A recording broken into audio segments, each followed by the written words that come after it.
See you in game, Commanders.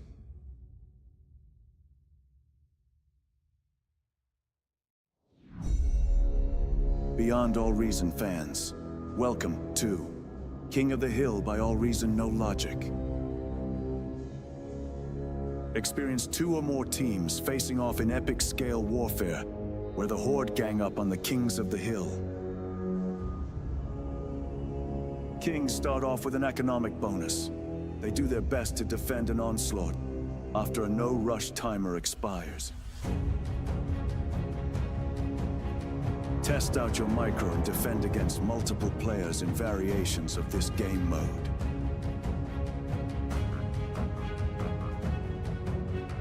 Or be part of the masses. Team up with your allies to topple the throne in a glorious victory.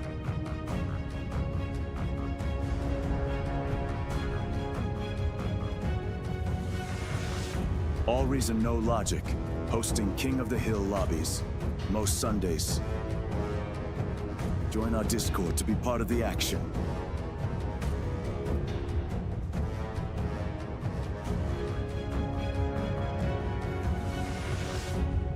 See you in game, Commanders.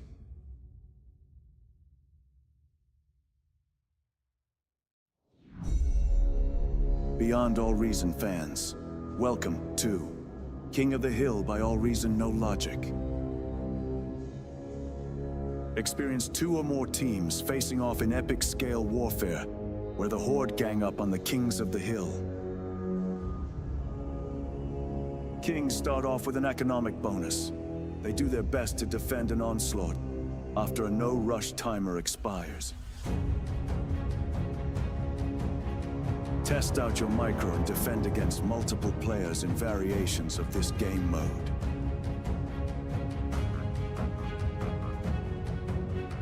Or be part of the masses. Team up with your allies to topple the throne in a glorious victory.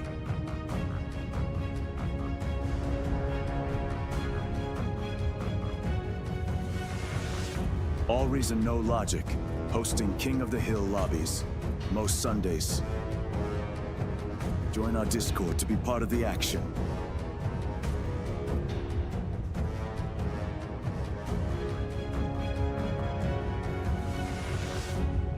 See you in game, Commanders.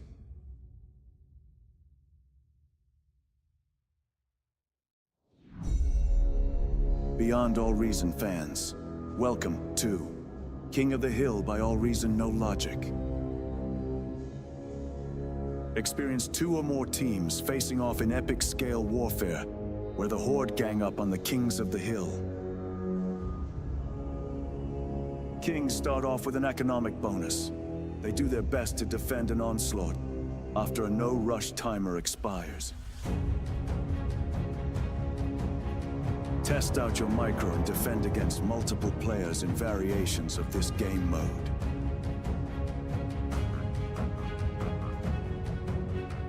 Or be part of the masses. Team up with your allies to topple the throne in a glorious victory.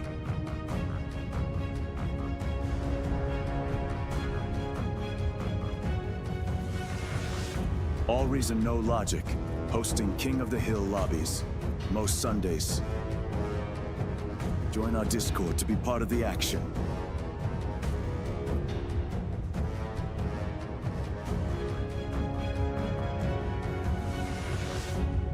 See you in game, Commanders.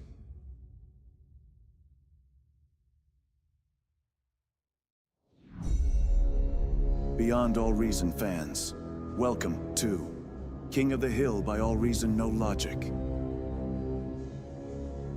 Experience 2 or more teams facing off in epic scale warfare, where the Horde gang up on the Kings of the Hill.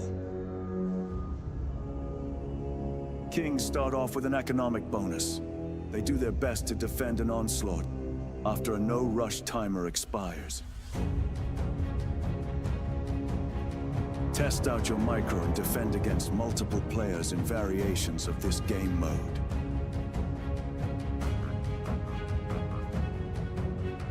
Or be part of the masses. Team up with your allies to topple the throne in a glorious victory.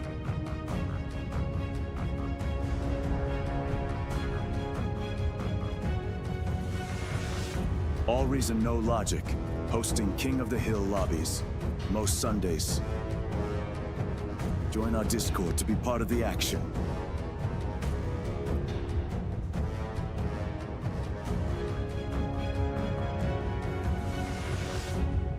See you in game, Commanders.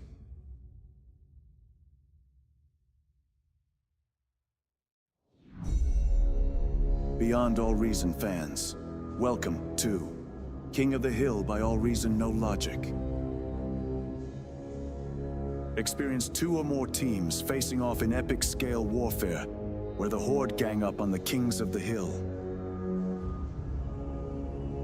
Kings start off with an economic bonus. They do their best to defend an onslaught after a no-rush timer expires.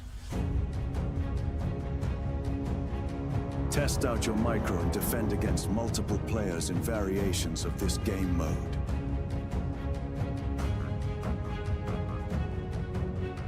We'll be part of the masses. Team up with your allies to topple the throne in a glorious victory.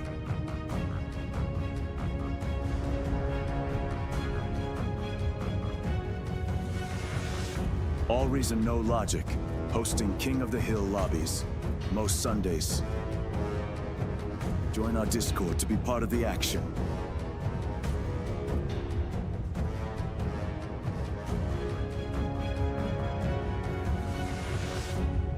See you in game, Commanders.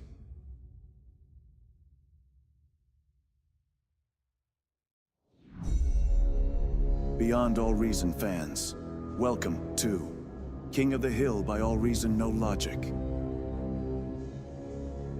Experience 2 or more teams facing off in epic scale warfare, where the Horde gang up on the Kings of the Hill.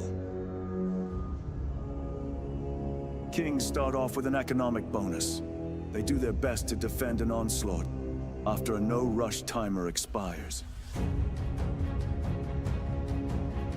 Test out your micro and defend against multiple players in variations of this game mode.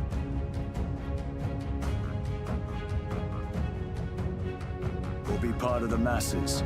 Team up with your allies to topple the throne in a glorious victory.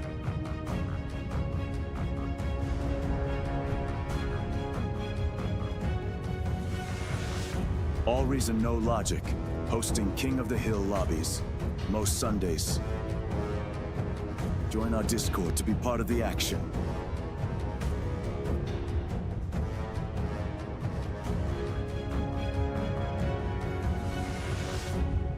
See you in game, Commanders.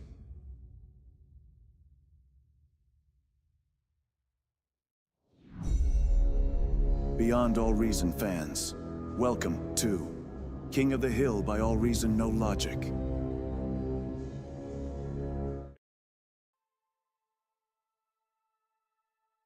All right.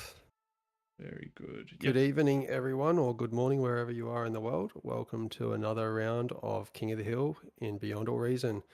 Tonight's a special one. Huge shout out to the devs and mods for giving us the opportunity to bring this epic showdown. For those of you that are just tuning into King of the Hill, this is where one or more, usually more, brave soul star on the top of a hill, or in the hole in the case of Raptor Crater, one of the most commonly played maps with us, and defend against an angry mob of peasants. I'm Twig, joined by Praedyth and Tank Tom, and we're about to witness some absolutely wild battles.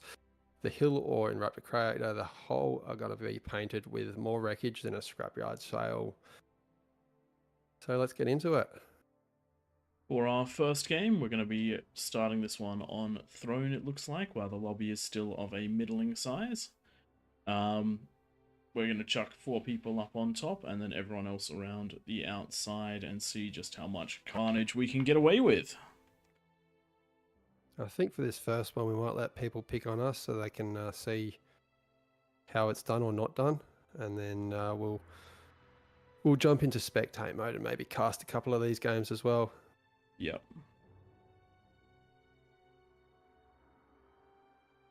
Cool.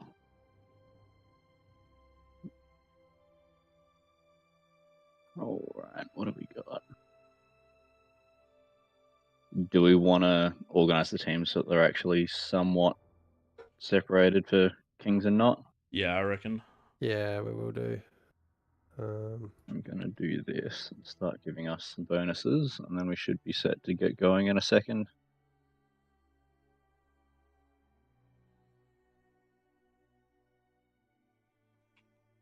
Now the question is, are we going to do a fourth up here with this many? With this many, yeah, I think you have to do a fourth. Who do we give it to? That's a good question.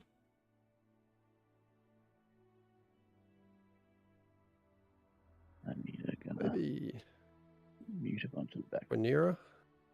Maybe Yeah, Plat Q, I would do seeing that. as his green. If the dev wants to be in this team, then I think a dev can be. Yeah, we can do that. I will.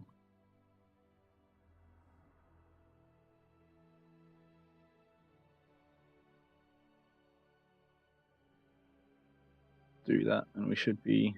Should be Good. reasonably good to go. We'll just I might move just jump people across and over. say hi to the others, and does that mean we want Rhaenyra up here? P-Pax potentially away. I imagine he should be back in a sec. Yeah, he'll but be. Oh, shoot, he'll be back. Inactive No, AI. he did say that he might not be around that much, so he might be specking. Who put the AI Cool. in there? It says Twig. Did I add an AI accidentally? Yes, you did. Oh, Yeah, must have looks like moved. You tried to I should move just some. stay away from. You really Yeah, I should should. just You're stay not away. very good at menus. He's great at kicking people and specking them.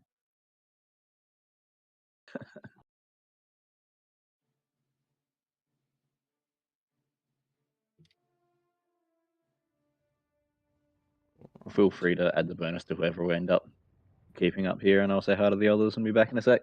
Yep.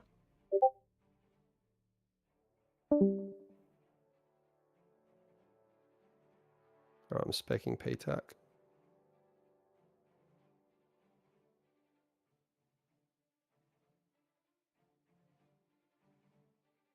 That is a very OP peasants, but we'll see how we go. Yeah. Well, just based on a couple of things, I think I might be casting from the first one.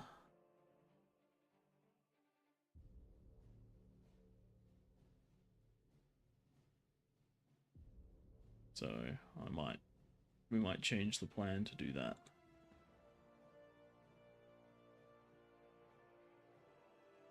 Up to you, mate. Yes. It also gives the viewers a good opportunity to learn a bit about what's going on. Yeah, this is getting quite big. Let's get Duffy down.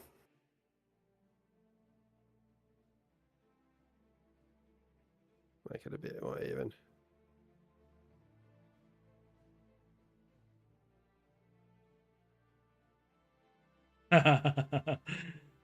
He's happy with that. Okay, I'll post some rules and you can explain them to the people watching. No worries. For everyone that's about to watch, we've established a decent set of rules so far that lets this sort of go off without a hitch. So first one is a no rush 10 minutes, so everyone gets a nice solid 10 minutes to go. Unfortunately, because of the way that start boxes are done, that has to be enforced via essentially community participation. The start boxes for this is no one onto the second tier of throne, so the peasants will start on the very bottom layer, the kings will start on the very top, and then after 10 minutes it is all together they can go.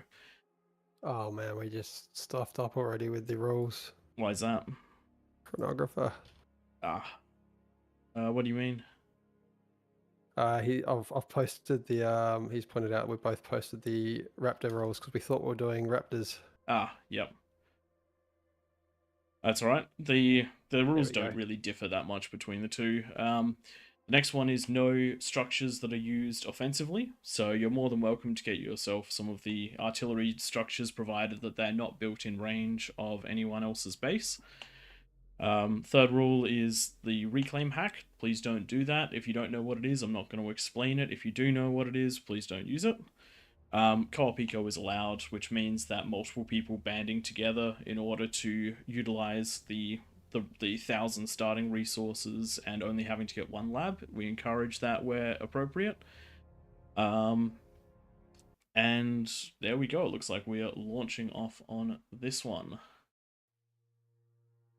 All right, so I can't get any tips about what's happening. I'm going to join the crew in the game and see how we go. I'll catch you after this game, and depending on how many people join us tonight, we'll keep adding people to the casting bench. But for now, you just get my sultry tone.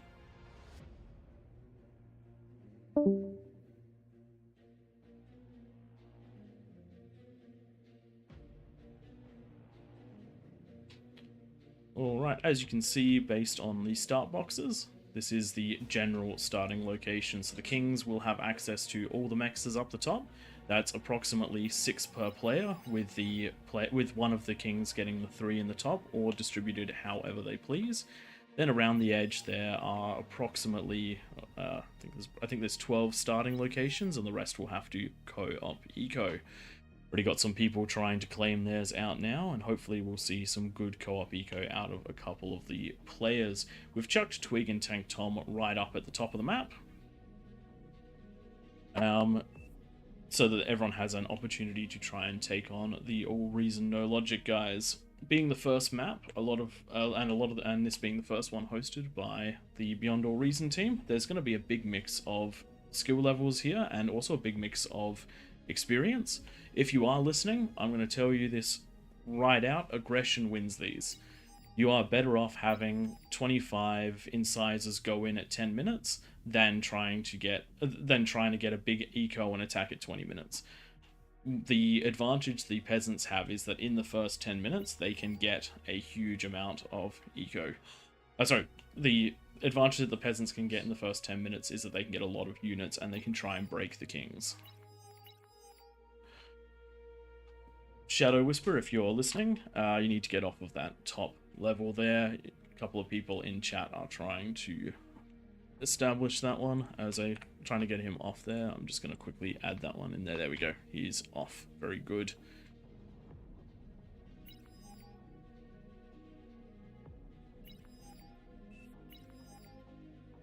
One of the reasons this map works really well for this, we've had a lot of suggestions on how to take on these this King of the Hill, but one of the things that works very well is the multiple attack angles and spreading of the peasants.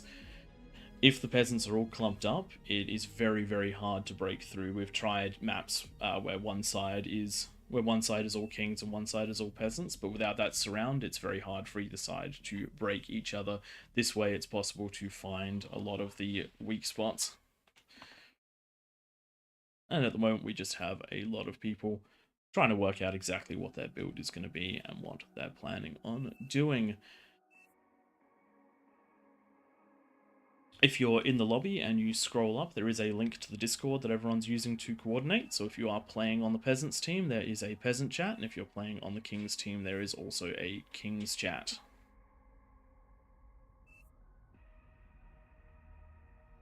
And yes, C eco is allowed, though not recommended.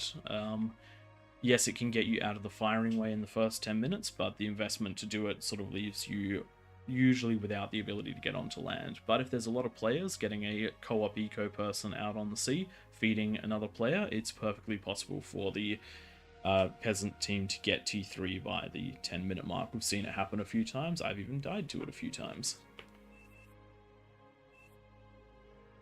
What is the fourth rule? Not allowed to Okay, so in chat, somebody's asked what the reclaim hack is. I'm not going to explain it because if people don't already know it, I would rather that they didn't have the opportunity to use it. But there is a way to get infinite metal when you have a plus 45% bonus, and it very much so breaks the game. But yes, you can reclaim normally. So if you were going to build a lab and then reclaim it to get your T2, feel free. No question asked there. That's part of the build, and everyone's going to be doing it.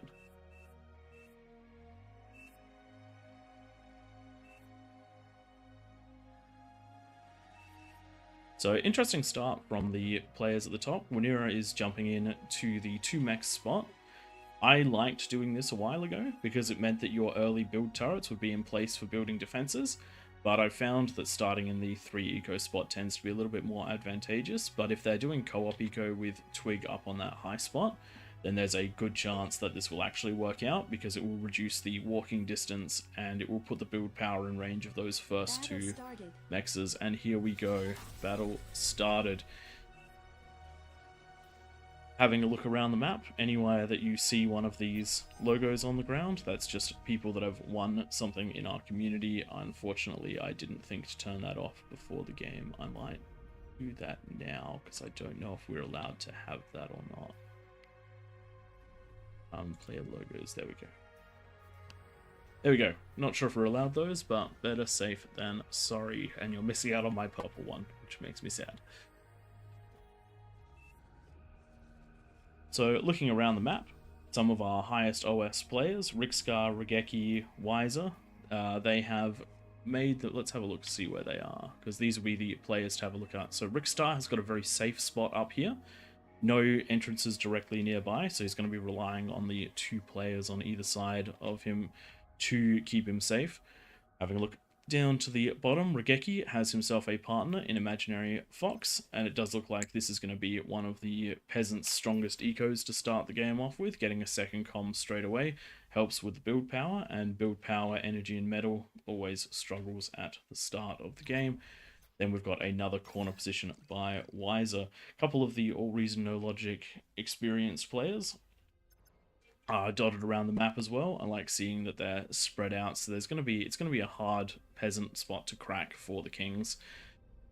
But we do have very experienced Kings up here, Tank Tom and Twig, who are also who are part of the hosting of this stream and who will likely join us later on in the casting couch. Getting us up and running, Twig is going to go for a very early T2 based on his build. No sharing of wind just yet, but that will start coming. They should start moving all of their resources to the team. So someone in chat's just asked, what does the plus 45% mean? It means that they will have 45% more wind, 45% more metal, 45% more conversion. So that means that for a advanced fusion, you're going to need 6 advanced converters instead of 4, and you would think that would mean you produce 60, but you don't. You produce more like 90. So it allows for some really, really good scaling for the Kings, and the Kings really need it because there's only 4 of them, and there are 16 peasants, so they're going to have a lot of micro and a lot of macro to deal with. Just looking for that first T2 lab coming out. Should be reasonably soon. Twig has got his 5 builders up and going for a mixture of solar and wind just to ensure that there is plenty of energy even if the wind does dip down. Rixstar spacing out his eco, we see that a lot, also getting the res bots out there to take away those trees. Trees a great source of energy for these early parts of the game. Very, very cheap investment to get a grave robber, and it really does manage to balance out your eco regardless of what's happening with the wind. Some defenses already going down in the bottom half of the map. Personally, my personal opinion on this is that it's very early to get them before the 8-minute mark, as there is no aggression before then. Resources like this could be invested into getting your eco up, but having them there does mean that they will be there safe for later. We also do have a player who's getting into the ocean. They've got a bot lab, so we'll still be able to participate. As you can see in chat, we've got some people who are paying for their T2s, and we should be seeing some popping up around the map. As we can see just over here, Regeki getting his T2 lab up by 3 minutes and 45. Great achievement considering that there is no boost for the peasants. That is the power of an extra commander. Looking up the top, T2 lab on its way from Rixstar. And looking in the middle, Twig is just getting his online now. Doesn't look like there's one coming out of Tank Tom or Winera. And Duffy does not have one yet, doesn't have one in the build queue, which means it's very likely that Twig's going to spend the next few minutes distributing as much T2 as he possibly can, though he is out of metal. Needs some of the Kings to send him some, needs to get his reclaim on. There we go. As we can see, a couple of those solars getting reclaimed to try and finish off that lab. Duffy detonating his comm to get that extra bit of metal, and it looks like we're going to go pretty eco-heavy with these guys. Duffy getting his own T2 lab.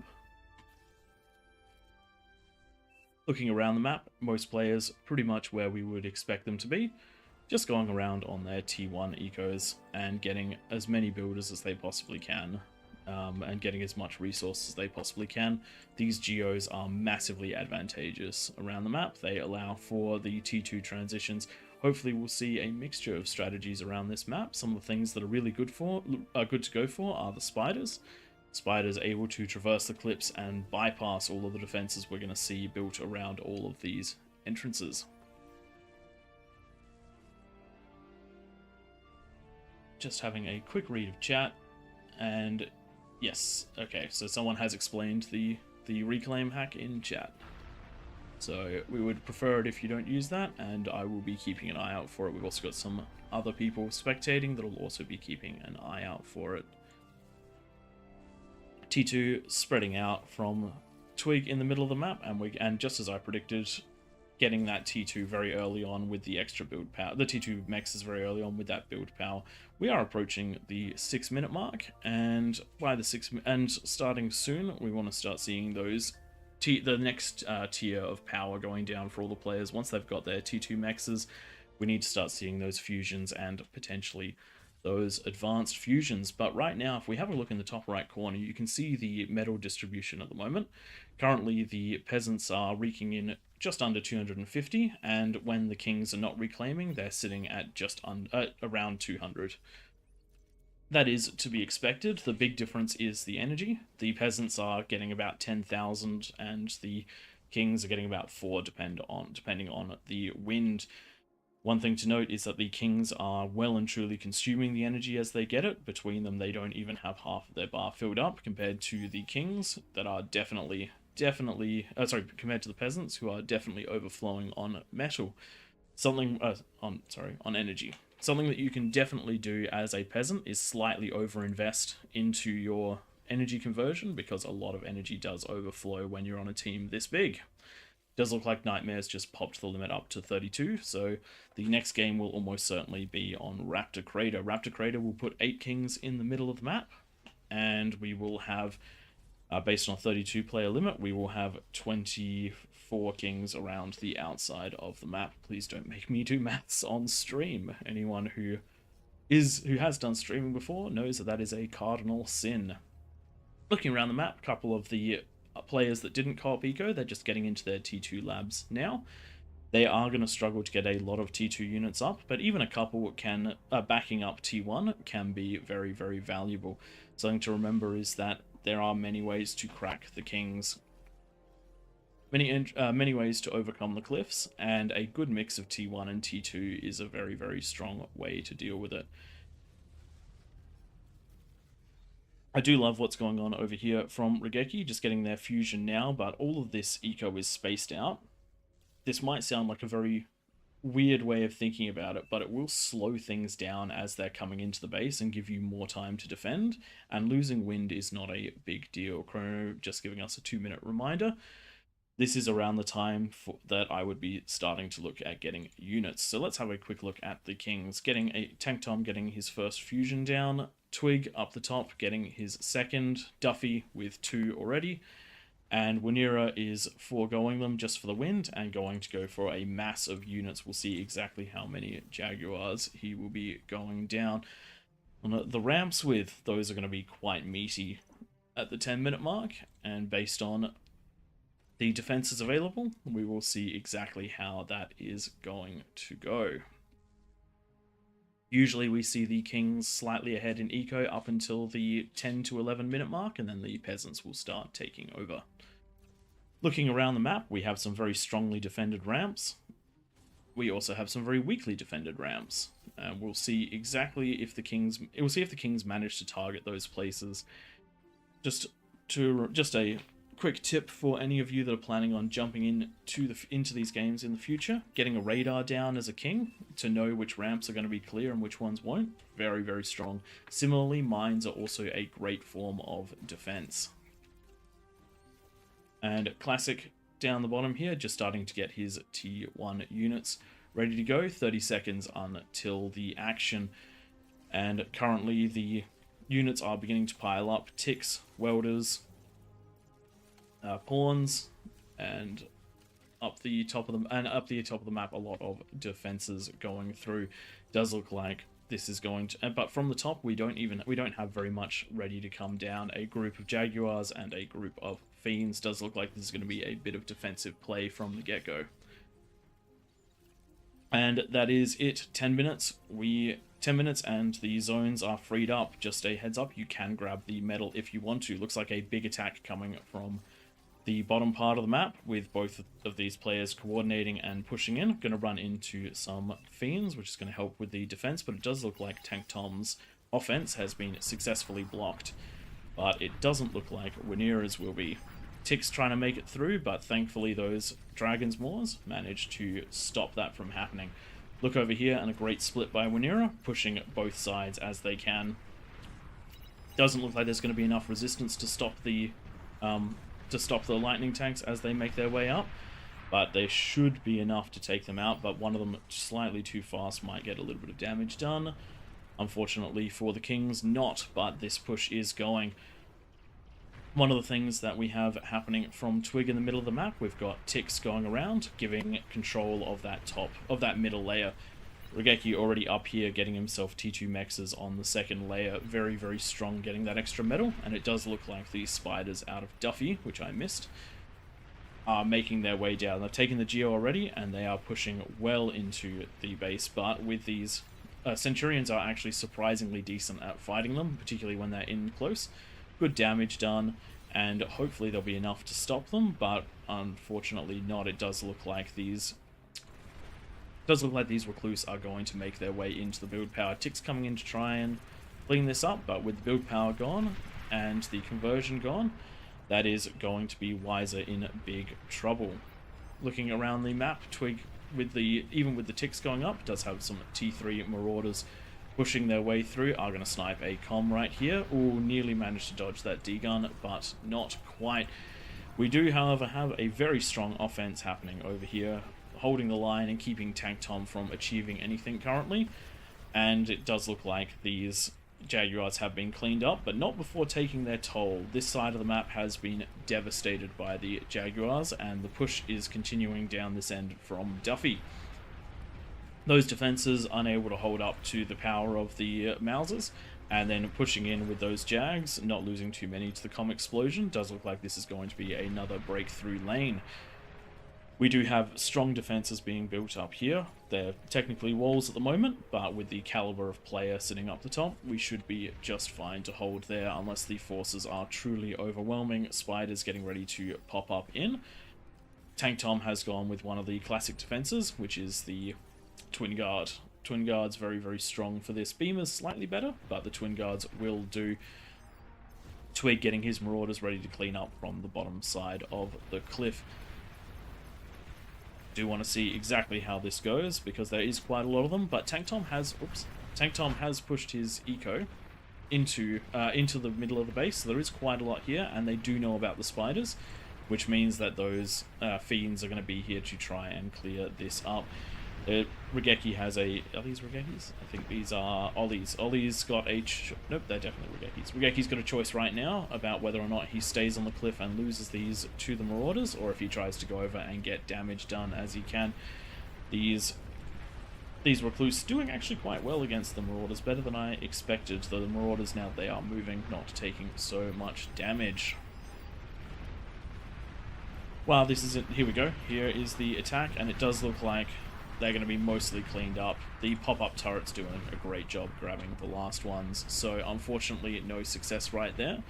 And we have had a good amount of damage done by Duffy in the top side. So a couple of lanes from the peasant side have fallen, and a couple are being cleaned up over here as well. But we have very, very strong bases coming down over here. This is 4 fusions out of Raigeki. Some damage being done, but not too bad at all. The economies are evening out at the moment. The peasants have overtaken the kings now by about 5%, and that is what we expect to see. because these guys are very, very good at scaling. And it does look like the current tech is not going to be enough to push in for any of the players. All of these players very, very used to dealing with spam. They're matching spam with spam, and they're now just getting ready for the next phase of the game, which is going to involve having to eco up a little bit and push more stronger units out. Does look like a lot of these peasants are getting quite greedy in trying to take this upper area, but not managing to quite defend it. Kings really do have to keep the peasants off of this top area, because as you can see, once they're up here, they can build defenses that don't hit the base but can hold all of these areas very, very well. This is a defense that I've seen out of Regeki before. These spaced out beamers, spaced out dragon claws, very effective because they don't take AoE damage from the units that are most used by kings, such as the fiends and the jaguars. But there are enough numbers, it looks like they're going to be cleaned up anyway. Big push coming up at the top up of this side with welders, but they're not currently backed up by any ranged units, so they will have trouble pushing through, and they are being repulsed by a vanguard. Continuous fighting over the top here. The units that managed to take out the base up on the second level have been stopped here. Just a little bit of radar issue. They don't have actual vision of it, so having trouble hitting that one unit. Couple of marauders and a razorback heading into quite a strong defense. That's a lot of dragon's teeth and welders. I think this will be quite tough to push through, and we are seeing some reclaim and some resurrection of the T2 mexes in this area. To get that eco advantage, you really do have to take the area that you have destroyed and claim it for yourself.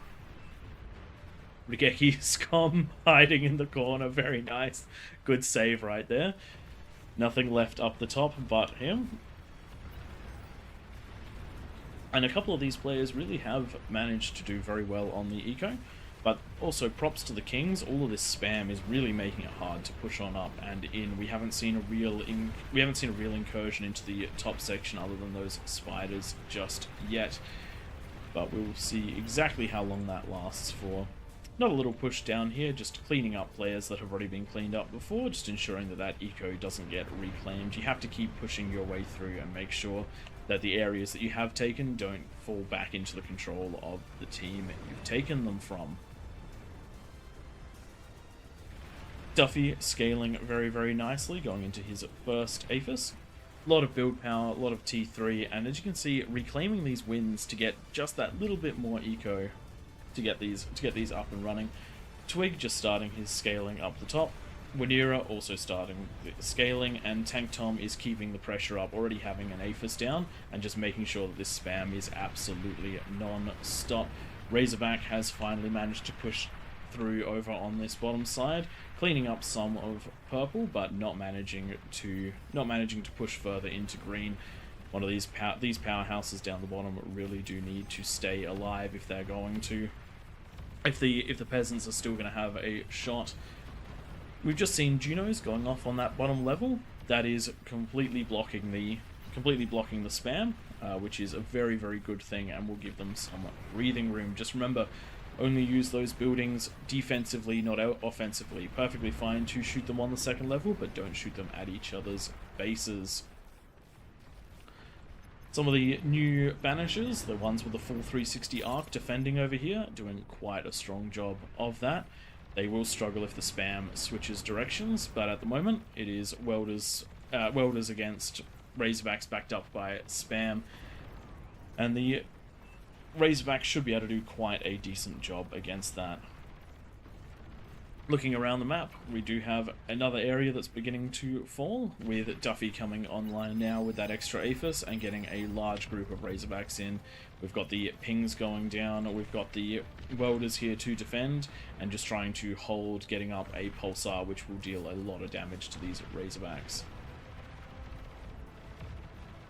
Just having a look, another comm down, and this area is wide open to attack. It looks like it's only going to be defended by a couple of snipers, and Tick's snipers are the right call for defending against all of these Razorbacks. But with the spam here, they need to be you need to target priority them. You have to actually manually click on these Razorbacks, otherwise the Razorbacks are going to get in, and this is a lot of eco damage that's about to go down.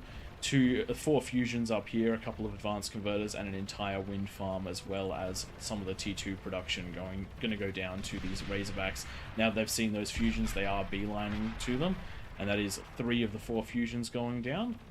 Does it look like we're going to get the 4th? Yes, they've noticed the 4th, and they do go down. Big push happening over here. Tank Tom's got his Sheldons, and they are being supported by an entire army of grunts pushing on through, struggling to break through the welders, but the Sheldons will get their damage done over time, and there's a lot for the peasants to keep up with over here. They're also being pushed from this side with the Razorbacks and the ticks, but this time the snipers were target fired, so they were able to take the Razorbacks. Little sneaky recovery over here from Wanira, grabbing the mexes and the eco. We will need to see an attack coming from the top side to break them off of this, and we want to see some more units up the top to try to break through. Another big push coming down from Tank Tom, and it does look like a lot of the defenses have fallen. The welders and the snipers are being pushed back, and this is going to mean a large chunk of this economy is going to fall, and a wedge is going to be formed between Classic and Regeki. And I can understand why, because with this side also falling to the Razorbacks, that is essentially Regeki out, and the defensive units that were used to hold Tom back, they tried to pull back but didn't pull back in time. This is the bottom half of the map starting to fall. The question is, how much damage can the top half of the map do? Even with the bottom half of the map falling, the economy for the peasants is still sitting at about 1,000 metal, which is very comparable to the kings. Maybe that might have been some reclaim. Little bit of pause just there because of some lag. A few players dropping out as they are defeated. A couple of pauses here. I think this is just to let a few players catch up. If we have a look over here, a couple of players in the yellow, but doesn't look too bad.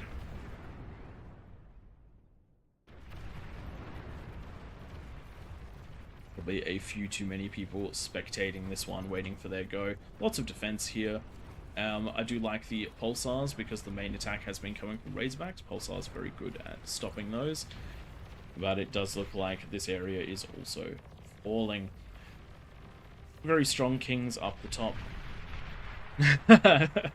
Chrono, who do I pay for more servers? Chrono is one of the players that helps us set up a lot of the things. He's responsible for the in-game logos that we have when we do this on our own content. While the bottom is falling, we do appear to have the top starting to make their push in. Big eco coming from Rickstar, getting a massive amount of grunts through, and hopefully going to be backed up by the teal player. I don't know how to pronounce your name. My apologies. And we do need to see some damage coming up here. Having a quick look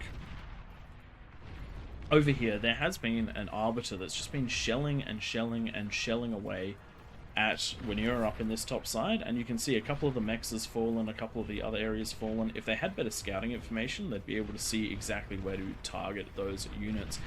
While the kings are a tough nut to crack, they're not an impossible nut to crack, and just this one Arbiter is showing exactly how much damage you can do if you think about the best ways to attack. Having a look down here, mostly because I noticed that the Aphis are about to explode, we're getting the culmination of Tank Tom's attack, managing to push through and break some of the best players in the lobby. Good comm detonation there, taking out most of the units, but there is still plenty here. This one grunt having an absolute field day, max rank, destroying the Aphis, but it does take his life for it. Interesting to see over here, very strong sea eco. But now the map is firmly in control of the kings. And only a push over here. In fact, there's not too much to stop this push at the moment. There's some defenses and some spam, but not the largest amount. But it is going to be stopped around this side as the rest of the units break for the ramp that is coming from it. Duffy getting some of his amphibious Razorbacks to take these ones out. Just a quick note on doing the eco like that. By building all of your units, by building all of the eco with the conversion attached, does make it very easy targets for chain reactions. One of the things that we promote very heavily when we're in our content is spacing out your wind, and the same goes for spacing out your sea economies. You do have the space for it. Does look like the Wrath of the Kings is headed towards the top of the map, and this is one of the reasons why the economy play out of the peasants isn't necessarily the best play. If you lose too many of your players, you end up in a situation like this where the Kings have continued to scale. They're currently out meddling you 3-1, and they're bearing down on you in 3 places at once. You've got to take advantage of the fact that you have a significant advantage in player numbers, and you have to group up and try and take the Kings out early.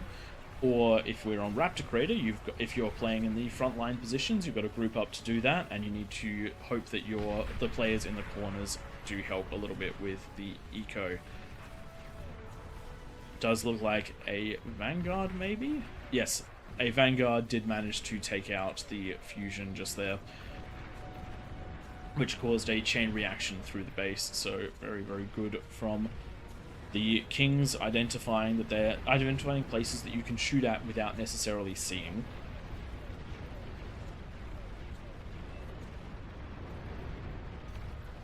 Looking over to the top, attacks now coming from all angles of the map, as we have large numbers of Razorbacks pushing through. Did try to get T3 over here, but unfortunately 9,500 investment in the lab isn't quite going to pay off. It finishes just in time to fall to the Razorback. Very unfortunate timing there. 2 players left, one of them with that big sea eco, and the hovers heading around to try and check it out. Does look like there's going to be carnage, and it does look like the walls have fallen over here as well. I do like the catapults for defending and for attacking up onto the hill. In fact, if you can get a catapult to attack the Kings, that's huge. That's huge damage, just by the way. But it does look like we are breaking through in this top section, and it does look like the hovers from Duffy are going to come through in just a last moment to clean up the Sea Hope. And it does look like first game of the night is going to go to the Kings, and it looks like we're going to move to Raptor Crater for the second game of the night, and increase. I think we're increasing the. Yeah, we did increase the player size before, so we should be able to fit even more shenanigans in. Many more attack angles, and a lot less space between the Kings and the peasants, which means that the peasants do gain a bit of an advantage right there.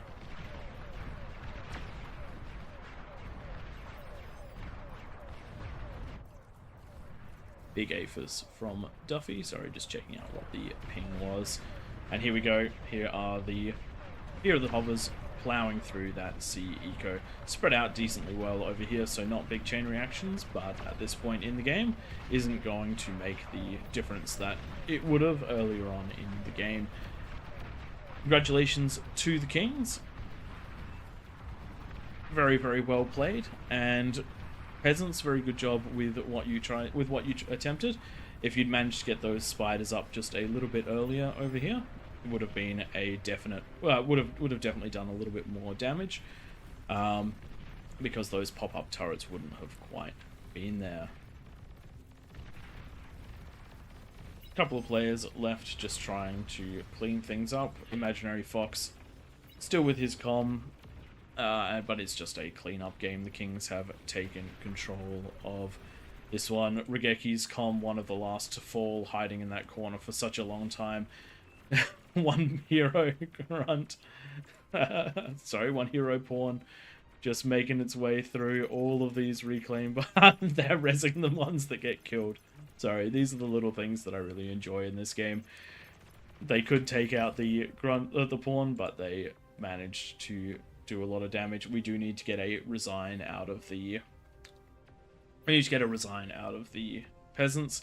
At this point, the game is well and truly won by the Kings. And there we go. There is the resign vote passed. And let's have a quick look at those stats, because this is one of the areas it can be hard to see sometimes, but we had very solid damage out of both teams. If we look at the it's 1.3 million for the peasants and 2 million for the kings. But if you look at if you actually look at the graphs, we'll see that there were actually peasants.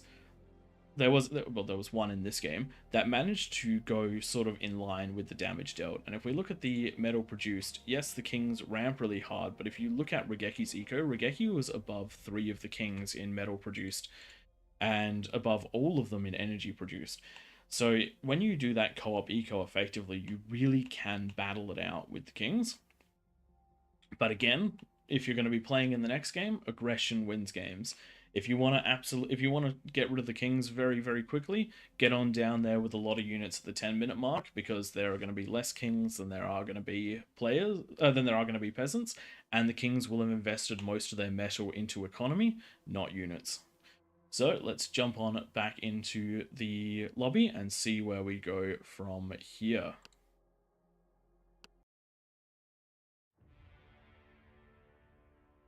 All right, big lobby going on over here.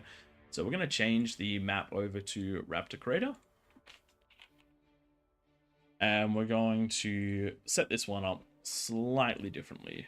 Well, not actually any differently. This one is King of the Hole more so than King of the Hill, because the kings will be down the very bottom. Oops, someone else is also modifying these as well. Sorry, I'm treading on your toes, Pro. Yeah, we do that every week, so it's not a problem. Twig, you're joining us. You're one of the kings. How did you think that one went? I thought we were going to lose. I think having Duffy there was probably the changing point. He really knows how to scale. I was in the eco position in the middle, but he definitely out-ecoed you. Crazy. What he's really good at doing, I reckon maybe 3 or 4 res bots going around. He had an army of them just reclaiming anything that died, and that's really what boosted him. I get too caught up in that APM of microing the units, which I was doing poorly as well. The snipers taking out my Razorbacks quite easily. Just a quick one for anyone listening into the stream. This time round we need 8 kings, so if you're playing and want to jump into a king's position, please do.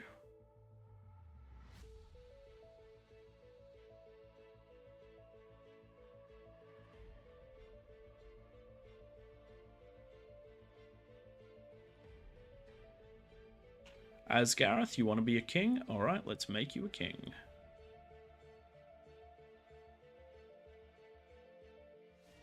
Where is Asgareth? I think people can just move themselves down to king if they want to be king. They should be able to move themselves down. Ah, there you are. You're orange. Move team. Asgareth, your wish is my command.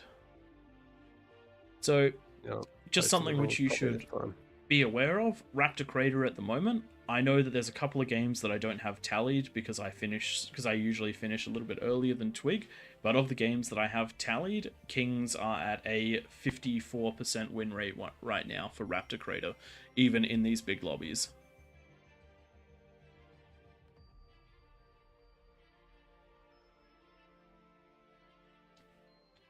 Three more kings if we can.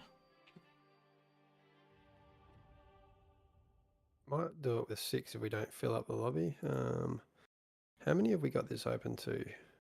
It's currently open to 24v24, so it should be open to 48 players or thereabouts. Let's just see. Yeah, there's no one in the queue. I think 8 verse works when you got more than 26. Alright, we can do it with 6 then.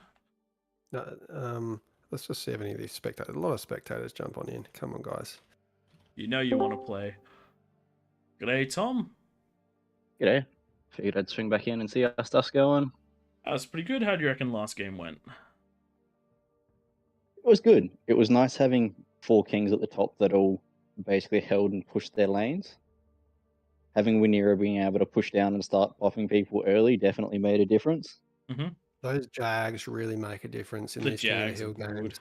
The Jags are really difficult to defend against as a peasant, where you're trying to get something together, and then you have Jags come down that can deal with spam and can swarm anything that's got higher damage, like your snipers and stuff. Yep.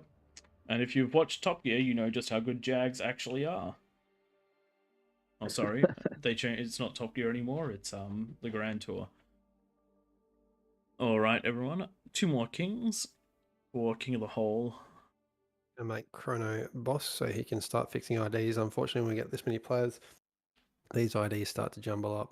Yes. So one of the things, I can just pop it up on screen for people to see. So if this ever happens to you in game, !S will bring up the IDs of all of the players just over here, and you'll notice that Winera and Kane both have ID 1, along with Raidiothon. All of these have to be unique for the game to start. So that's just a little tip if you ever need to know it.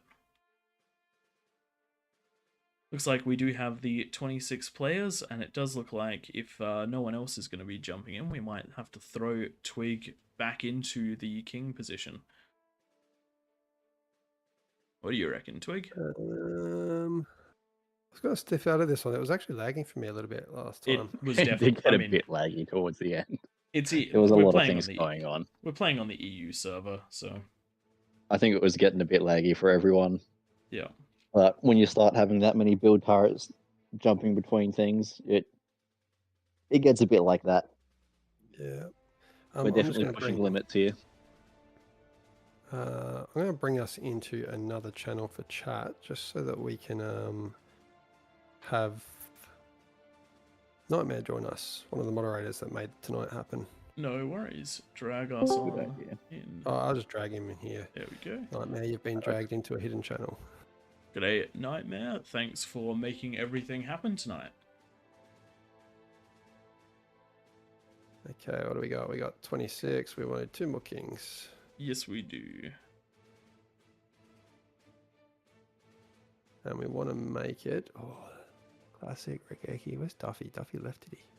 I think Duffy left. What a monster. 100% win rate. That's what he wants for the night. There we go. We've had one more join in. Winera's getting a bonus. And just the one more.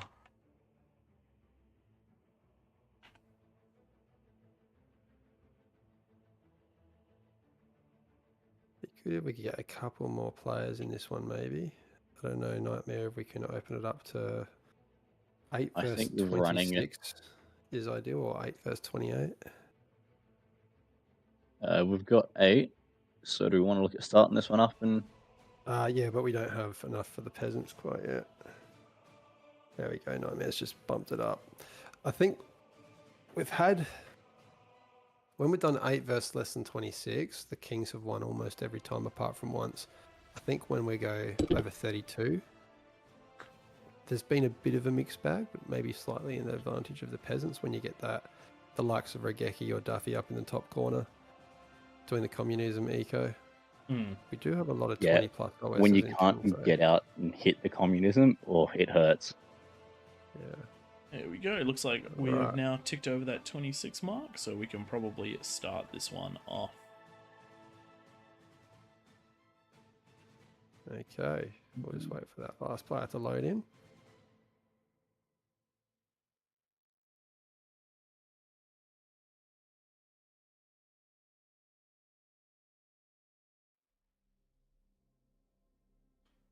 Why is it lost?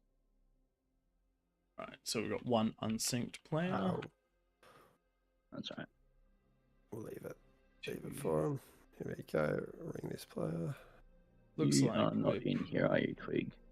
Pretty consistent right now. No, I'm going to cast this one with Prey. Yep. Cool. I will look at jumping out in a sec. Let me grab the... Alright, looks like we're basically ready to go. This one. Kane asks, what about Legion? We might do that for the last game of the night. We don't have any balance statistics for Legion, so we're unsure how that one will go. One of the things that we worry about with Legion is the fire. The napalm. Yeah, the napalm. With with limited attack avenues, you can essentially shut down one completely with the napalm. Looks like Just we are. a reminder to anyone that wants to communicate with their own team.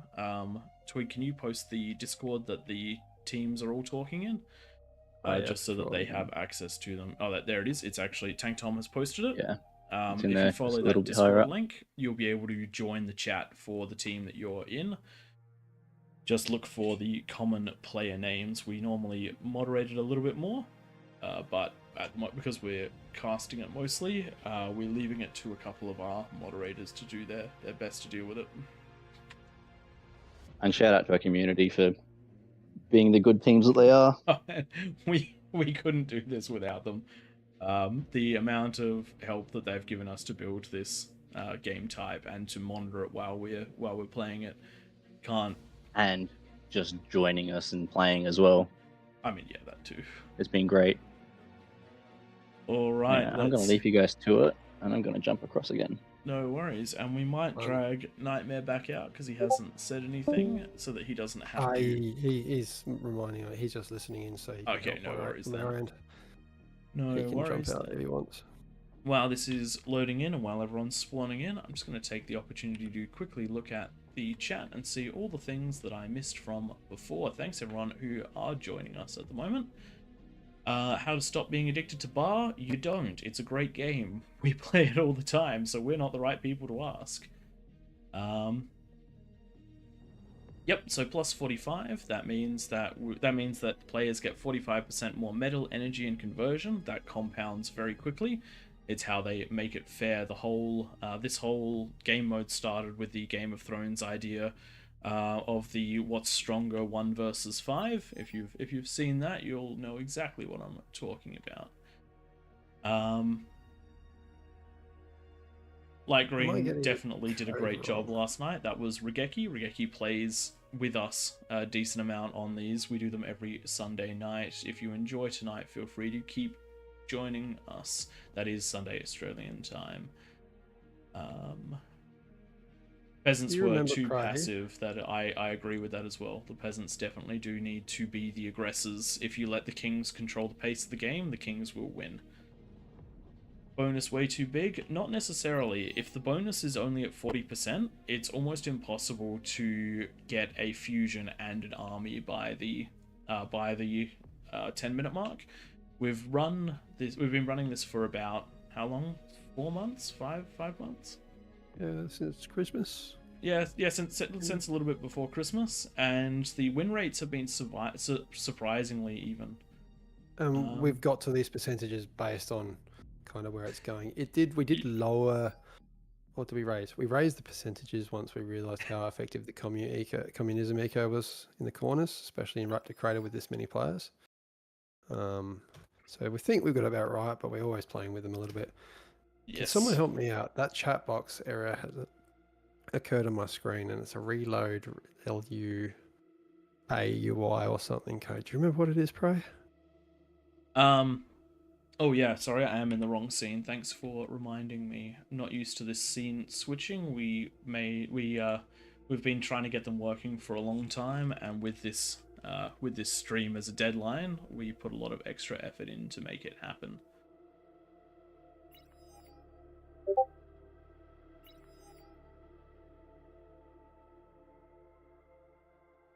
And yes, if you do like the game, there is a link to download it right now. The devs have done a lot of work on this, and it's changed. The core hasn't changed since we started playing it, but the balance and the maps have they've done a very good job in increasing that, and the game has gotten a lot smoother over the time that we've been playing. So big shout out to them, and if you're enjoying it, download it. But I'm guessing that a lot of you that are here already are players, so just glad that you're here for the ride. Yes, peasant cohesion definitely makes a big difference, and it's one of the reasons that we encourage anyone who wants to jump into the Discord to coordinate, because the peasant win rate is affected by how many people are coordinating inside with each other. because a single peasant on their own is not very strong, but a group of peasants working together to cover each other definitely are. So let's get down to business. 8 comms in the middle, that means 7 mexes each, a lot of crystals, and 2 entrances-ish per person. Gonna have to defend and be on the offensive. With this being such a spread out area, there is a lot of walking time that the kings have to deal with. Even though it's 7 mexes per person, by the time you T2 those furthest 2 mexes, you'll be looking at the 10-minute mark. So definitely going to be a game of efficiency for the kings. Around the outside, we've got a peasant in every single lane. Yes, we do. A peasant in every single lane, and we've got 3 on every single hill. Probably one of the most effective strategies for winning this as the peasants is for the 3 players in each corner to work together for one strong eco, but also to ensure that they each side distributes T2 to all 4 of their front runner players, because getting that extra bit of metal, getting not having to build that T2 lab, being able to hold or push from those positions is very, very strong. There's also a bit of a different dynamic in this one, because the kings are at the bottom of the hill, not the top, and so they're going to have to push up. So that means the units are going to be slower to walk up those hills, and the firing angles are going to be slightly advantageous for the peasants. Certainly does Similar help. to the last game with the Jaguars, we found that when the kings are on top of the hill, they could just roll those Jaguars down really quickly at the 10-minute mark and take out quite a few peasants, usually for reversible damage. So we do like to keep this one as a whole for that reason. You can see the communism started on the top left there, with Regeki getting a bit of an extra head start with 3 extra mexes. The communist eco is definitely going to be a very, very powerful tool for these guys. And if you do allow Regeki to scale, scary things will happen. Probably. Yep. So yeah, it does look like not going to say that one on stream, but it does look like the player below Regeki is massively assisting Regeki to get the early T2 eco. Want to see more of that around the map in the positions that it's safe to do that. Kings... He's pumping his mexes to Regeki and then dumping him a whole lot of resources. I knew you were going to go there with that. Hey, Prey, you've got probably one of the best records as a king on this particular map. Looking at the stats on the website, I do. What's your kind of build when you're a king in this? So my focus in this map is to get 2 fusions and 20 either fiends or jags or something similar. Because off of that economy, I can still scale in the background. I can hopefully break one lane, and I can get myself a beachhead on the very top. And then, based on what's going on the second ring of the map, I will usually move into more siege units, because breaking up into this second tier is very, very strong. If you put some flame turrets or some lightning turrets in these corners, it's very, very hard to push into that top section. So I always try and spill myself in either directions and take out the players that are holding the ramps. My main objective is to prevent anyone from getting up to the is to prevent anyone from actually attacking the kings. Just a quick one. Multiple king detonations. We don't usually see that in King of the Hole on Raptor Crater, because there is that many resources. You don't need to usually reclaim your king, and you can see here overflowing from a couple players straight away without those metal storages. Energy being the key problem.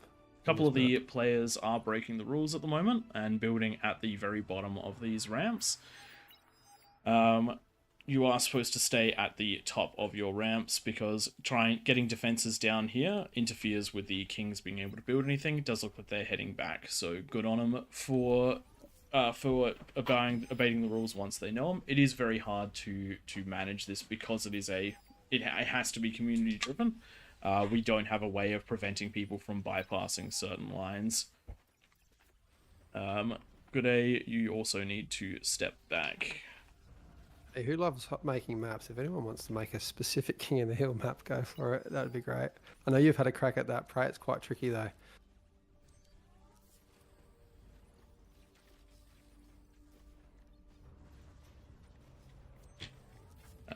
Twig, do you mind just jumping into the lobby and just telling Gooday to please step back to the top of the ramps? Yeah, we'll do.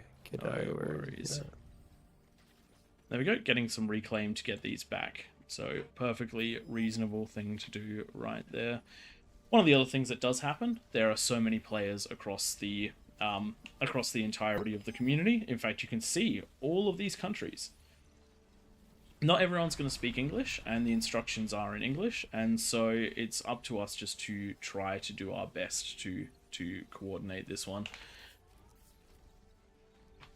Having a look down to see what's going on, we're 5 minutes in. We have T2 up or about to be up for most of the kings. They're all experiencing the same thing that I said early on, which is that getting all these mexes is inconvenient because of how spread out they are.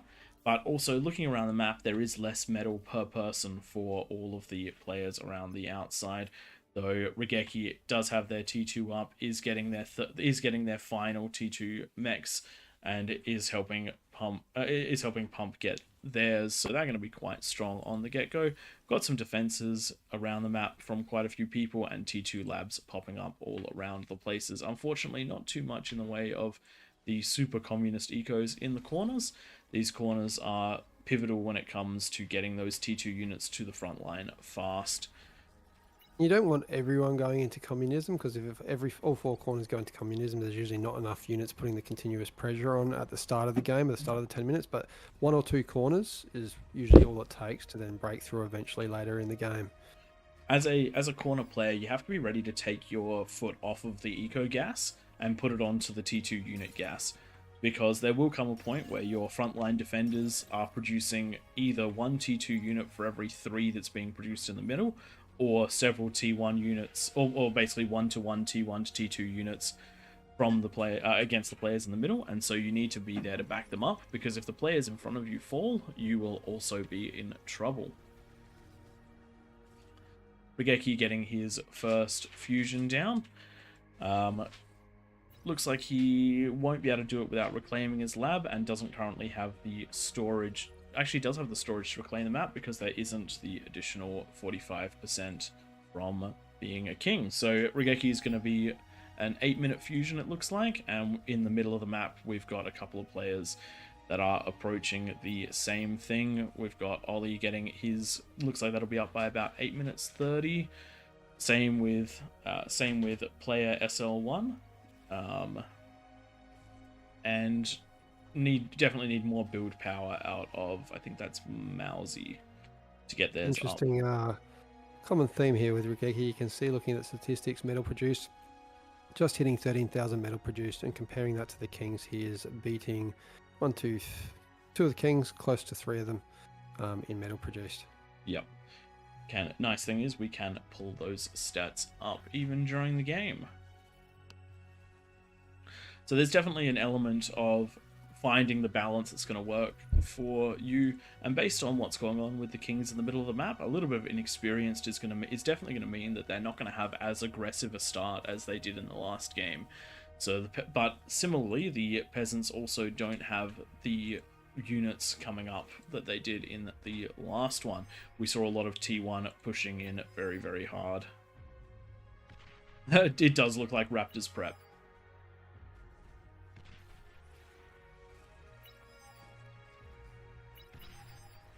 Battle paused. Yes, we have got... I don't know where that was happening. Got some defenses that are probing into the middle of the map. There it is. Where is it? Oh, yep. Yep, so that is a shell shocker that is attacking a little bit early. It does look like it is being pulled back, so we should get a resume very, very quickly. Got to remember, do not attack before the 10-minute mark. After that, any unit is fine, and buildings that do not hit your opponents are also fine. Sorry, your opponent's buildings are also fine. Yes, defenses can be used defensively.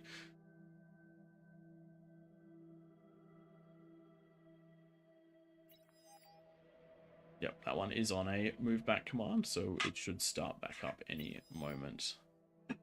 I don't have chat either, it appears, so I can't exactly tell you. Battle started. Alright, I'll get you to type something in, Prav, you want to fix that? Yep, Yep, / yep. LUAUI space reload.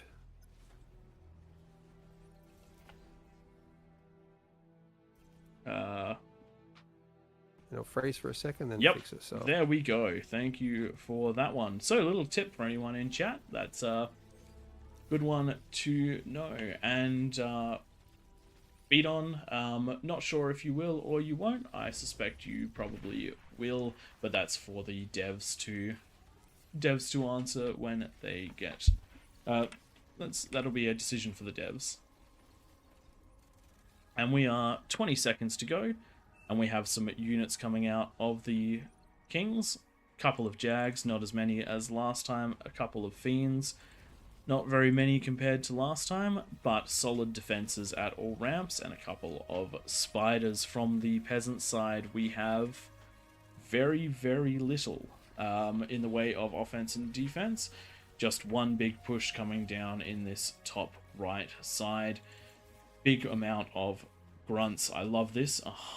Damn, 100 grunts. Good job to whoever pumped all of those ones out. This could actually end. This could potentially end the game if they're microed enough. Almost a perfect counter though. We've got a commander there and a whole bunch of Jags. Oof. Yeah. Jags going to clean them up. But some Having are a getting bunch of through. units, really helps. Like I played one of these last week, and none other than X Factor just built incisors at the start of the game and absolutely annihilated my base.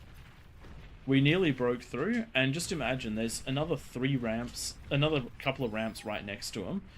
Had there been that attack then, like down all 3 ramps, what could the Kings have done? If all 3 of those ramps had attacked, there's no way that could have been defended because the comms weren't in position, and the units weren't in position. And we do have a couple of Fiends trying to break through down this bottom end. Don't know exactly how much damage 3 Fiends will do, but I do love the aggression. The build power, if it's being microed, no. Oof, the build power Best thing does to do manage there. to consume. And just reclaiming those units when there's only 1 or 2 units in your base. Double click that build power and right click on that unit. Looking at the top left side, we do have some aggression coming down here and only Spiders to defend. So this is a great opportunity for these units to punch on in. Players are able to build units to defend, and they are sending them in the right direction. But again, this is what I'll keep reminding everyone all night. The longer that you're, if you have a force like this at the 10-minute mark, if all the frontline players have a force like this at the 10-minute mark, there is not much the Kings can do about it. It is up to you as peasants to control the early game. It is up to the Kings to try to win the late game, or try to break your control early game. I do feel like the peasants really have control of this one. Usually we see at least 1 or 2 ramps won by the king, so we do have some Spiders on the the left-hand side that managed to push up, but not getting much damage done. Nowhere breaking, and Waniri is under a lot of stress right now with a fat boy. Can do a lot of damage, but it's not great against spam. Arguably, if it hits the shot in the right place, it's very good against spam. But yes, not good against this amount of spam. The fire rate does leave something to be desired. Thankfully, the welders are taking up some of the slack, but continuous damage is coming in from those Sheldons, and that will fall eventually. Question is, can more of them be made in time? 1 or 2 snipers would work really well for the peasants in this corner here. If they've got the power to do it, yes, they definitely would. Does look like the fat boy has been taken down, and now it is just welders. And as long as these Sheldons are microed properly, they will continuously deal damage. But again, if the Kings can scale and hold the peasants here, then the Kings are in a very good spot. And it does look like this is turning into a very different game to last time, with the Kings being on the defensive in most places, with some exceptions at the very bottom where we have a couple of the tanks pushing in. Unfortunately, these T1 units are coming in drips and drabs and won't quite be able to clean this one up, but it does look like some friends are coming around from the back, and if they do manage to push this one back, which they do. Should If they leave can some just take space out that for... starlight, that would be beneficial. Or Yes. pulling out right at the wrong time. I think you'll lose all those units now. Maybe not all of them, but close to all. Couple of snipers down in that mix with the Jags. See exactly how much they're going to do. You have to use the Jags defensively, though, to keep those snipers alive. You want their damage falling on the T2 units, not the T1 units. So do your best for manual control and keep those units on the defensive. As the players are eco... Actually, you know what the Kings aren't doing enough of is eco-scaling. Only about half the players from the Kings. Oh, we do have Oh, these we do Jags have on a the base. breakthrough with those Jags. Only the Some of them conversion are taken down, but that's still 4 converters functioning at full speed is 55 metal or thereabouts. I know it's basically 60 metal. So 60 metal down for one of the Kings just from that small little probing attack. Player SL1 doing some work here. Been really pushing and pushing with these spiders, and finally has I think taken out all the defenses on that hill. And they can get the I reckon if they included those other spiders, what are they called, the webbers? Oh yeah, Into a the couple of mix. webbers. And they could get that reclaim, that would really... Oh, look at that as I say it. Oh. I wonder what's happening there. Couple webbers added to the build queue. For that T2 run. Just Yep. as I clicked it. You want to know what's quite funny? I didn't know webbers could reclaim. Oh, yeah, it's OP. Webbers, Yeah. I like to include like 1 to 5. 5 of the recluses and 1 webber. And just send them in for that easy reclaim. They'll pay for themselves plus pay for some of their dominating recluses. I am very happy with how this game is going because in the lead up we had we had quite a few people in chat who were worried about the balance, not necessarily the Twitch chat, but the actual in-game chat. But based on the fact that this is holding really nicely. We've never had this in a King of the Hill actually, where there's just no lane that's broken 5 minutes in. No Yep. peasants are dead and no kings are dead. So this is a testament to the fact that there's a lot of new players that have found this because of Beyond All Reason hosting us. So we don't have quite as much in the way of that built-in knowledge of exactly what to do, and so we're seeing Right. things play out quite differently to usual, which is a very nice thing for us. Great D guns out of Chronographer, just taking out the first T3 to try and assault the southern ramps then. Good snipers there as well, helping that one out. And it does look like the offense that was going on in the top left of the corner has been pushed right the way back. Great defense out of Winera, keeping calm, keeping the spam up, and keeping the welders funneling in. Now the thing I want to see out of him is the reclaim. It does look like he's got the reclaim bots. They're just not quite on the right command to either res or there we go. They're now taking all that juicy metal, and that'll be a nice infusion for the Kings.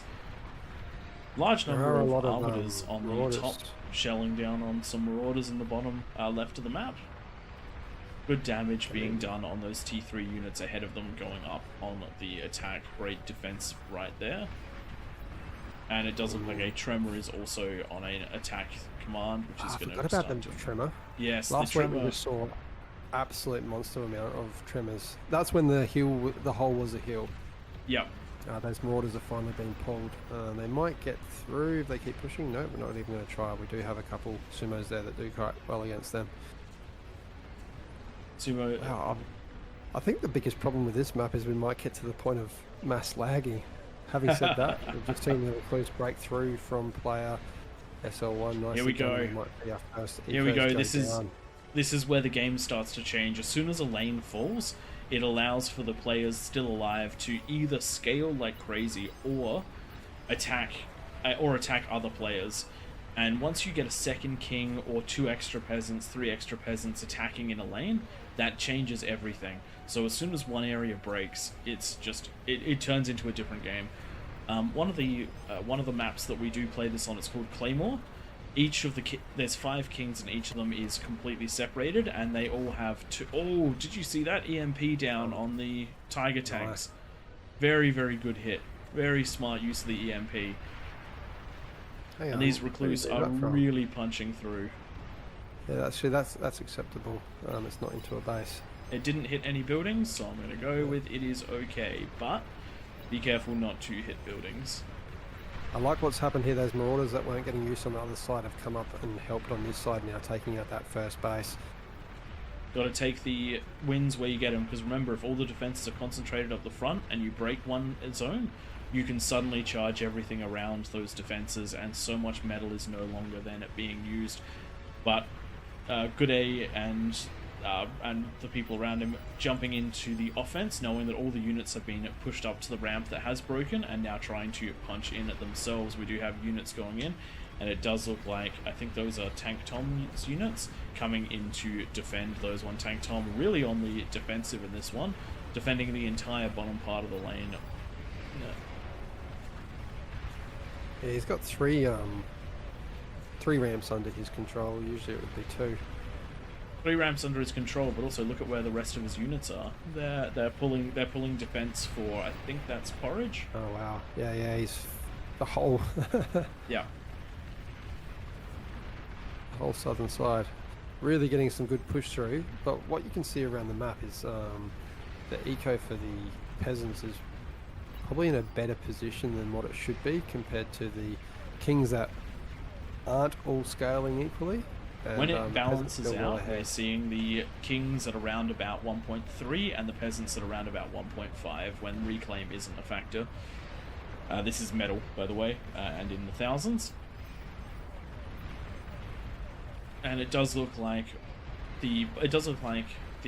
all of the damage done by player SL1 is now starting to bear through. The right side still doesn't have the defenses needed to block this attack coming through, and the units that are currently holding it, which is the Tsars and the commanders, have just now started to fall. So we should be seeing a chain reaction going on right here.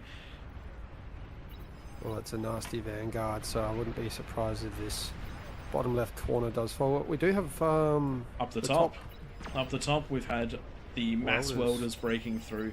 So this is a second place the kings have started to break through. We really need offense from the peasants, but Tank Tom is really handling so much of that defense down the bottom, allowing for all of these players to make their offensive runs. Does look like metal control is going to be somewhere. I'd say that Ollie's probably doing the best eco in the whole game, just continuously building up those aphises for the kings. Rigeki's trying to keep up, only got the 3, has got 3 aphises up already. That's probably the best eco out of all the peasants. We do have 3 in the right hand corner as well for I've got Dr. Clone. Almost weird 3. question for you. Did vanguards used to have 4 legs, not 6? They did. That's been throwing me all of today, because I haven't really built any in a long time. What throws me is that the spider bots have only 6 legs. Spiders have 8. There we go, a little bit of knowledge from an Australian. We have to fight spiders on a regular basis. It's why we all have baseball bats. I've actually been dodging a mosquito this whole cast as well. Cannot catch it. There's animals everywhere here.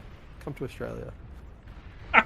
If anyone's seen those come to Australia ads, oh man, they're great. They're absolutely great. I swear it's not as dangerous down here as people make us think. Big tick run by getting in on the snipers from Rigeki, taking out what is a big chunk of the damage, keeping everything at bay. Great little catch right there, and that is one of the things that ticks are phenomenal for. If you have enough of them, it's very hard to get them killed. If you're interested, the same metal value in ticks will beat a Razorback. So if you spend the metal that you would have spent on a Razorback on ticks, and then fight them, the ticks will beat the Razorback. Just a little FYI if anyone's interested in little things that we've discovered as we go along. Defense is holding up over here from the Tremors. Do want to see a little bit of LLT cover for those Tremors, but they are being taken out one at a time by that one Vanguard. Got to get some spam in there and get us around on that Vanguard.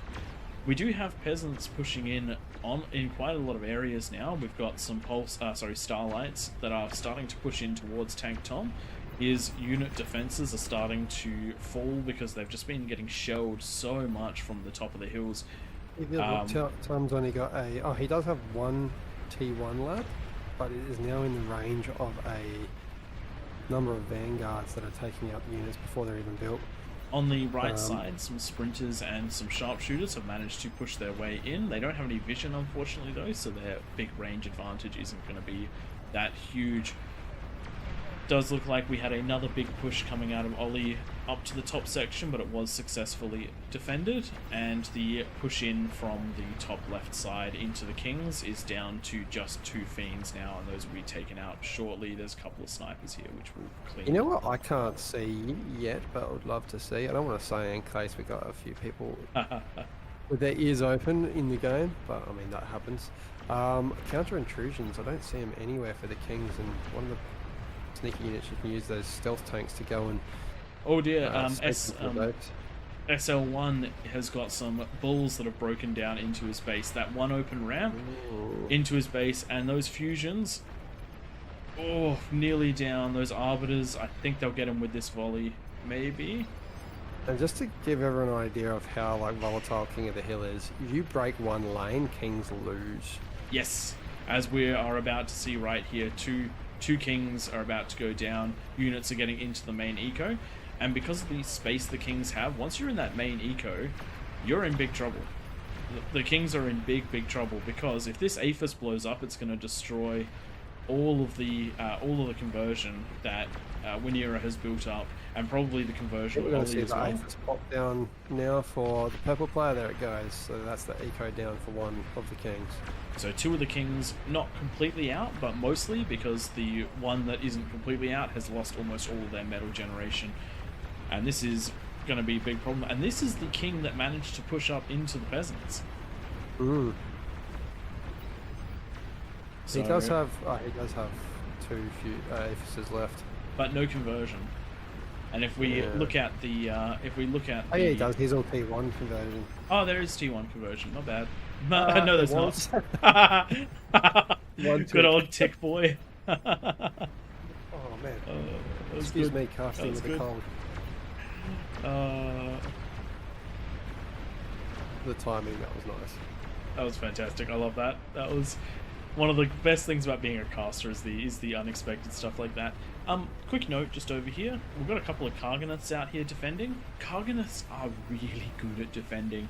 The missiles take out ticks, and their constant damage over time is pretty good against just about everything that doesn't outrange them. So just a heads up that unit's quite versatile in the King of the Hill matchup.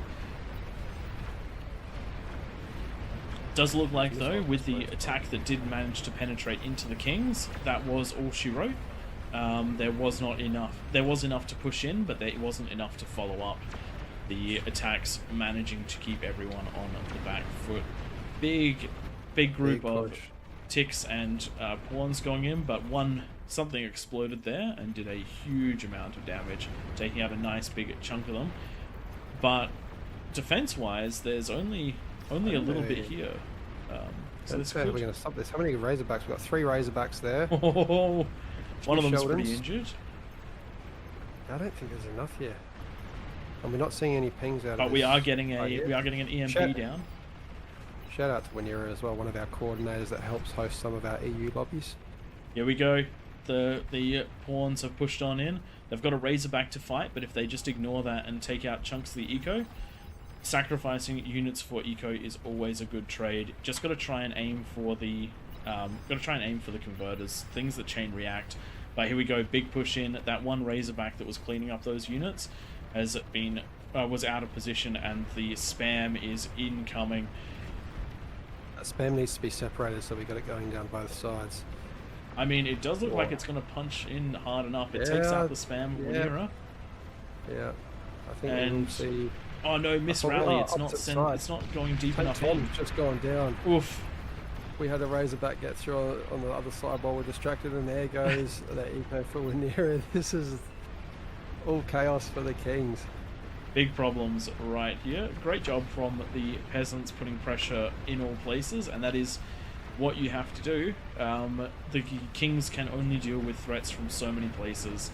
The Kings have to keep you off of that lower ground, otherwise you become susceptible to ranged things. And it does look like this one Razorback with almost no health left is going to take down an Aphis that is going to take down a lot of the conversion in the middle.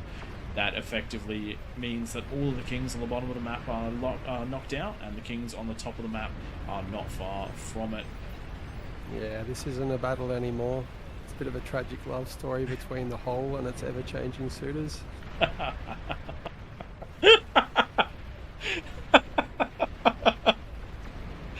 Everyone wants a piece of the whole. One last little defensive push. We've got those few Aphises left from Ollie. Not much conversion going on though, and you can just see 500% bonus to the peasants in eco damage. There's not much coming back from this. Yes, there is not, unfortunately. Just trying. Yep, there we go. So yeah, you go from Aphis kings to boom. compost in the last 5 minutes of that game. And I thought the That's kings all were it going takes. to win this one. When we broke one Yeah. lane, I thought the kings had it.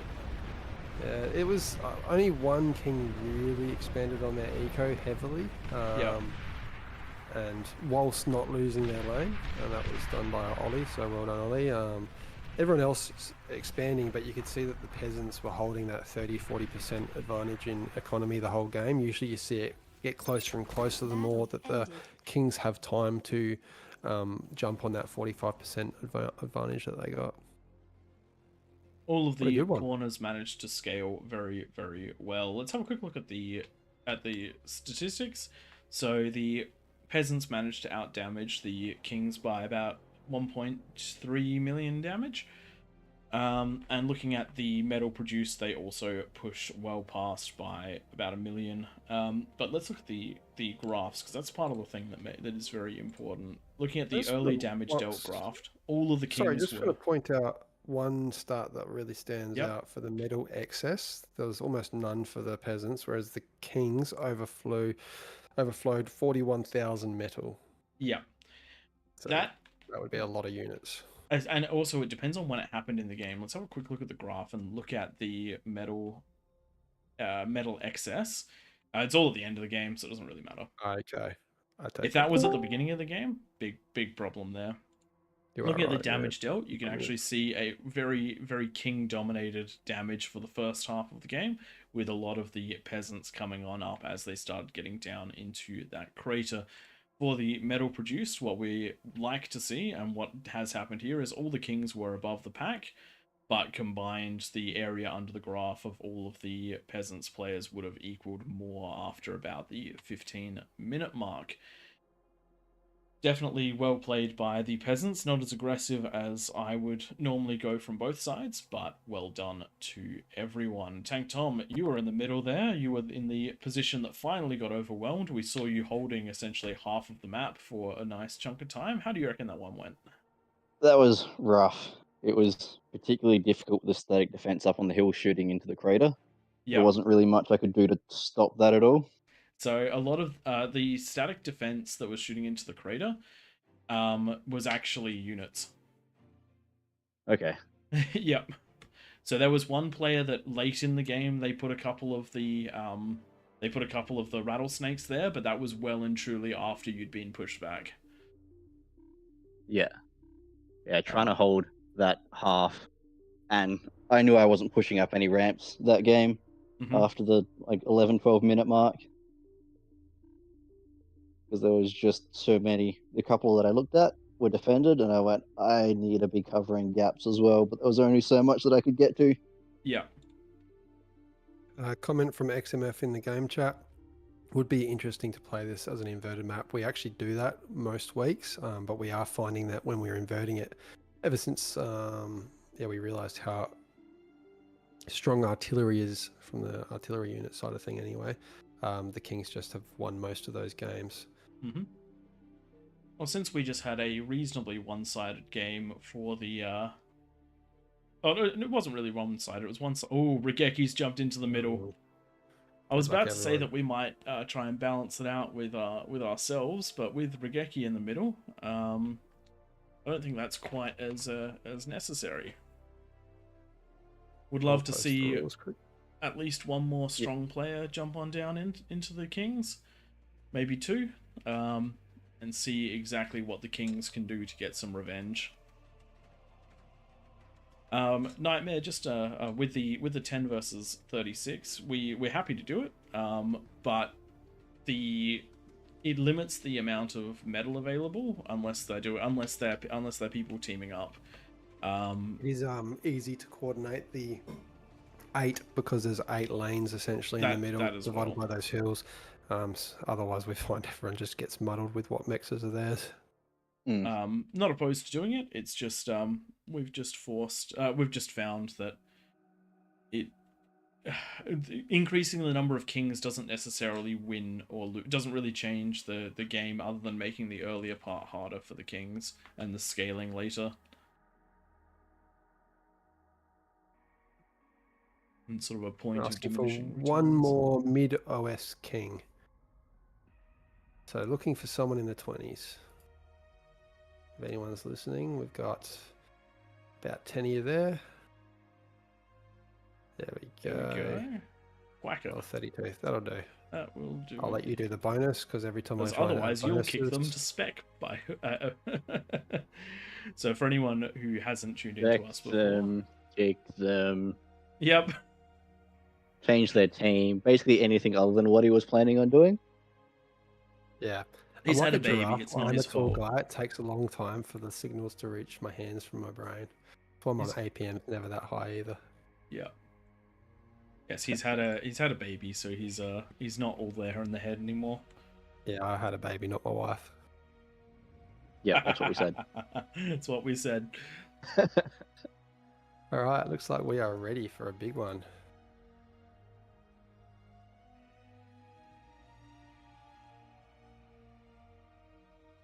Alright. McGills, are you playing or are you... Looks like everyone.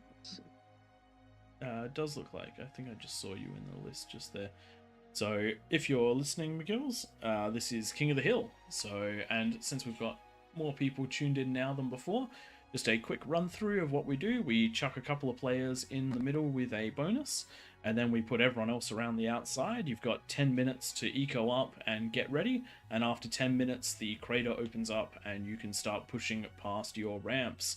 There are some limitations. No buildings that can hit the other team, the other team's buildings, so you can use them for defensive purposes only. And we've turned off a couple of things like air because it would be quite impossible based on the density and the time for the players down the bottom to defeat an air raid at the 10-minute mark. Oh no, we got the inconsistency again. No. Yep, this happens. Just a reminder to anyone watching, !S lets you see what everybody's IDs are, and then you can set IDs to something else. We currently seem to have a whole series of... I can't tell. Actually, it must be only a small number of them that are inconsistent. It's a good thing. So thankfully only a couple of people to... 2, 3, 4. Have we got any 2, 3, 4s up there? No, sorry if this 18, isn't 20, the most 24. entertaining. We're just reading through some 18. numbers. 18. Okay, 18. Yes, so Aeon Aeon Spy Spy. or Shonex 777. Aeon Spy. I'll give him a pretty number. Random number. That's one. That There was we it. go. There you go. And we're in. While we are loading in, this is a good opportunity to jump into the chat and have a quick look at what people have been saying. So, yes, we do all love Top Gear. Yep, wrong set. Yeah, I have to deal with that one. Okay, bonuses is fair. Yep. The ticks versus raises, 180 ticks into raises. Something like that. Yeah, 100. The 180 ticks wins. And if you scale it up to, if you do like 10 raises versus 1,800 ticks, the ticks win even harder. It's crazy. There is a point where the Razorbacks have enough firepower to stop the ticks from getting there completely. but that is well and truly deep down the roads. We tested up to 10 before we stopped testing. Yes, Black Death, it was a good back and forth for quite a while. When the Kings managed to break the left side, I genuinely thought that they were going to win, because all of the power that had been focused down into the bottom of the map and reclaimed by the bottom of the map didn't... Shout out to Black Death for helping us out with the channel as Yes. well. He's our in-channel moderator. Got another round of King of the Hill to start, and for those who are just tuning in, it's King of the Hill. Holding the hill is kind of like dating. It's all fun and games until 7 angry exes turn up to ruin your day. And that's what it felt like for the Kings last game, as Tom just experienced. Oh dear. Tom, are you in this game? Yes, Okay, are you on the Peasants team or the Kings team? I am on the Peasants team. I'm in the corner with some of our AllReasonNoLogic regulars. Very good. I hope that you're planning some co-op eco so you can show everyone on stream how it's done.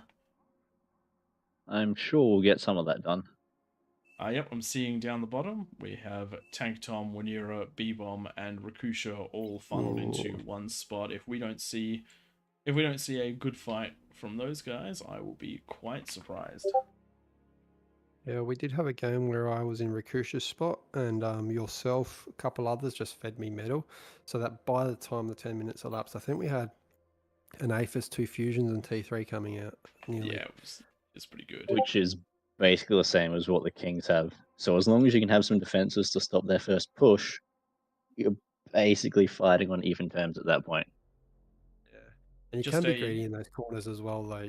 You don't have to really go and help your mates defend, knowing that you're scaling if 1 or 2 of your comrades fall. Not the end of the world, because you're going to win the war. Yeah, sure. A couple of players falling isn't the end of the world. Just a quick note for anyone that is playing. You would have noticed when we posted the rules, we also posted a link to a Discord. If you want to coordinate with your team, so whether you're Peasants or Kings, you're more than welcome to jump into our Discord, where there are 2 chats specifically for that. So feel free to jump on in and try to talk your way to victory. I've heard that the pen is mightier than the sword, and the voice is better than all of them above. Or to just come and join in the banter. Is there good banter in there? Yeah, it's generally not bad.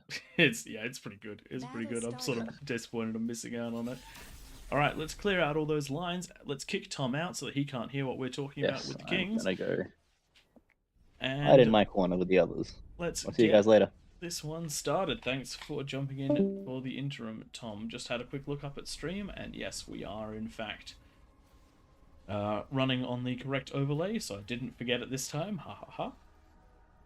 And Videokin's got this one just off of the first look, Pro. So I'd like to think that having Regeki in the middle is a big boon for the Kings, because Regeki is a very experienced King of the Hill player, but he's also one of the best players in the world. There are 2 caveats to that. The first one is that Regeki really likes his eco. And I've seen the Kings lose before he's come online before. The second one is that... Pardon? I'm liking what I'm seeing. He's co-oping with Quacker. Yeah. I know it's something that we do when we're next to each other in King of the Hill is we'll T2 together, not necessarily T1. But we should totally T1 together. We should look how fast these construction bots I know, right? Because you can actually just keep... You can take it in turn building wind and forcing stuff out. That's actually... We need to test that. Sorry, stream. If you can't tell from that, we really like playing this. But yes, we may not spend our Sunday afternoons refining our build orders before playing. Yeah, we definitely didn't spend a Saturday night till like 2 a.m. just redoing the first 10 minutes of games to work out builds or anything, I swear. But yes, my guess on this one, if Regeki comes online, he will be a powerhouse down the bottom of the hill. However, we also have the Pan and Kane down in the bottom in the King's spots. Not the highest OSs, and also players that I'm not familiar with from joining the lobbies before. Hmm. Thanks, Nightmare. Yeah. Don't look up our game history. There definitely won't be tons of 10-minute matches on these maps. With a lower OS and not too much experience in Kings, it does mean that there are potential gaps that the peasants can exploit. Similarly, though, there is a big mix of OSs in the peasants team, and we do have a massive stacking of the AllReasonNoLogic regulars in one of the corners, and so they will definitely have a there definitely will be a place of there will be some harder hitting areas than others. A little bit of an incursion down into the bottom of the map, but the player has pulled back, and I don't think anything was lost from it. I don't see any wreckages down there, so I think we got away scot-free on that one. Having a look up in this top section, we're seeing a T2 lab already out of B-Bomb. B-Bomb is the correct choice to get that T2 lab, because he is going to be the effectively the middle player between Tank Tom, Winera, and Rakusha. Cracker and Regeki now just bumping each other up with energy to get this T2 lab out in only about 3.5 minutes. It's a pretty good effort for the Kings. No one said nothing about not communism in the whole either. Isn't just for the peasants.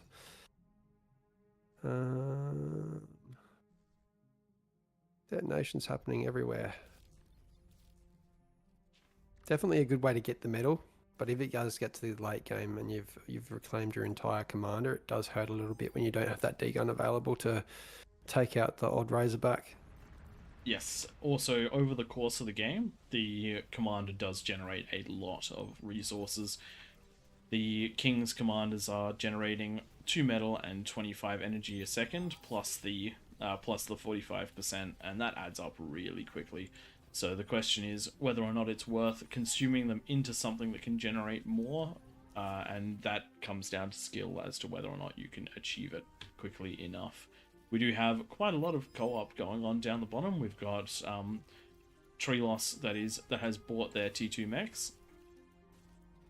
Their T2 builder, and all those little things, they either help or they hinder depending on how experienced you are down there, because one of the things is if you get your own T2 lab, when you reclaim it, you get almost 4,000 metal back instead of 3,000, instead of the 3,000 you spent. So if you can balance your build, turrets, your metal and your energy, it actually can be somewhat advantageous having your own. But if you're very good at this and very experienced like Regeki, co-oping into that T2 lab and getting all of these builders out early, it's 5 minutes in and half of the a whole chunk of the T2s are up or coming up now, the T2 mexes.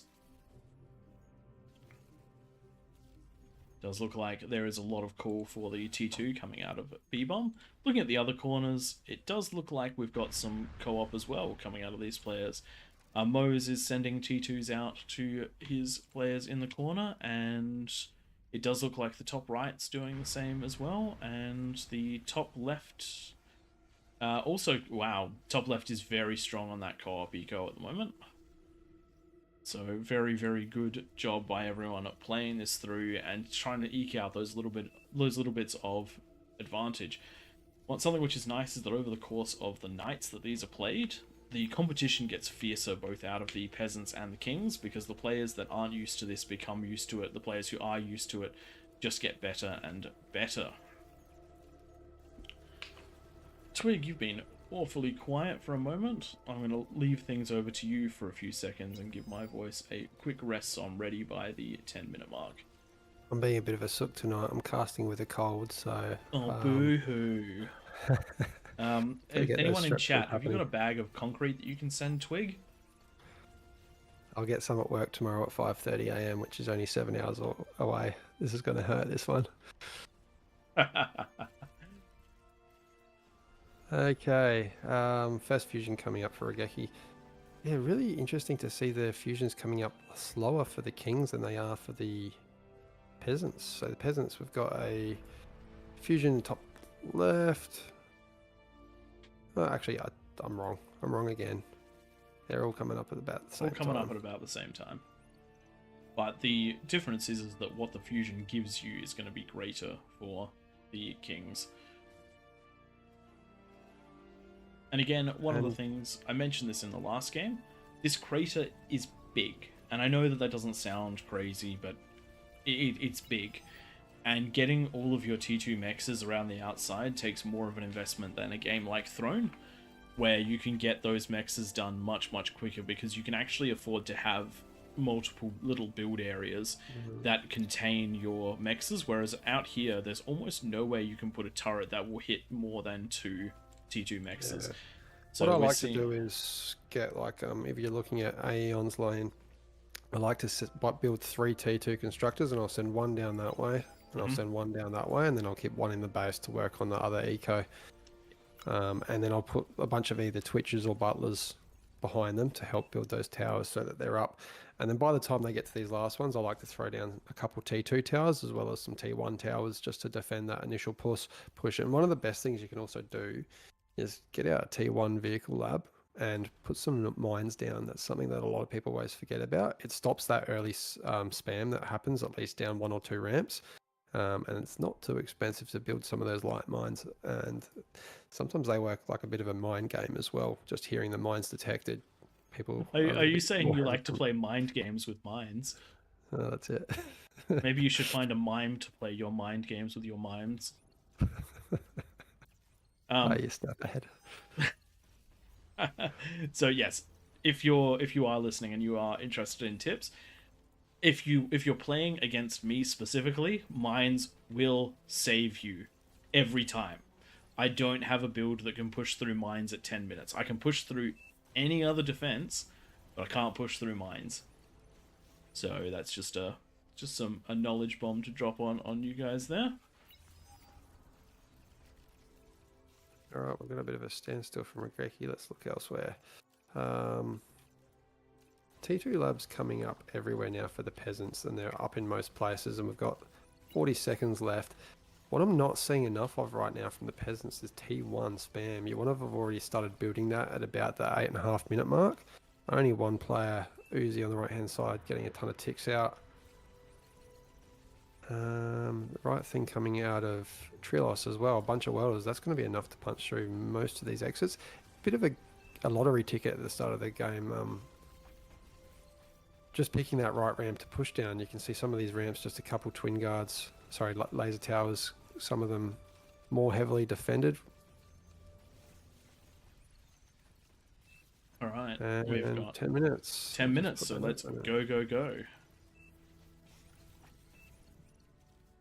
Where do we have action? Here we go. Big push coming up from the pink player. Into the lane with welders. So they will get past 3 welders, but if they went down the lane adjacent, might have done a little bit more damage. I don't know, those walls are... Oh, does look like they're swapping tactics. Question is, what is here? These are all... Actually, there's Dragon Moors there. He's not going to get up that one. Oh no, Miss Micro, he's picked him up just in time and headed towards one of the side players. This is actually really good idea. If a player is front-centric for their defenses, if you can push around the back, these ticks could get so much done because these wins are all bunched up together. All he needs is a couple of them to chain react. And, oh no, Miss Microed. I don't mind that. Get the conversion, but nope, Twilight doesn't even get the wreckage. conversion. Oof. That's rough. To push on the bottom side. So Does those look like Twilights taking out the units with a stun. Unfortunate right there. It was it's just one of those things you don't always know the best decision to make, but Yeah, we threw sorry with your ticks. I distracted you, and there was a little gap on the side of those hills. nice. Ticks can run up the hill. So if you, I think it's F6. Yeah, F6 if you're on grid keys, it'll show you what a unit can traverse up and down. Can't remember what it is for legacy keys. I believe is it F2? F2, you're right, I reckon. Yeah. Anyway, Taking out a small you eco can there. use the colors to determine, but again, not a lot of damage dealt here. You really do have to. It has taken out the wind in the middle, but the main bases not quite. Big recommendation if you're going to do that, when you start getting when you get into the eco, perhaps consider a fight command, because it will keep them at the max range and they won't die to the winds themselves. But now that big early aggression hasn't quite worked out for the pink player, and they're now stuck on a T1 eco with T1 units pushing, with T2 pushing into them. So that's going to be quite rough. Some of the other kings really need to get in there and help them out. Pushing on pink right now, so 4 welders, 3 low welders, sorry, and a mace. Pulling back though, seeing the commander there hidden. Actually quite surprised they were getting shots off on the commander. I don't see what's detecting the comm.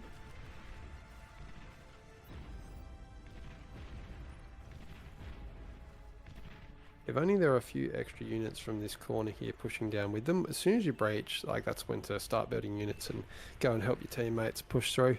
And that's what we're seeing now with these ticks. So here we go. It's the same player. This is going to be a problem for the pink player now that there is vision, now there is backup for them, and there is units to take out the comm. Good little surround there, but not quite enough. Though the ticks are going to continue, and we are backed up by fiends. But thankfully, we are seeing another king step up to the plate and send units over to help. You got to remember that this is a team game, and you have to play this as a team. Small attack on the top left side, heading towards the kings. They have pushed down and taken a couple of the mexes, but not enough to get into the eco centers. Quacker lives to fight another day, and Regeki continues to scale. Looking up at the top right of the map, and this push is getting deadlier and deadlier, but more and more help is rocking up from the king below. But this does mean that the pushes up into the peasants are going quite slowly. There is one happening slowly with snipers and welders in the bottom right of the map, just trying to punch a way through the dragon's teeth. I'm not seeing any dragon's claws there, so they should be safe to push through. A couple of mines in the back. These are light mines though, and light mines will not be super effective against welders. Remember, if you're trying to fight T2 stuff with mines, T2 mines, and keep them spread at the rate that they pump out of the mine layers, because they then won't chain react with each other. Huge amount of what are they called? Ticks running down on the bottom right hand side, but they're all getting cleaned up by a line of welders. Doesn't take many welders to stop ticks. It does not. However, when there's enough ticks like in the bottom, they nearly manage to push through to the snipers. Unfortunately, just enough firepower, and very smart of the king to pull the units back and keep them fighting, keep them in a fighting retreat. Does look like sieging is going on from this from the pink king, using the Quakers to great effect, shelling that high ground. That's going to be really hard to deal with unless enough units can push down, but there's plenty of build turrets in here, plenty of pop-ups, and even a pulsar defending this area. So that's going to be rough to push into. Nice addition with the pulsar. You can manual type fire the targets that you want to pick off, especially with those ticks running around. If something does push down, you can pick off the bigger units. Regeki's slowly building up a mass of ticks. And are we going to see T3? He's one of the only players that's got the T3 eco. Am I seeing plus 200 and something metal per second out of Regeki right now? 290. You are seeing reclaim. plus 200. I mean, it would be at plus 200 anyway, because a single fusion is almost plus 100 on its own. Sorry, a single Aphis is almost plus 100 on its own. But is going to have to help with help Quacker. Because there are units pushing down. And it does look like some ticks through, but they're going to run into the Sheldon Ball with a couple of grunts, and yeah, trying to attack into the LLTs. It's not going to let them punch in. Does look like red is getting on the offensive. Quacker, who supported Regeki, is starting to clear these mines out with the corpses of his grunts. One of the, unless you have ticks, certainly a cost-effective way of doing it. Does look like Regeki is going to snipe a comm with all of his ticks. Great little grab there, means no more reclaim down the bottom of the ramp, and potentially an extra 1500 odd metal for the Kings. The sniper welder push in the bottom right of the map has managed to make it onto the high ground, but there are a lot of ticks that are coming in to try and deal with this. Thankfully, a couple of welders remain and a few ticks from the yellow player, from the cream player, still hanging around, which means that these snipers aren't going to fall to ticks just yet. We've got some backup ticks coming out of our maroon player. Is that maroon, brown? Aeon Spy. Noticing where the leak is. And yeah, sometimes it's, if you can't break your lane and you see another lane break, it's the best thing to do is go and help. 100%. Take the advantage wherever you can get the advantage. I remember there was a game I was stubborn. I just could not break my lane. I was a king, and you had broken yours very quickly. And you're like, "Do you want me to come and help Twig?" I'm like, "No, I want to beat them by myself." The whole game, I could not beat it, and I was the last king to win my lane. I nearly came over to help. I nearly came over to help, but I was like, we're not in a losing position. I'll let him struggle. I like what's happening here. We've picked a direction to go around. Up the hill is probably a little bit hard. Yep. We know there's 4 players up there, whereas to the left we've got 1 player. So these welders and snipers slowly picking apart this base. And if we manage to take out that fusion, I reckon that's say goodbye to Kareen. There we go. That's the fusion down, and that was a target priority, just by the way. The player actually manual targeted that one, just like they're manual targeting the smuggler and manual targeting the compass. So the radar and the anti-radar. You can gain big advantages from very small things like that. Just knowing what targets to shoot and making sure your units actually shoot them. If there's something really critical, you can actually turn your units off of fire at will, and then they won't use up their shot before they get into range to the thing. But be careful, because it does mean that they will not automatically target anything. Can I just point out a little bit different, just looking at the middle of the map, the ecos have expanded a lot more than last game. We're at 18 minutes, and the balance is about 20%. We were seeing 40% in the favour of the peasants at this stage of the last game.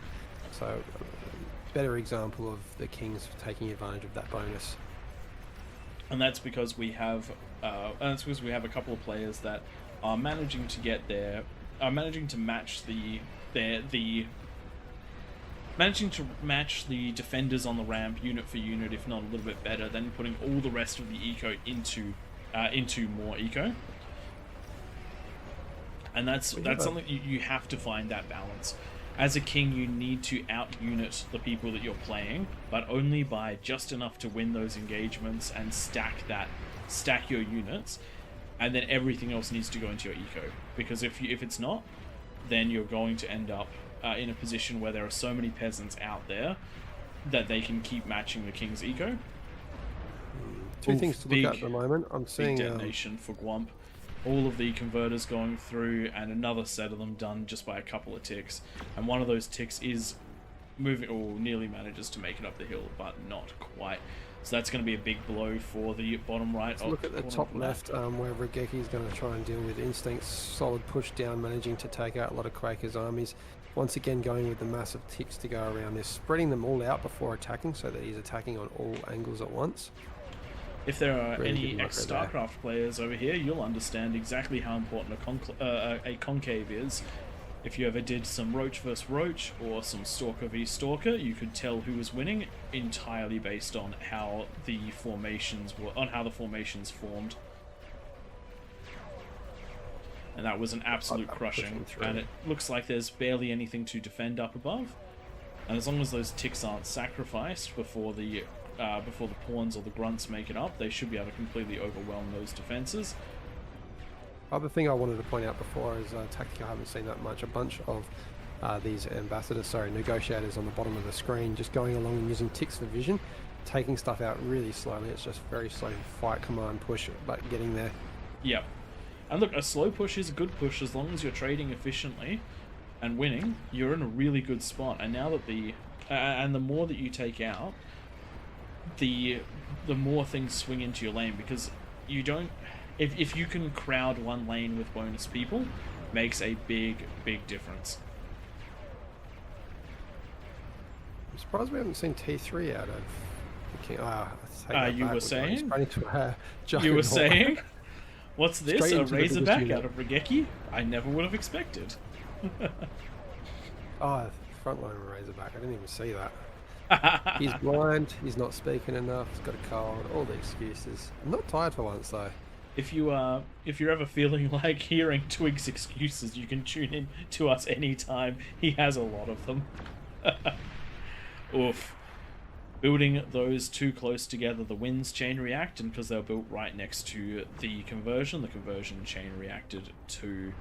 So big dam done just there, and it does look like this bottom middle section has been basically completely cleared and is now a free run for the two players there. We're not seeing... I see a weak point. Pink has 4 fat boys, which just turned into 2 in one shot. We don't. If we had any spam supporting the peasants on this top right side, I reckon they could just run straight on through. There are a bunch of Razorbacks and Marauders on the hill ready to run down. So even though I thought the Kings were looking in a promising position, this right hand side's... This is bad. This is really bad. The snipers are in, the no Quakers spam. are in, and these players really need support from the Kings around them. No pings to... There aren't any pings, and the first time that a couple of these players are looking over is because of the explosion of the comm, and it's a little bit late when that happens. This is just as Rageki's done his push up into the hill with T3, and now he's a big push. Because the thing Great is, response out of Kane here, but straight across with the massive units, just a tad too late. Yep, there were... Oh no, he's pulling back to fight the units. No, push through. Yeah, if you are being attacked, if you are going to lose your lane, you've got to ping super hard, because if this force gets into the middle, this is everybody's eco going. Yeah, I don't know if this is going to get dealt It's not with. a jug. Yeah, the pan. But this... Oh. If Rageki's and Quakers ecos go, that is game. That was a bunch of conversion, but it wasn't... It's not the end of the world. It does look like the Kings have held. It does look like the Kings have held. 40% difference in eco now from taking out that player. Oof. Good hold. That's, we've seen about, what is it, 1, 2, 3 peasants fall. I think the peasants might actually have this one. I think the peasants might actually have this one as well. There's just not enough... I think it'll actually come down to what happens with this cream push. If this cream push manages to break this top right section, sorry, the bottom right section, then I think that we'll still be on an even footing. That is a huge eco now. I hope to see some towers come up in the middle of the map, actually. Just those T2 pop-ups would be ideal, just to keep those ecos safe. Mm-hmm.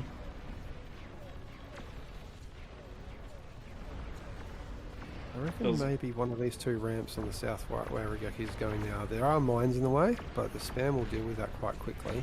And then there only looks to be T2 towers. There's a few Marauders, but this many units should be able to take care of them. It's just a matter of getting the opportunity to go up with all these units and not having to defend for a split second, which doesn't seem to be happening that much. We do have a good push though out of the cream player on the bottom right hand side, tree loss, getting through. And those winds are going to chain react. Those winds are all going to chain react. That entire economy is going down.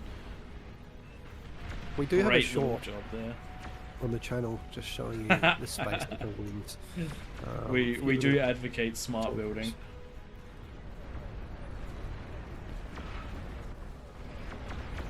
Wondering where all these are going. Well, Rageki's decided let's go where this has been broken, so I do like that. You send this many Razorbacks around and just go counterclockwise or clockwise around the map and clear out a lot of the base. Wanira just hanging out at the top of the ramp, waiting for that jug to come in range. Does look like he's going to be seen by those ticks, but the ticks don't engage on him. A couple of Razorbacks coming in to help back up. This could be some great D-guns out of Wanira. He's moving in. Oh, he's been seen. He's still heading for the jug. The jug has nowhere to go. The jug is going to get D-gunned. Oh, that's great. That's great. But the Nice comm does play. go down, and there is another jug on its way up. And it does look like these Razorbacks are getting into the rest of this blue player's base and will be taking it out. But on the bottom side, Quakers and Banishers are starting to really punch their way in towards Quacker. Quacker needs some serious help here to clean this up. Does look like the help is coming, but can it come hard enough? It actually... our predictions from the start of the game are actually coming quite true with the fact that because there's a couple of weak points in the King's armor, there just isn't that ability for them to push out hard enough. Gecky's just got these Razorbacks on mass command, just ram them through, and you'll lose some, but you're going to clear out the whole base. Gonna clear and you out can this whole probably get section. your own recline. Yep. Mose might get some good D guns here. So with that one out the front, it should expose the comm, and then give a there we go. The comm is exposed and does go off. Only takes 2 down, so definitely going to clear up this section. And that should free the Cream player to sweep on around and try and get rid of a lot of the army that is pushing in this top right position. Lots of Thors here backed up with snipers. This is going to be a hard thing. This is going to be hard to hold. Oh, big Especially bang. with the orange player near falling. But as soon as this gap opens, the Kings are in really big trouble. Com goes down and takes a chunk of the army with it. We do have a quarter of the peasants now dead, and 1/8 of the king's dead.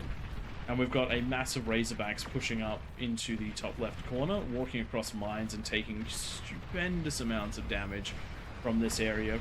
Com goes down, but they're going to be cleaned up by the Shivas. And it does look like we have units getting into the middle of the map. This is going to be it. There's Thors here. There's no comms to clean them up. This is going to be the end of the game. Just as I was about to say, it looks like the Kings have got it back. They've found that weak point. If this top side had been able to hold for another minute or two, I reckon that the Player Kings view, would have can had they it. see it? There we go, they see it. That is going to be it. Oh, wow. Just like that. Nicely Just done to player S1, SL1. And that's the thing, the Kings can put a lot of pressure out, but as soon as one King falls, the economy of all 8 Kings can get gutted. And unfortunately, massive. as well as the Kings played, they cleared one entire quarter, and they were about to start sweeping around to clear the rest. Because look, even just with the dregs left through, they were going to push through and clear all of this. No giving up yet. There's a massive eco I difference. mean, so it's a 200% eco difference. It's 12k energy to 200k energy. I mean, yes, it is Nova. Can we take out a little bit more of revenge? I don't know.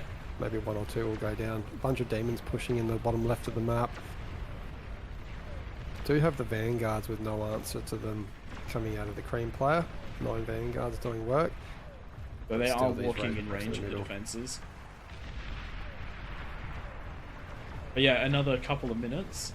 If the top side of the map had been able to hold for another couple of minutes, then I reckon it would have been a Kings game in the bag.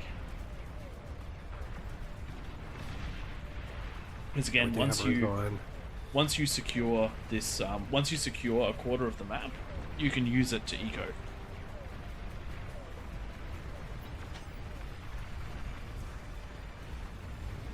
I think we might need a water break after this one. I agree. I mean, totally you're doing wasn't filling up my 95%. water bottle just then.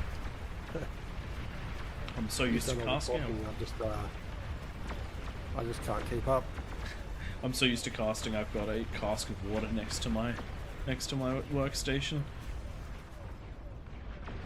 Absolutely great play by both teams on this one. I think that if it hadn't been for the top falling, or the top right falling for the Kings, I think this would have ended up as Kings favoured. All of the attack that was coming through this top right side had just hit its critical mass and was just starting to take over the game. Very unfortunate state of affairs. The early game ticks did not pay off, unfortunately, and so the peasants take a win for this one. Battle ended. Quick look at So far, King of the Hill has behaved a lot more like the French Revolution. quick look at the damage dealt, and we have a couple of the peasants that are right up in there. See that purple line flowing right with that beginning of the game, doing huge amounts of damage. So great job for that purple player, keeping the pressure on all the way up to the 23-minute mark. Look into the metal production.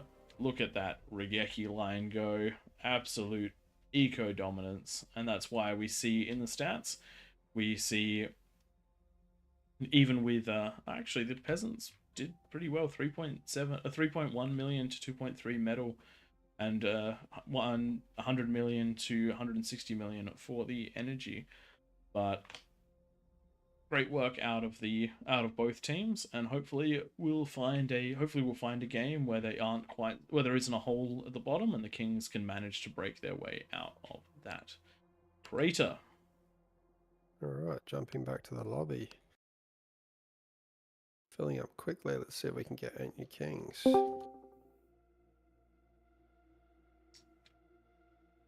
Alright, couple of the Grump boys back in. They tend to jump onto the streams that we do, and tend to join us on the weekly. Just getting rid of the bonuses of the Kings who have jumped out. And it looks like we have a little bit of reluctance Maybe for this is the Kings one we're going players. to jump in there. So we might end up throwing a couple of the King. We might end up seeing exactly what we can do to get the Kings back into this one. That last one felt like it was rather close. That last It one was. had about 2 minutes difference in there. If you guys had managed to hold that top right for 2 more minutes, the push that was happening in the bottom right of the map would have swept around and cleaned up that whole issue, and then all of you could have focused on the other side of the map. But a good job out of you guys. You held the AllReasonNoLogic guys held very, very hard in that bottom side of the map, and you didn't really falter at all, and got some good and put a lot of good pressure on. Winera got an absolutely phenomenal D-gun in, taking out that Juggernaut. We don't normally see Juggernauts in this one, so... Yeah, taking out the couple of Jugs definitely swings the balance, because if they made it in, Aquana would have gone top, and then it would have been basically the Kings rolling around cleaning up at that point. Mm-hmm. So the question is, can we get enough Kings in for the next one, or Twigger, you and I are going to have to step up to the plate and play as Kings? Yeah, we might have to. I'm Yeah, wondering if we... okay. Ollie Bolly's jumped in there, which is great. Looks like they're brand new to the game though on that 16.67 OS. Oof, one Chev is going to be rough as a King. Alright, let's do it. Even if we lose, we lose. I might. Yeah, I'll jump in with you guys and we'll see what we can do.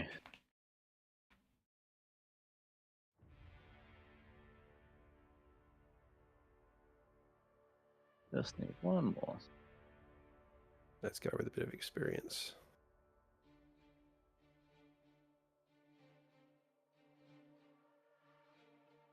Alright everyone, you're going to be able to see us play from our perspective this time round.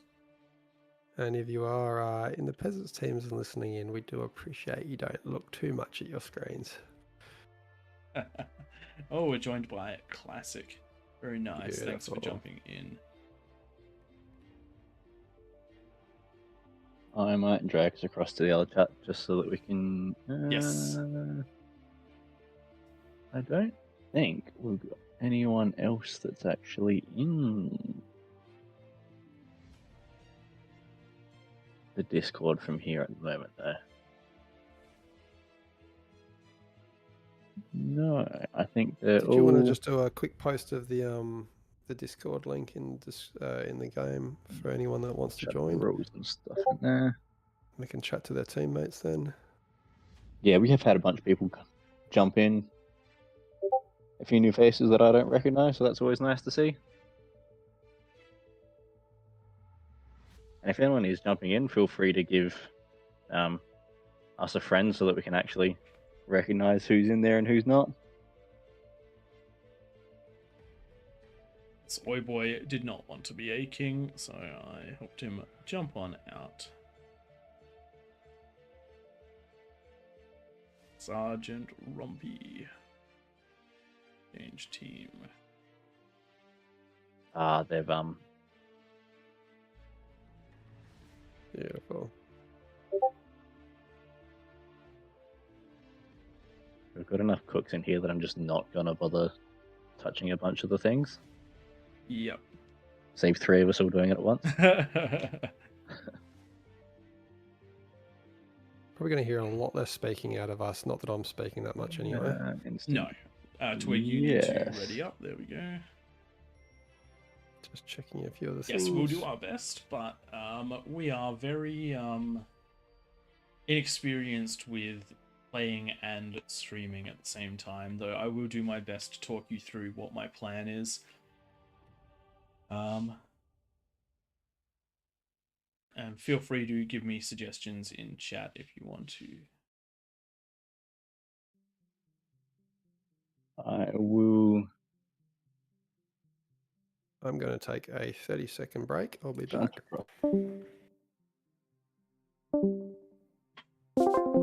Just gonna drag us in here so that Instinct can come find us as well. Yes. Tom,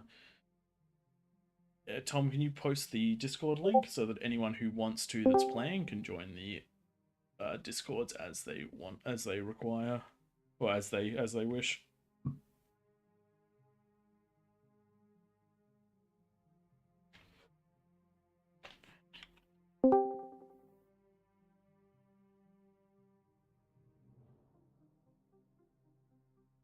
Oh, I don't. Good day, good day. G'day. Good day.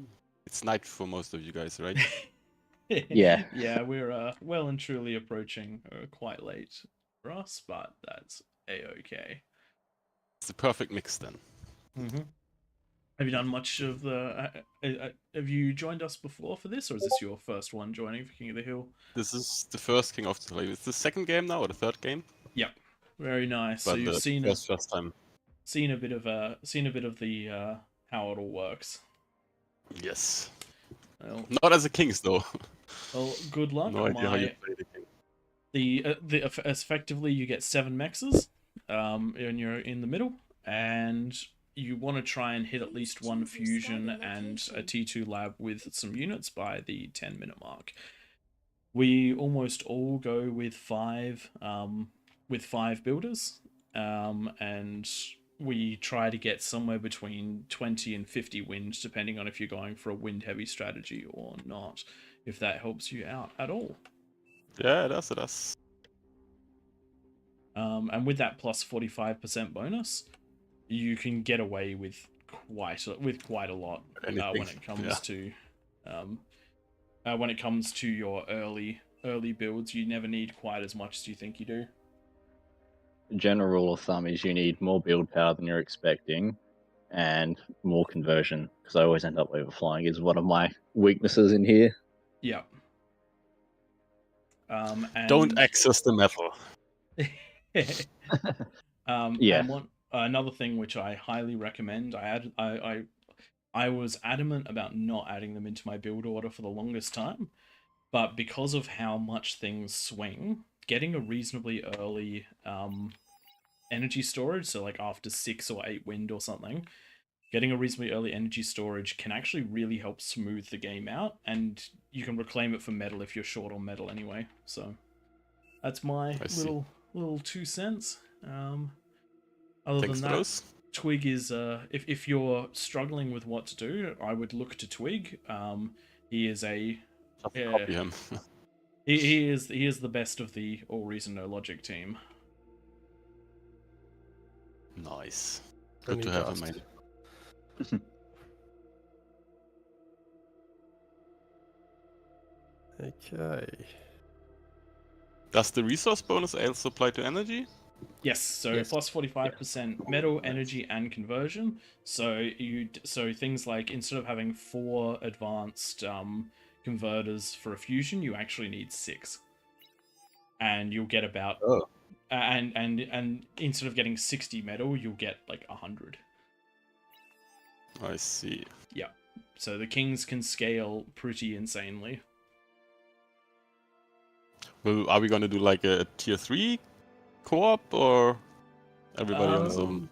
Who are It's you? hard Because this to one's decide. fairly spread. Well, we've inverted, have we?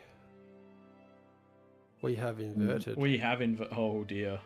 Yes. Oh, this is gonna be goody. good. This is gonna make it. Oh, It's easier for whoever's on the top, is what I've noticed for the couple where we've had some inverted and some not on evenings. Yes. Which means that running vehicles out of here is going to be much easier this time around than it was last time.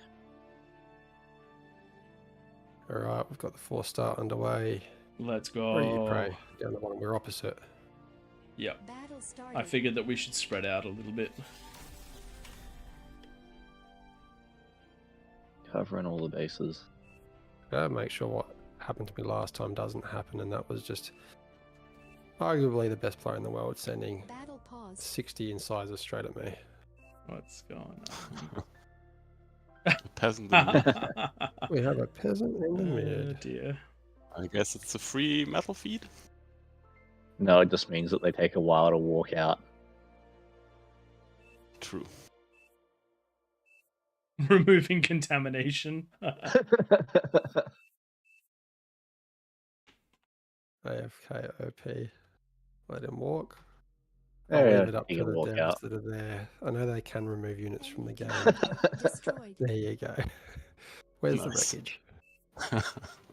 Battle started. Can we see the first wind from the Kings in Raptors tonight? We should do. Well, I'm hoping we do. It would be very embarrassing if we don't. I mean, yeah. We'll see how we go.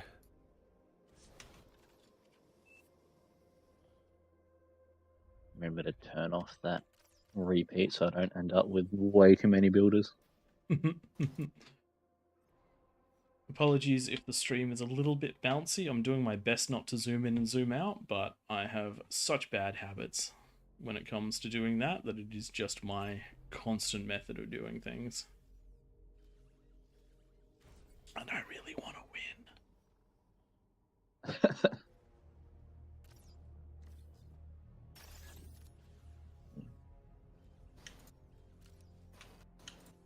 Yes, thank you, Black Death. I have not changed the screen. Thank you.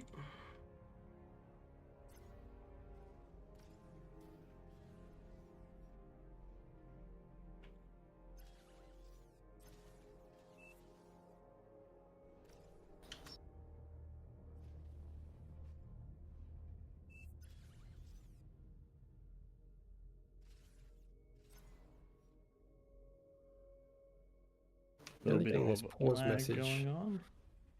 Hmm. She a bit laggy. Yes, we're playing on the EU servers because they are the strongest servers. But that also The means fact that we're playing on the ones that have got the most resources behind it and still it struggles tells you that we're pushing limits. I mean, the game's only really meant for 8v8, and we've probably got a lot of spectators in as well. Only 26. 26 spectators. Yeah. So, that is doing us no favors. But it is great to have everyone actually joining us and watching. Yes. This is going a lot better than those 40-player games, which were great, but only to watch because from Australia we kind of lagged out at the T2 phase of the game. Oh, they were brutal. Yes, they were. Try something different. Do we go for... If I can figure out my grid keys, which I also blame as well all the time. Maybe some advanced solars.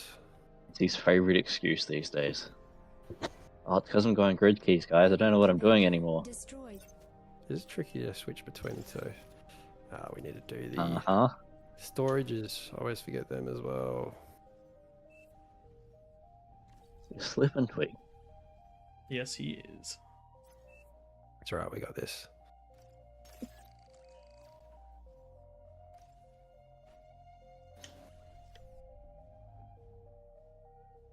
An allied commander self-destructed.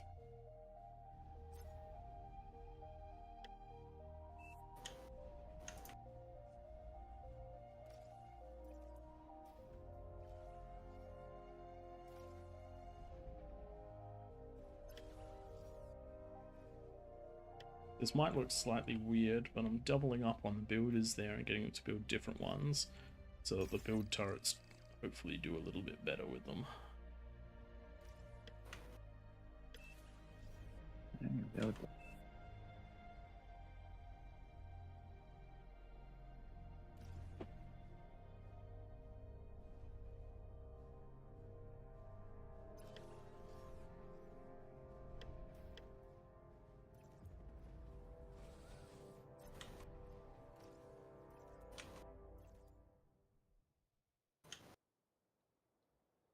Yeah, Actually- T2 lab.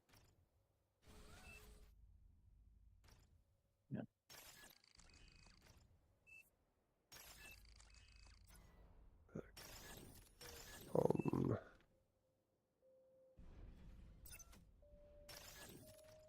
Enemy commander destroyed.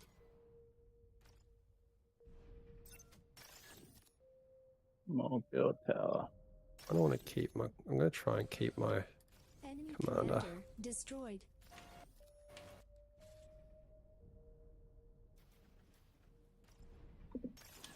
In build conversion. What a numpty. Gotta build that conversion. All the converters.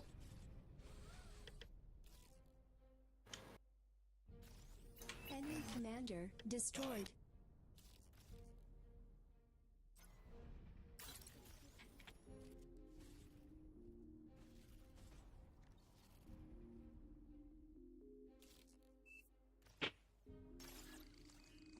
Instinct, you can probably move some of those defenses further up. Just because Yeah, I'm when scared they they're gonna screw- shoot down. Oh, we are uphill, right? Yeah, we're uphill, I and want when they that to hit. Yeah, it still looks like we're downhill. Like when weird they to throw see. kicks at us, they'll tend to spam will tend to run around rather than through that. I see. Which then makes it largely useless. Mhm. But this is coming from plenty of pain having been killed by them lots. You've got Where the you're like, I'm experience. good. I'm not good.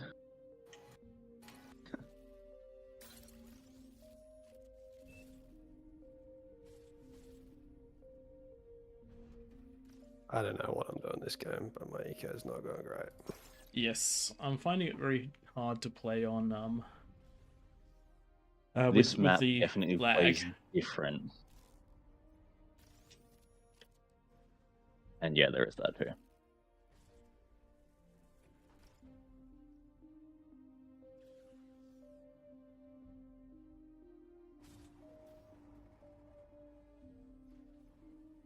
Low power.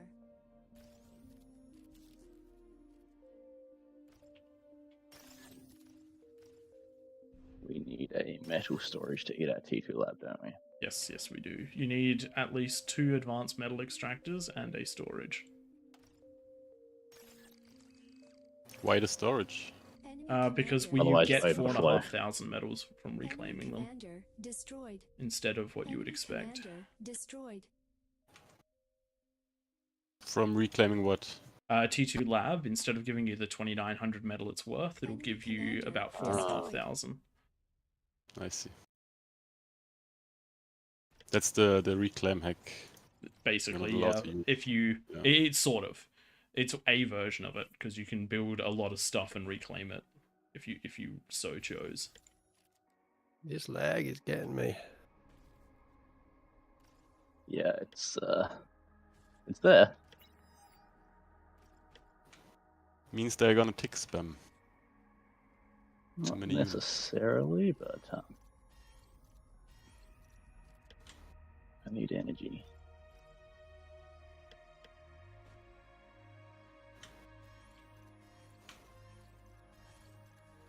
Yeah, we're good. Jeepers is going to be online in about 30 seconds. Yep. Gives me You say just Aphis? long enough. No, Fusion. I'm not that good. Low power. Gives me just long enough to get my stuff up again. Yeah. Come back, wind. Don't die on me now. Oh, that is hurting. Ugh. Yeah. And solars. Oh shit, 1 minute left. Oh, Oh shit. my god, I'm not doing good. Oh, and I'm bottomed out on metal too. God damn. Don't need that builder. This not good. This not good at all.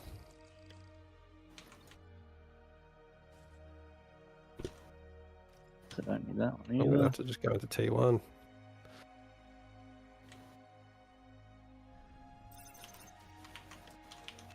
Nine minutes. This is bad. Yep.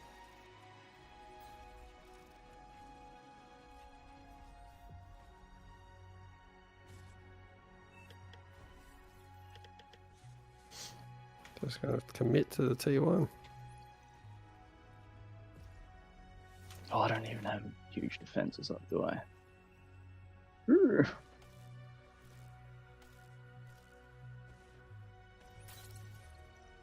You know how we said that we're going to show them how it's done?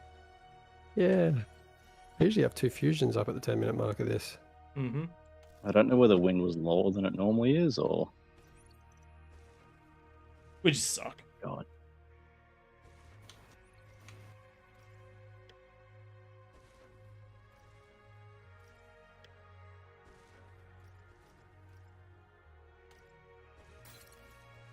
Reducing units. With 4 seconds to spare. This will be fine, right? Yep. Okay, This at least will I can be see them totally fine. down the bottom of the hill still. And you are gonna go T2 unit detected.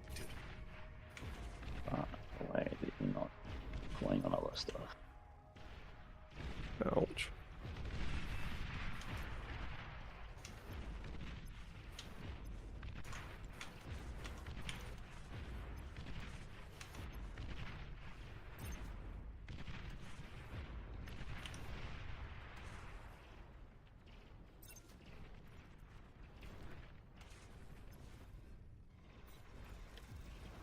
Do we go with the tried and true? They sent units at me, so we send units down and see what we find. Yep.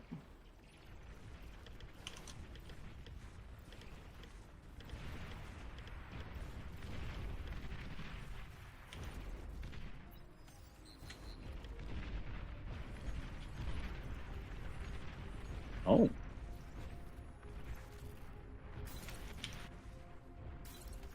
T2 unit detected. Oh, they got a vanguard up 3? here. What the hell? Yeah, up here. Wow. That's massive. But that means like all the other sites in this area should be undefended, maybe.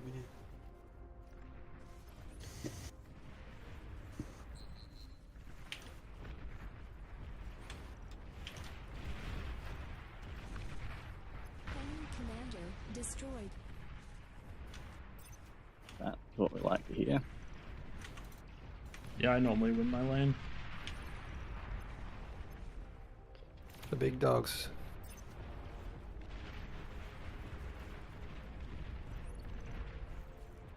Okay, finally I'm coming somewhat online. A little bit late.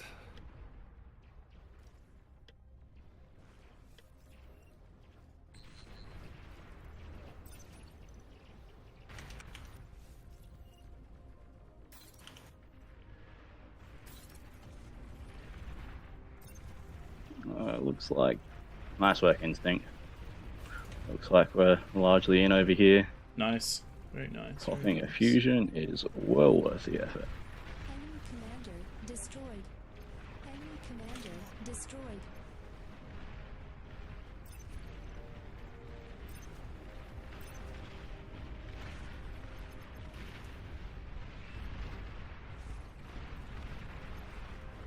Ah, Rhaenyra, yes, you're killing my stuff.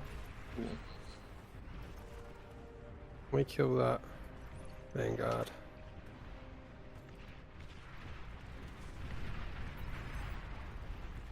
Nice. Enemy commander destroyed.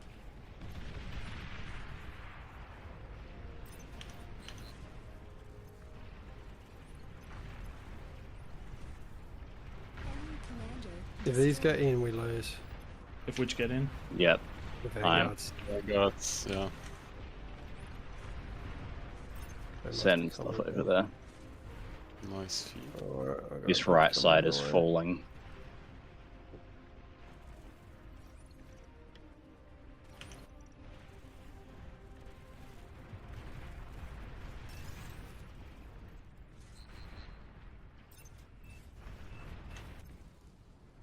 We got a rattlesnake being built.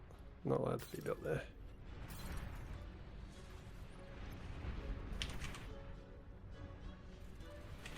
I'm gonna get a constructor and a few units out.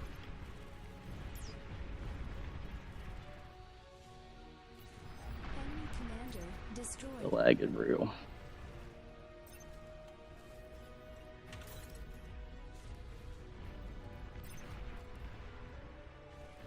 Oh, this lag hurts. Yeah, it makes it rough.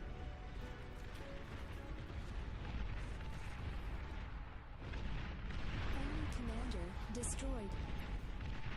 Here are the 3 vanguards.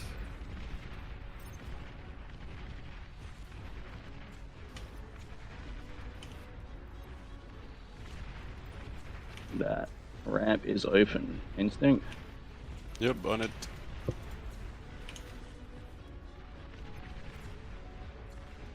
Oh, Vanguards or Fusion? Which do I focus? A fusion. guess the Fusion, Vanguards. I'd say. Commander destroyed. If you kill the eco, they can't make more units. Yeah. This Fiend might be useful. Tank, Tom. I thought it had died.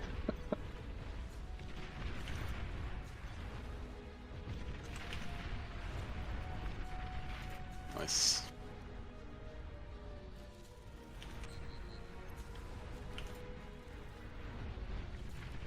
Okay, where's a ramp that's beatable? Hey.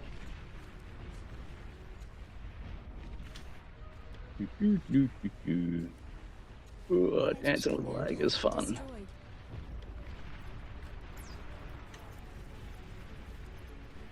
Ooh. There we go, Vanguard's basically dead.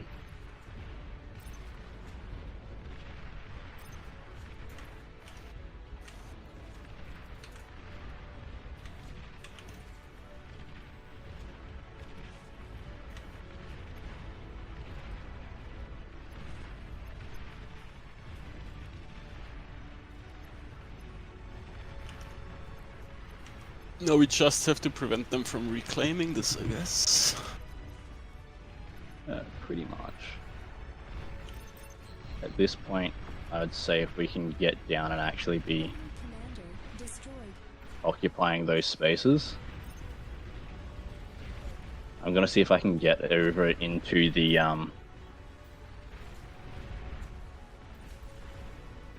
back line over here. Counter intrusion. Oh no, there's No. Thors. Shouldn't have said that out loud, Twig. Oh, I'll build one instantly. I might get something in before that gets built. Done in 6 seconds.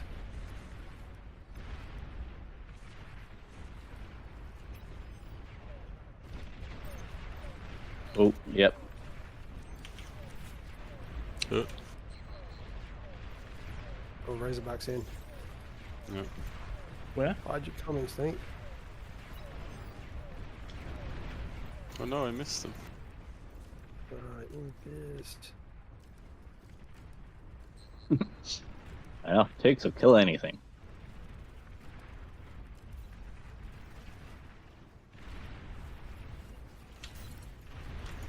We've got a comm just down here. Oh, and Thor.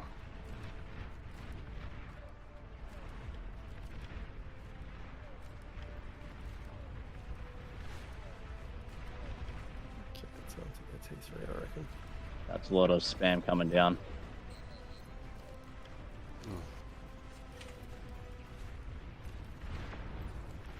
Good thing we got some fiends. Nice. Yo, this comm was a bad choice, sorry. Enemy That's commander alright. destroyed. Oh, you're building a base down there, wow. Okay. There's 3 mexes. Although I do need to go and kill the one next to it.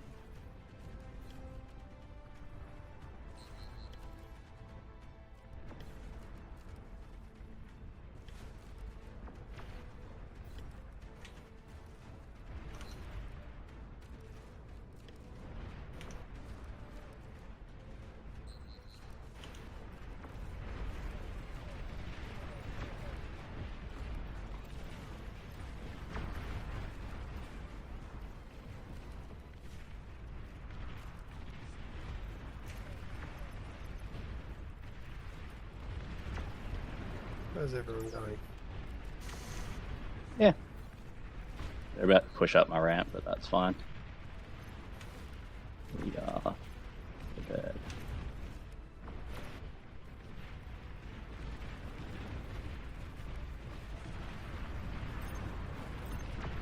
Or at least they can only deal with so much.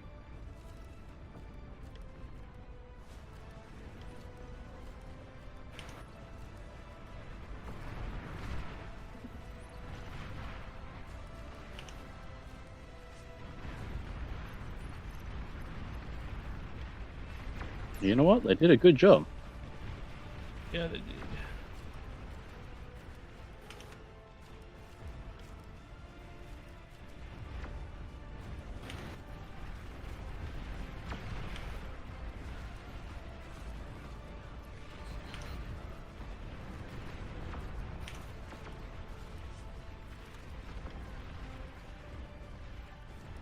No. Don't build yourself in.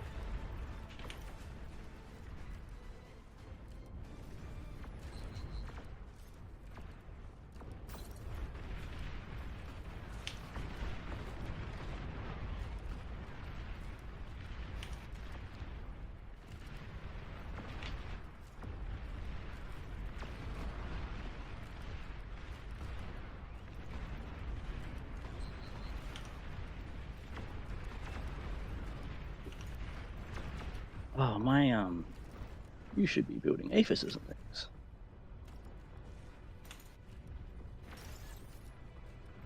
Trick, can you kill this Razor? Which one? Nah, just... Oh, all of them. There's a lot there. That's a problem on that side. Yeah.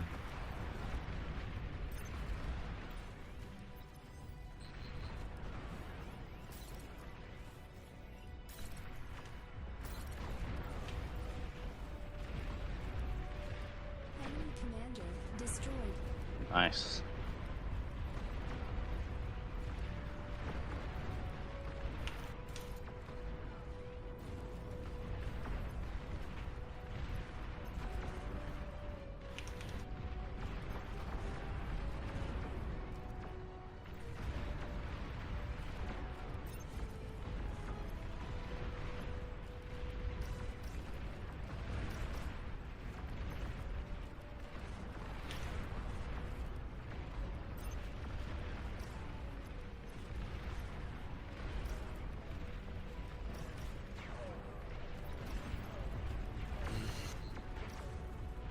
Yeah, they all it's get been shut really down. big naughty too.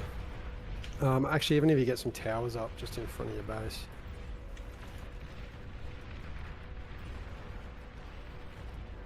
What's your comm? Oh, you're keeping him there for safety. Oh, he's sending the spam right through it.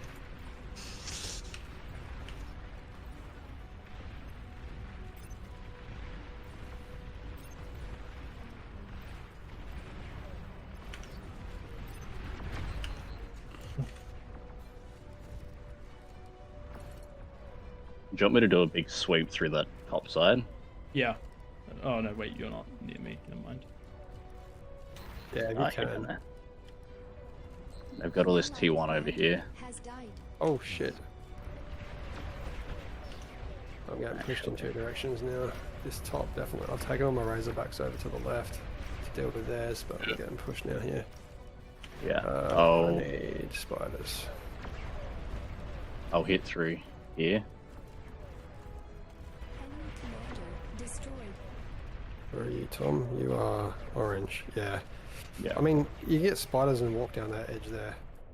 What we need to do is deal with all these Razorbacks over here. So build, Quakers at a distance and take them out. That's a good idea.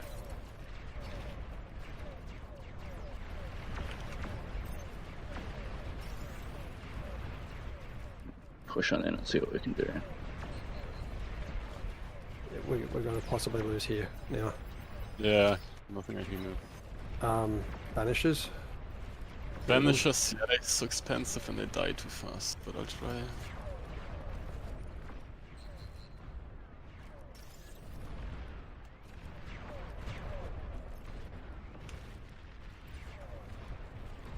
commander destroyed. Your Yeah, they have too many tier 3 behind us, too many vanguards and shit.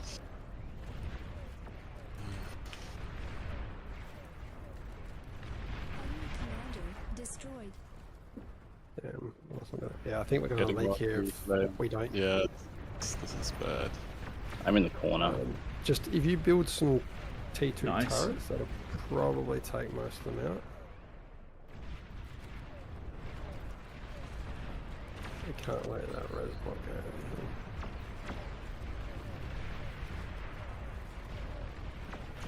I'm going to start leaking soon. I'm too thin spread, I reckon. Battle paused. What's going on? Not me. Unseen paused the Unseen. game. There is unseen. I don't know. Battle started.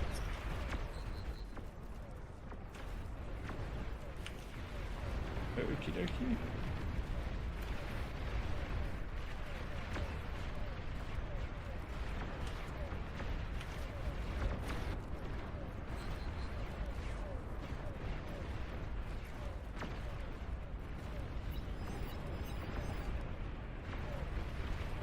Oh Jesus, that's a lot of.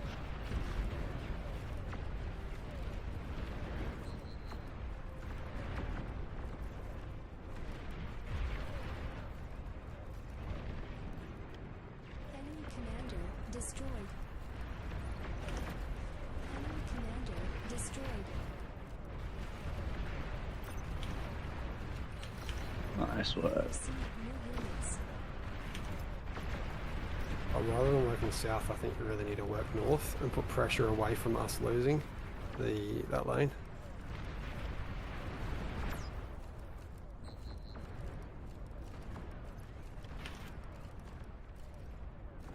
Change all my span to go down this ramp now and try and make a breakthrough.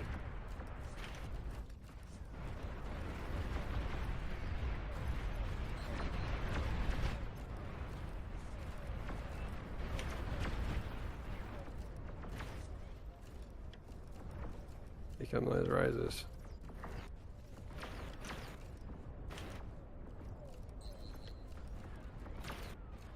Enemy commander destroyed.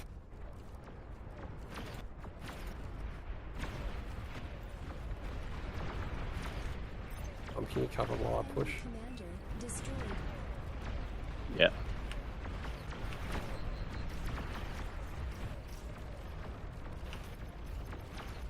Oh, I've got a look at the bottom side too.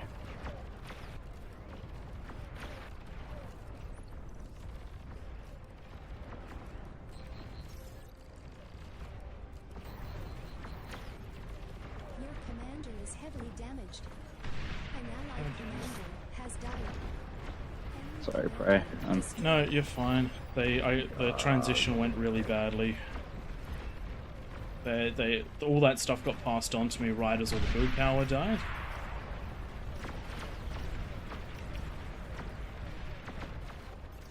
You're overflowing Oh metal. my god. T3 unit is ready. Enemy commander destroyed. An allied commander has died. Yeah, we're falling there. Yeah, once something makes it in, it gets real tough. Power. That was such a bad time to swap over.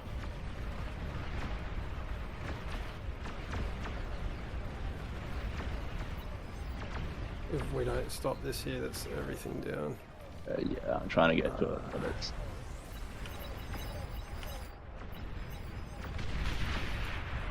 Pew!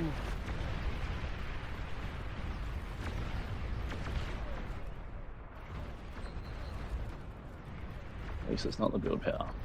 This is hurting. Yeah. So, because they could hold us. I wasn't like all that happened there Yeah. was that I got given a player right as their build. Like they were trying to give away their stuff while ticks were in their base. So I just couldn't. By the time I could get my units over there to defend, it was already too late.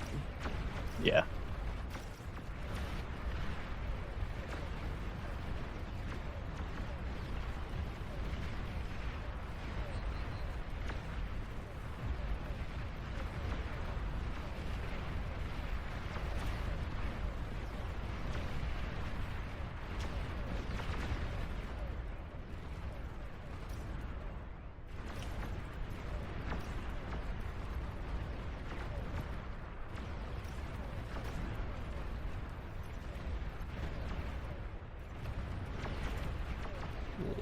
Almost down, I reckon. Destroyed. This here's gonna get me. Yeah, I'm not up there anymore at all. Yeah. That's alright. It's alright. We did what we could.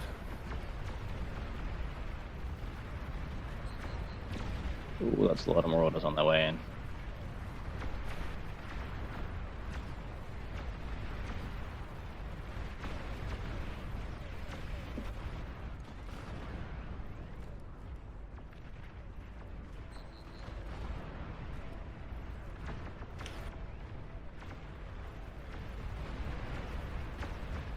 That's my build power.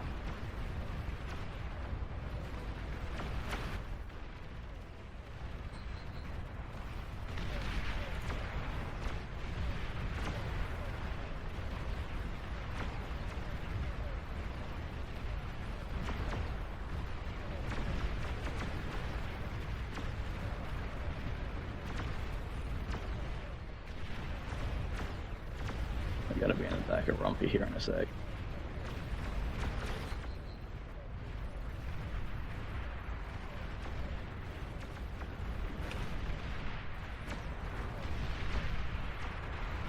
Oh, did my echo just fall? Yes, it did. Yeah, No.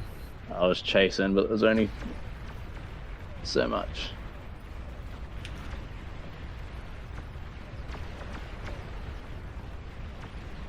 This is rough. Maybe King's not gonna win today. Oh no, we would have Big- won this one if the transition had collapse happened like a didn't. minute earlier. But yeah, Yeah, it just happened at a super bad time. Yeah. I can't hold this out in the middle here. Yeah. Maybe. An allied commander has died. I think this is basically Yeah. game. I think so. They did a too. fantastic job of holding out in that top side because we almost broke them, but not quite. And then they defended heavily, so then we were Yep. basically grinding resources against it.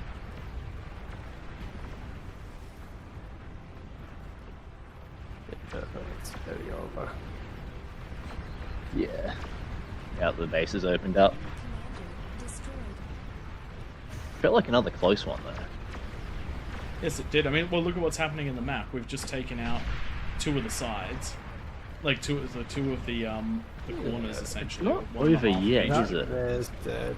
It is. But no, it's my over echo's because about to our pop. metal is like nothing. Yeah.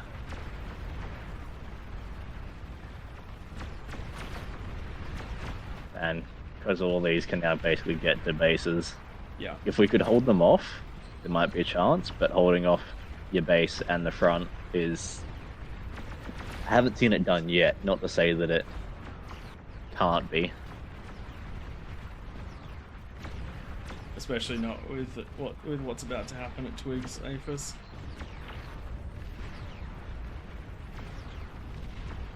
Hero ticks. Whoa.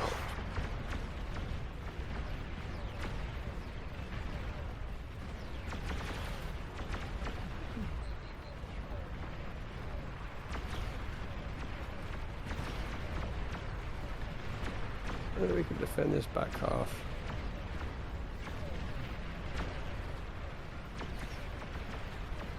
Got a bunch of marauders coming through. Enemy commander destroyed.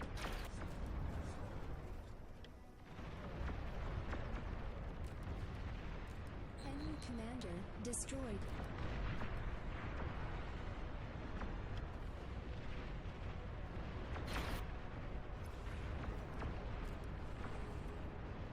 Yeah, if Classic can get around.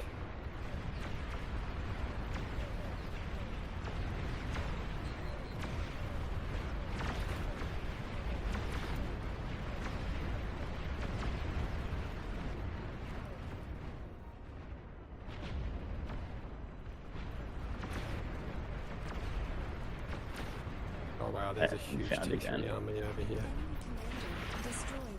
Yeah. Oh, nice.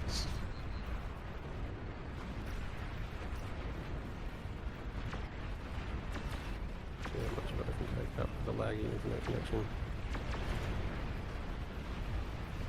An bit. allied commander has died.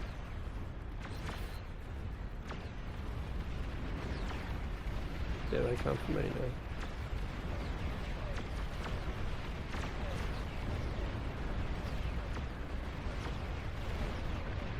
Oh, Shivas. I do like a Shiva. You know the flowing metal. I know you like your Shivas. Hmm. I feel like it's sort of stabilized again. Oh, that's a lot of stuff up there. I expected it to be lost by now based on where we're at. We're doing a good job holding.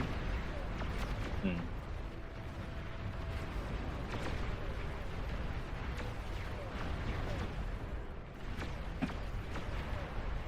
Just don't have any constructors to do anything with at the moment. Mhm.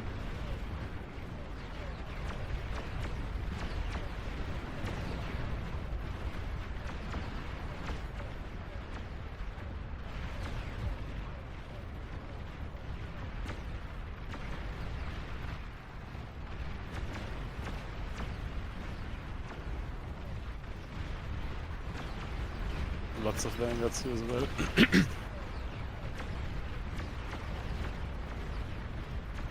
Do a bit of base instinct. Ish. Oh, don't let them get to this fusion. Oh, there's one Aphis right there. Oh, they've got EMP bots. Yeah. And Thors, no, it's a Thors. I don't have a commander on this side to deal with it. Flowing metal.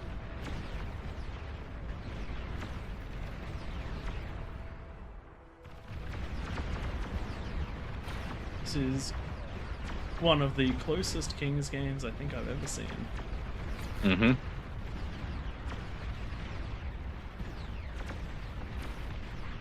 Ah, you prick. Yeah, that was happening. Should have Yeah, reclaimed. yeah, possibly. Just get your comm on hidden instinct. Yes, that's one more. I player actually give it down. to you, Nice. Twig, because I don't have any energy. Oh shit! And it's dead. Time to give it to me. A little bit more defense at the back, guys. A little bit This more is, defense at the back. Destroyed. I got nothing. Yeah, I got nothing left. What's there?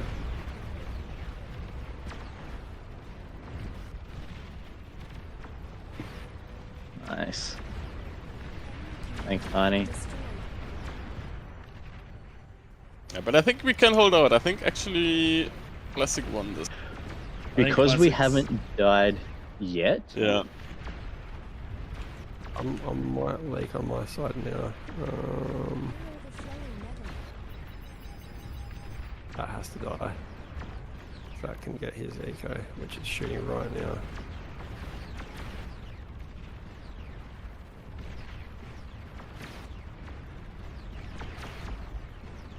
I can micro stuff if someone wants to give me.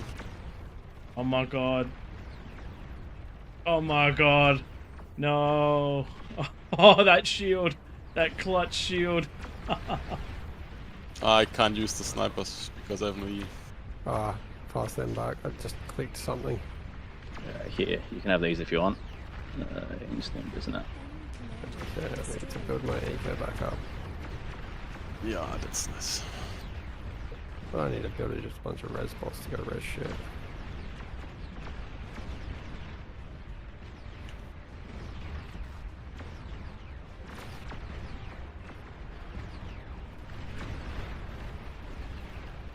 I thought we'd lost this game for a while there. Me too.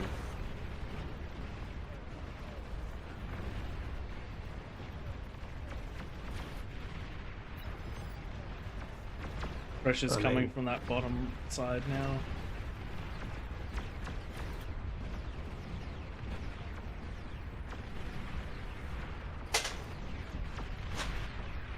That's all the conversion down. Can you get the Aphis? Yes. Couple more shots. destroyed. Yes. Got ticks coming in out of Nice.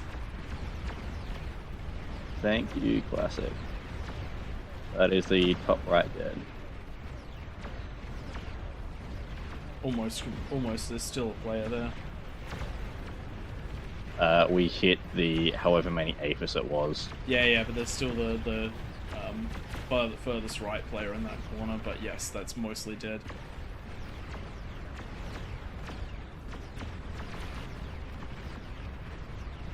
Gotta keep wrapping around.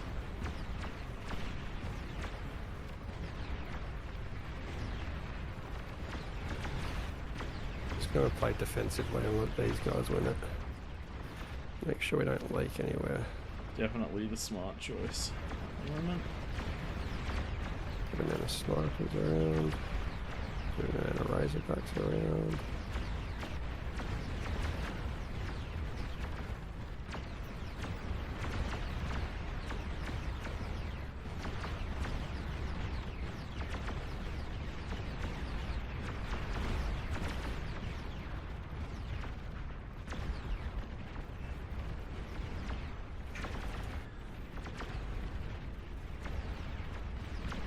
Yeah, this is definitely, if we win this, that's going to be the most clutch King of Yeah, the it's Hill. just so it's so good.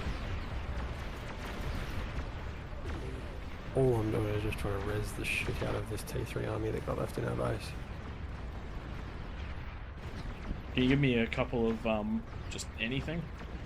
Oh, if you get the res bots and energy, and you can probably make a massive army with them. Yeah, nice. There you go, Prototh. You've received And then- units. Where's my... Yeah, I mean, What can I give you? I got no energy income.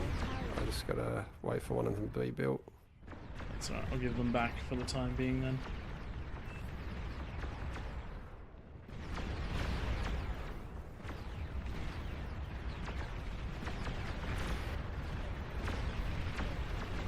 Oh wow, the delay on this.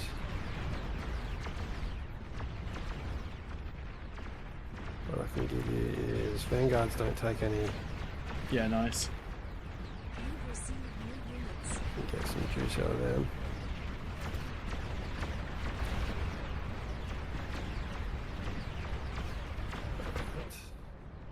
Tom, you've been discovered. Yep.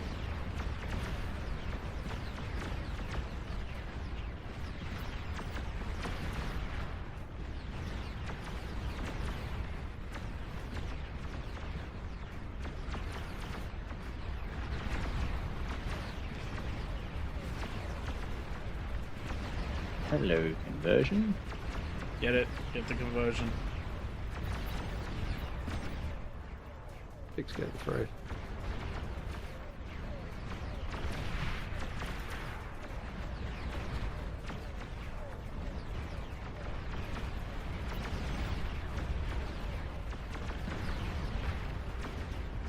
We'll build LLTs for the ticks. Definitely. There we go. Nice. Don't lose those time. Yeah. Destroyed. Nice.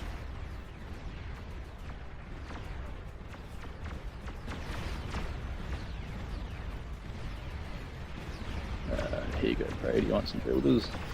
Yes, please. But we're getting attacked again from the other side now.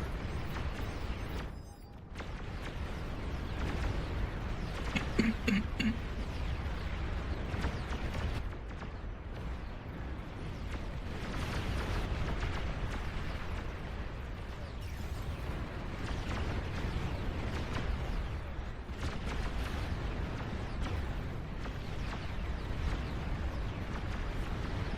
allied commander has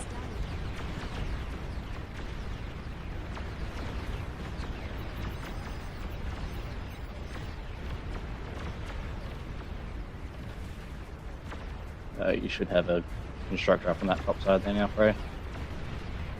Shit, we're getting pushed a bit Yeah, from the I bottom. see it.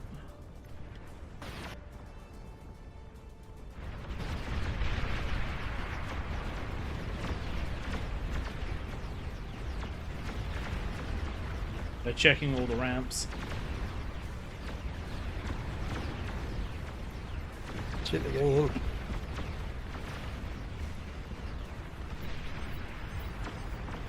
Do we have anything to degun over there? Where's the comm? Shit, we've only got 2 comms left. That's gonna fall. It's the snipers that are the biggest problem, but the snipers are There we down. go. Flying commanders over this other side. Cortex commander wreckage. There we go. There we go. There's that.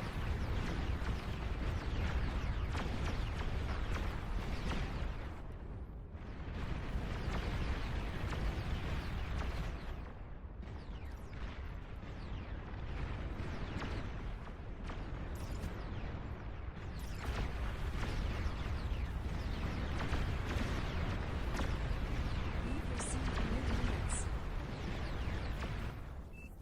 I'm going to redo eco.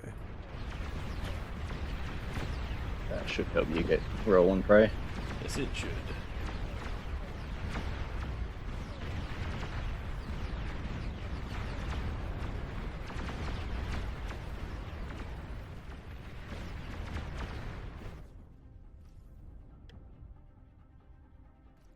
Gonna recompose and build spam for everyone.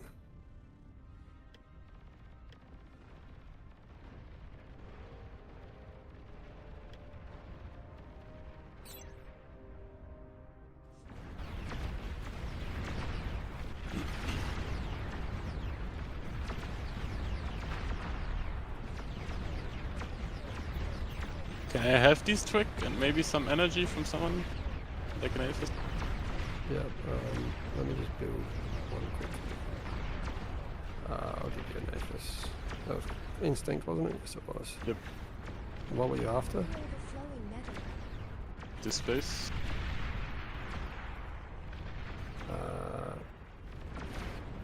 What am I? Oh, the units. Yeah, if you don't Yeah, use yeah, them, like... Nice. You've received new units. Commander destroyed. Enemy commander destroyed. Enemy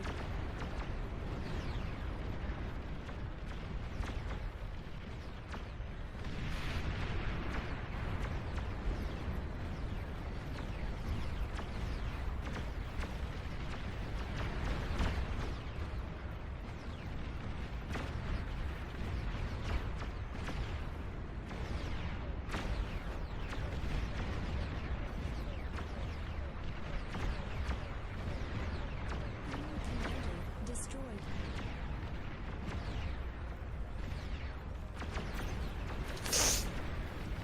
Holy crap! I can't believe we did it. This is wild. This is the closest Kings game we've ever had. Like, the closest to falling and then come back to win. Overflowing metal. Because this is... No, it's the second to last corner, isn't it? There's only really, yeah, 2 players left and then 2 half players left in terms of eco. Mm-hmm. I think I got enough 2-3 for anything, yeah.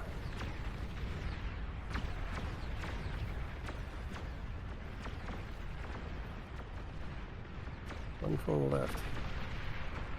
And there we go. The left corner is fallen. Oh shit!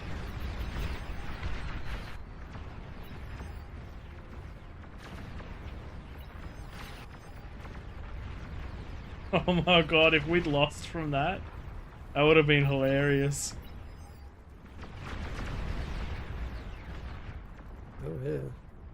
They're coming for your comm there. twig. Yeah, we can't lose the comms. There's none of them left to spare. Yeah, I got it. Building LTs everywhere.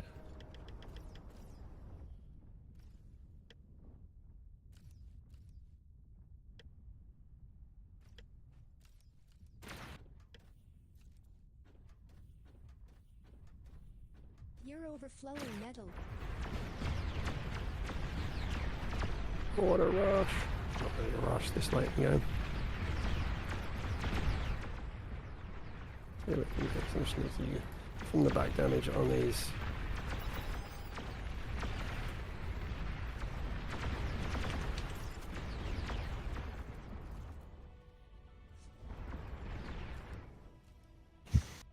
I love how these starlights chain react.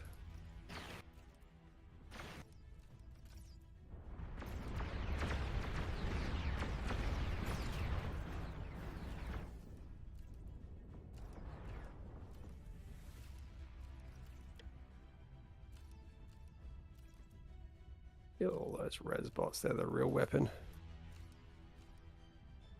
Yes, they are.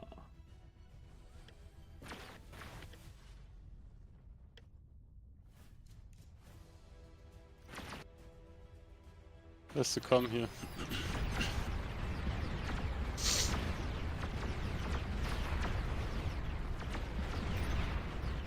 Have I hit unit limit?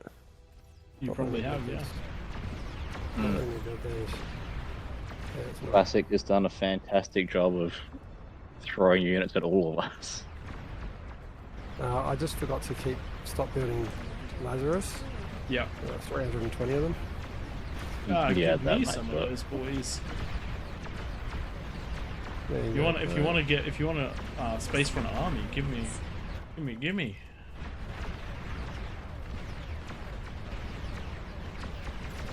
give you a, do you need energy? I've got a lot of energy actually, I was going to say, if you need energy, I can give you that. because I've just been building storages. You've received new units. Resurrected enemy armies here. I don't think I have a single you unit. got about built as much in as this that, army. Nice.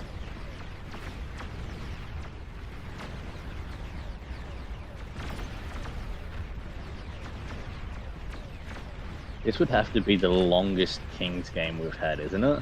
50 minutes. Yeah, we've never broken an hour.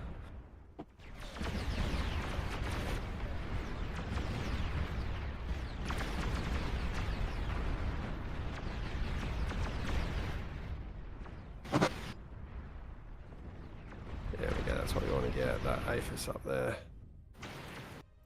Bang. Nice. Commander destroyed. Damn. What's that, Nightmare?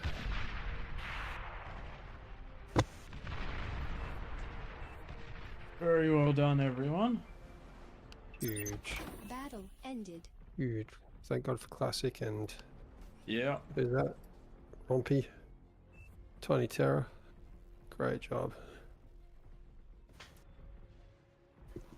I think I gotta sit out the next one after that and spec again.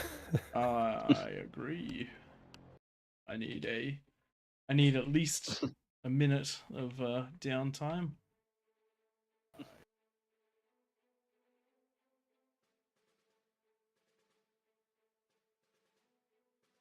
I've only got time for probably one more long one or two more short ones in me. I think if we, at the moment, the stream's been up for 3.5 hours. I reckon if we fit one more in, that'll be a good time.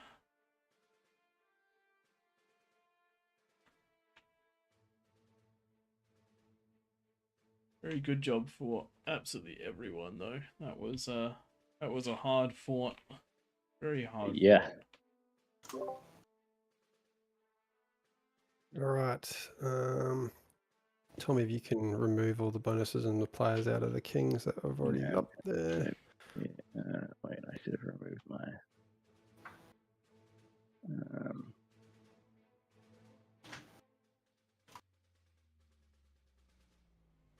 And while Right. the next lobby is being set up, I'm just going to take a quick moment to be back in a second.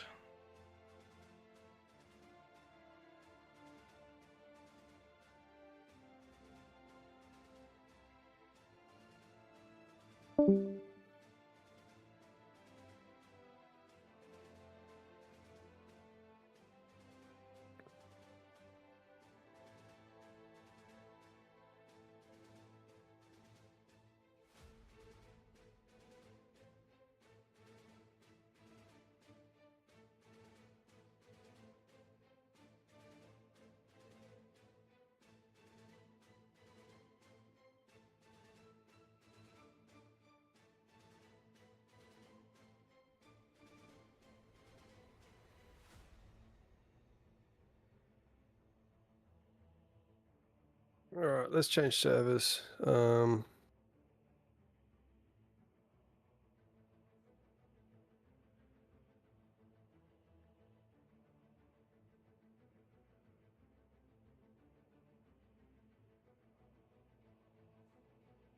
Let's host on EU7.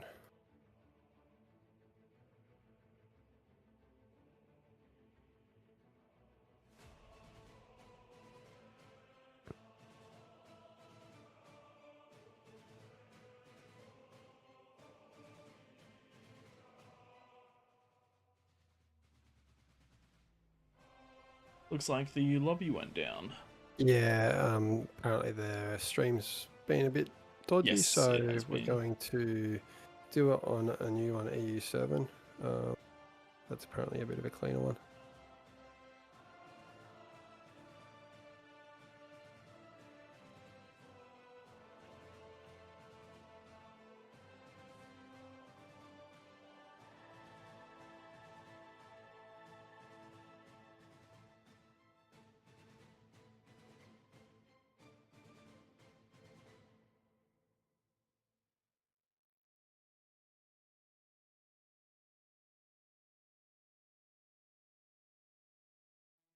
Tom, I'll leave you to do all the settings so I don't stuff anything up. Yep.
All right, everyone, this is going to be the final match of tonight. It If is. you want to go at Kings, jump down there into Team 2. While that's getting set up by Tom in the background, just want to thank everyone for getting this organised, the mods and devs.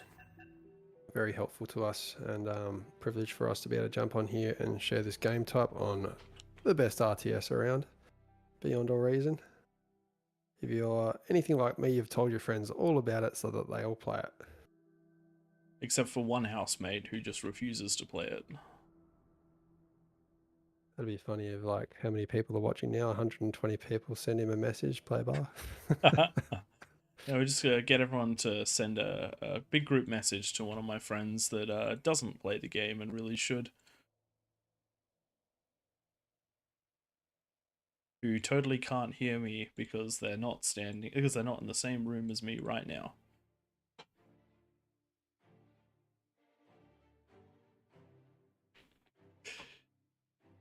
Alright, let's get us a couple more kings if we can.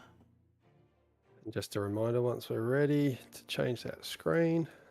Yep. 3 more kings, and if we do have lower OS than usual kings, might bump that bonus a little bit.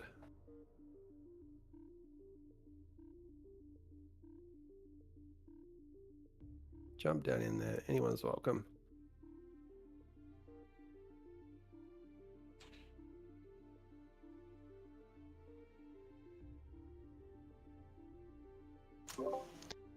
I have returned.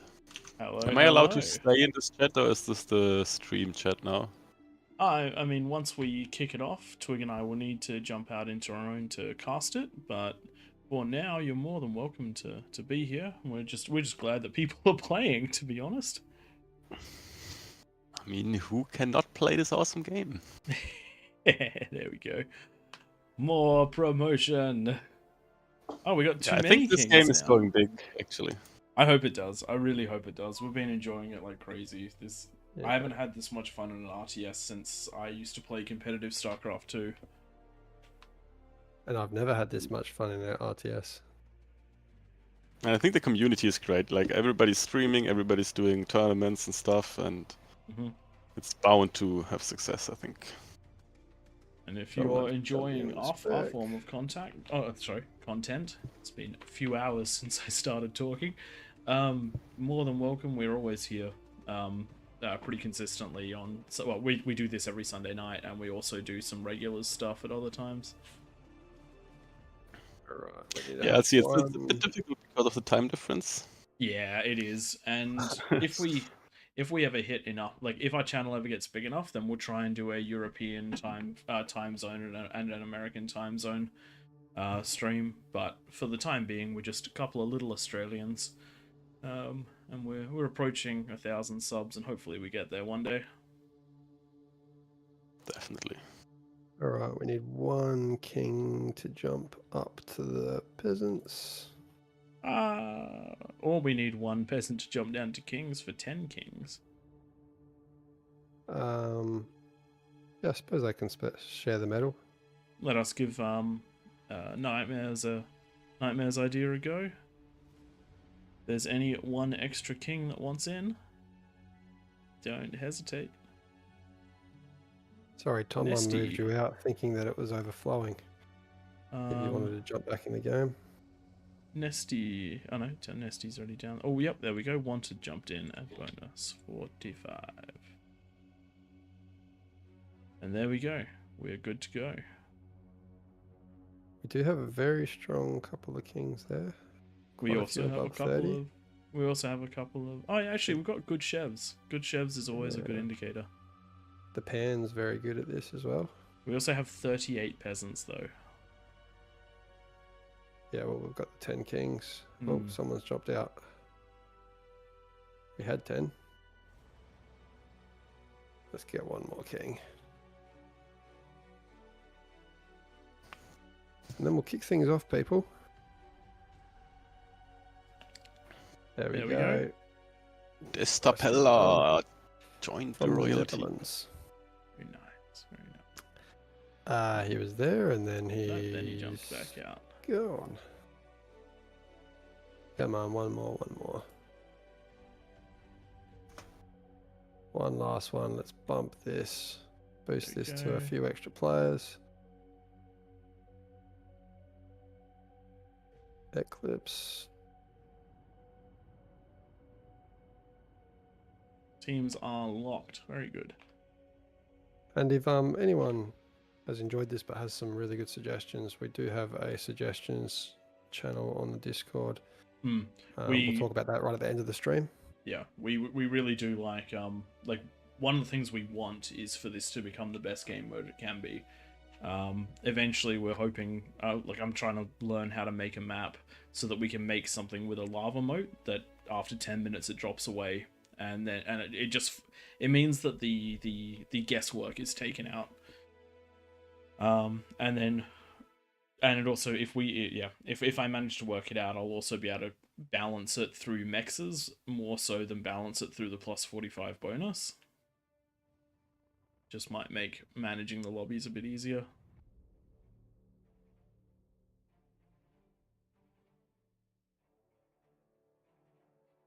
You can Alright. you? That is super awesome to know. Because yeah, if I can manage to make a map, considering I have zero artistic talent whatsoever and zero ability to use programs to make the layers necessary to make a map, then hopefully we can put an official one in that's designed specifically for it and just take away all the questions, and then also sort of build it in such a way that the building defensive turrets in the first 10 minutes won't actually be able to hit each other, which would be super cool.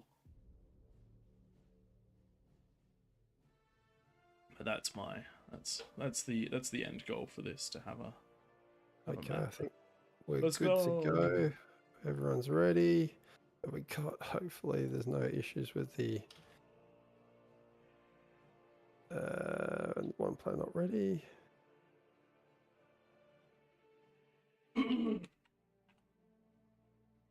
Oops.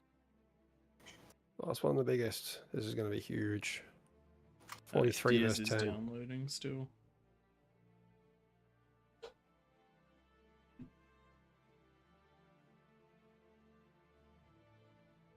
Okay, let's try that now. Looks like we've got a nice group of new players right in the middle. That's fantastic. One Chev's OS 17. They're jumping into play. They might play not competitively, but with only one Chev, not a lot of time in the game. But they've joined just to do this. So that's really super cool of you guys. Thanks for joining in. Let's give it a go. 40 versus 10. Do we need to up the bonus just quickly? I'm feeling that is a little unbalanced. It's up to you. Tom, you start at the bottom, or Prey, you start at the bottom, I'll start at the top. Let's just add them all to 48. Okay. It makes a difference. It does. It does. Maybe you could adjust the bonus with the OS, like lower ESC and higher bonus, higher ESC and lower bonus. We tried that once before, and it led to some unhappy people. And the biggest goal we have is for these to be fun. And so I know that I would feel sad if I got a 30 bonus and someone else got a 50 down the hole. Yes, there is a King's channel on the Discord. There is indeed. Tom might just post that link again. So Geektron, we have a lot of content on our channel about of these games.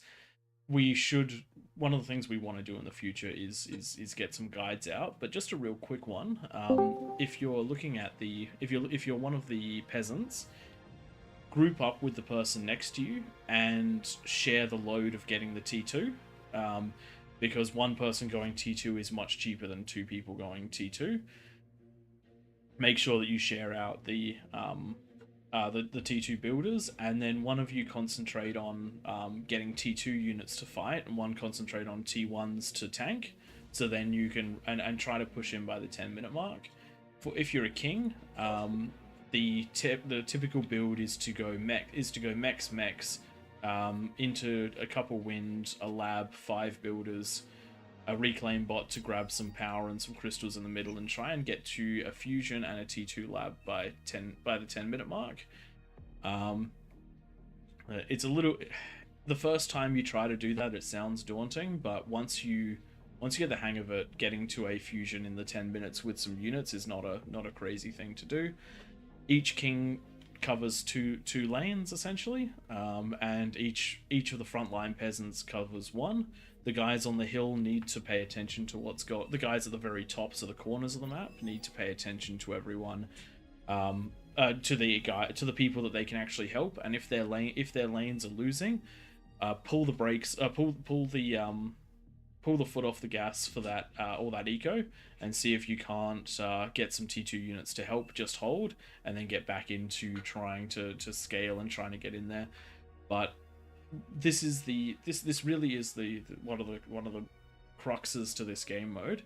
If every peasant builds themselves, I don't know, 50 grunts, and there's 40 peasants, I don't know how good you are at maths, but that's 2,000 grunts at 20 minutes. What is any king team going to do against that? If you all attack at exactly 10 minutes down every ramp, no one's going to be able to stop that. No one.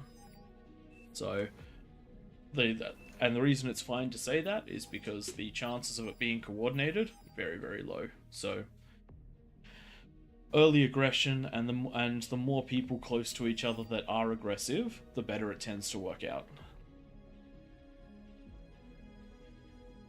And yes, as Tank Tom said in the chat, a lot of the tactics that you would use for regular games work out. You just need to remember that you don't need any defenses or any units till about the 8-minute mark, because any resources invested in them are wasted, unless you're trying to mass units, in which case you probably want to start a little bit earlier. What I'd like to see here with this 10-player start with Kings is you've got those, what is that, 7, 8 mexes in the middle. Share them between 2 players and go into a communist eco, and then all other players get 6 around the edge to do the usual defense. I reckon that's the way to do it. Actually, yeah, with the That would be a 10 rather kings, interesting one. that's a really good idea. Maybe we'll have to try that one again in the future. We can go in the middle for a bit of commie. What do you reckon? Another Saturday night practice? I mean, we don't do that. We don't do Saturday night practice sessions. It's not a thing. Obviously, we were the reason that we won our last round. Oh, yeah. Oh, yeah. I Half definitely. of us fell, and there's only 3 of us. All right, so let's have a quick look in the middle. We've got 10 players that are just starting to eco up for those listening in, plus 45% bonus for them, and 10-minute no rush. And then surrounding them are, I think, 40 players. So this is a 50-player game, everyone. Devs have just transferred us over to what will hopefully be their most stable server, and we'll see if we can wreck it. I feel like we didn't give a big enough bonus for these Kings. It's just zooming out and just seeing all those colours. It's daunting. There's still only the same amount of metal on the map, though, Twig. This is true. One of the things that makes a big difference in this is whether you're fighting up or down as well. Oh, the Kings are fighting down again this time. No, they're fighting No, sorry, up. as in the peasants are fighting. Yeah. Yeah, so that means that it's in the peasants' favor. I don't know if we've necessarily got the balance between up and down right. It seems to be about 50-50, but we seem to run at about 50-50 as well. Well, we've got 2 wins for the peasants and 1 for the Kings on Raptor Crater tonight. This will be the final match, so I'm maybe still we'll see it unbeaten on even out. Raptor Crater. Oh, you are too.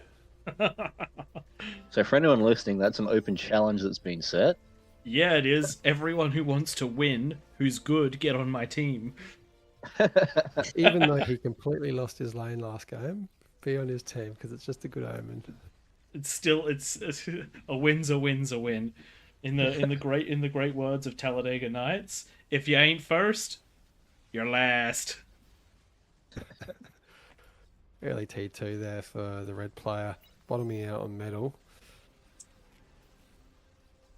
We got the reclaim happening though.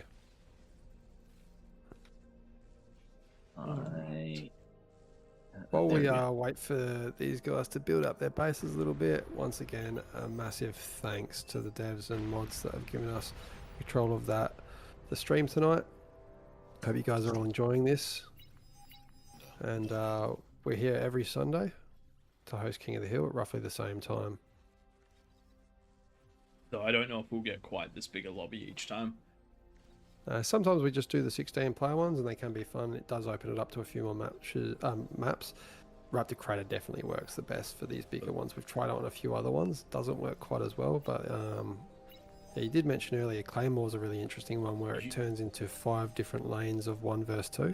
You know what I really want to do on Raptor Crater? I want to do 10 versus 20, but so you put 2 comms in each spot because there's 15 spots total on the map. You just put I wonder how that would go. That'd be I just think it'd be really interesting. Force the communist eco. I've got 1 player breaking the rules. Yes. There you go. Backed away before the constructor died. So did stop the building of that 1 mex, but not completely problematic. And then thing of the past, you're a little bit too low down on that ramp.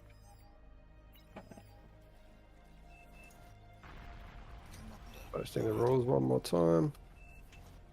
Whoops. I just posted the thank you note. My bad. Nah. There's the rules. Just to remind those players, got to keep off the ramps and those structures to hit any of the eco. Yes. Unfortunately, the more people that get crammed in, the further they... Yeah, look, he's... I think he's backing up. Nope, he's not.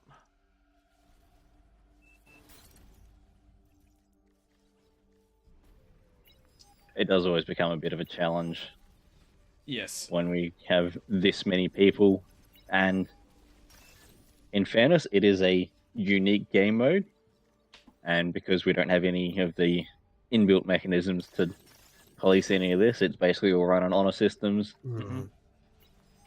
Nor...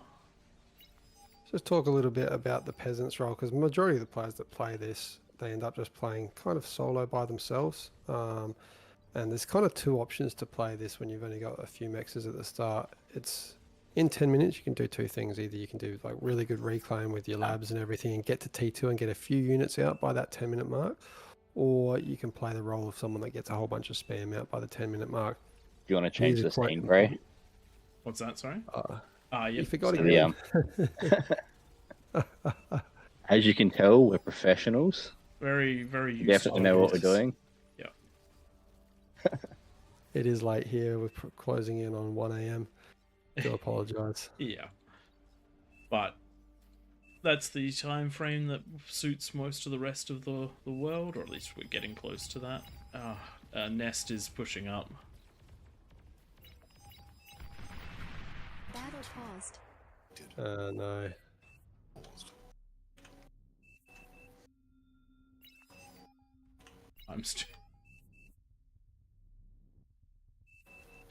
One more post to the rules. Yeah. It is a thing, a common thing. It's always the last game of every stream that we do ends up having a bunch of rules broken. Yeah. That does really affect that player, unfortunately. Yes. I was wondering why they were going into a bunch of units early on. Neist, I thought they were, going for a really big army of T1 units. All right, maybe we can get a self-detonation of those units and resume. He is looking like he is taking them away.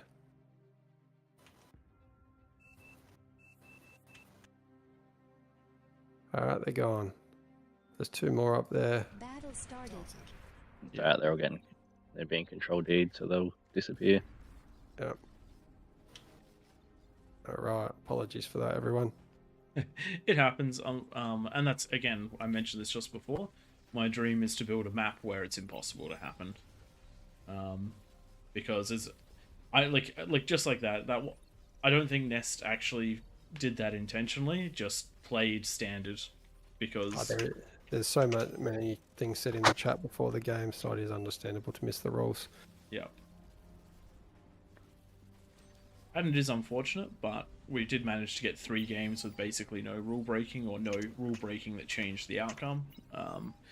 And one of the things that I do want to point out there is that there wasn't actually much, if any, hostility. Everyone just wanted the game to work as intended by the rules.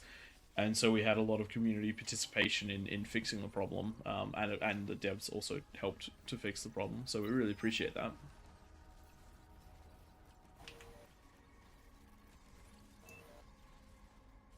And having a look in to see what's going on in the middle, and it does look like a couple of the players are a little bit more starved on eco because of the extra few players.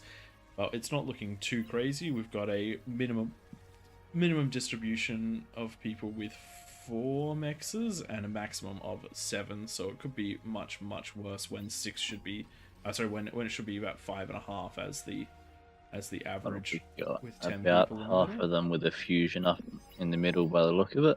Yeah. And then they'll want to go straight into units from that fusion if it's coming up closer to the 9-minute mark than the 8-minute mark. It is possible to get a double fusion. It's actually even possible to get a fusion aphis, but not quite. Not when the wind goes this way, and probably not with the 10 players in the middle. Having a quick look around at the corners, we've got fusions coming up for a couple of the corner players around the same time as the kings, and that just goes to show the power of that communist eco. And I do love seeing these corners getting a little bit strong, because they are quite hard to push off those secondary ramps, particularly if they are well defended. And in the middle, we do actually have some greed coming down from a few of these players, and the players in the inner circle can kind of afford to do that because of the because they'll be just slightly defended by the ones on the front. Instinct is doing very well for himself, just having jumped in and joined us today for King of the Hill, and already going into a very strong double fusion build. So he is learning the ways of greed, and I love it. Greed is good. Greed is good. Alright, and with the 10-minute mark just coming around the corner, I'm actually going to... Oh, it's alright, you'll be fine. You'll be fine. Alright, 10 minutes has come up. Guys, what do you reckon, Tank Tom and Twig? Who do you think has the advantage at this 10-minute mark? I'm saying the peasants, just the sheer numbers. More commanders ready to degun all those entrances. You're seeing at It least. depends on which ramps they choose, I reckon. There's definitely some holes in these, like the bottom. Yeah. The bottom of the map, with light blue and green. That's a big hole. Similarly, blue is only defended by a couple of twin guards. And we've got something exciting just about to happen. That's a lot of damage and a lot of grouped up eco. And a good call just there. Getting just enough to take out the eco and moving along before units are taken out. Great use of spiders there. Spiders not the typical first assault in this game type, but a great first strike, taking out all the eco of one of the peasants. Inclusion of the ghosts as well, just to give that vision, so that we can take out things from a distance. And I do believe That's these clever. spiders outrange the twin guards just. That's very clever. We do have a big fiend push coming up one of the ramps, but these strategically placed dragon's teeth, forcing it to be a maze. This is tower defense in the bottom left, if I've ever seen it before. This player has played Gemcraft before. And then we've also moving over got... to the other hill adjacent now, moving on, doing as much damage as possible without losing any units. Nicely done by Mr. Not Cake. Definitely pronouncing that wrong. Got some aggression coming down at Bar Brittle, who has lost control of the outside of his lane, so no, those 4 mexes are not going to be in Got control some of his. static defense up on that top left that probably shouldn't be up there. Yes. It is unfortunate there, but not a lot we can do about it at this stage. Yeah, oh wow, it's hitting the second Yeah. wave. Yeah.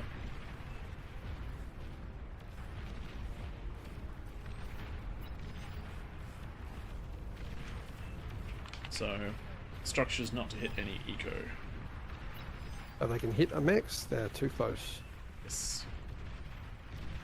Battle So basically lost. you can defend the ramps, but if you're shooting much beyond that, then that's where it starts to become an issue. Although units are fair game.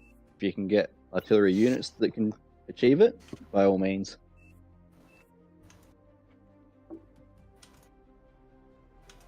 I do not know.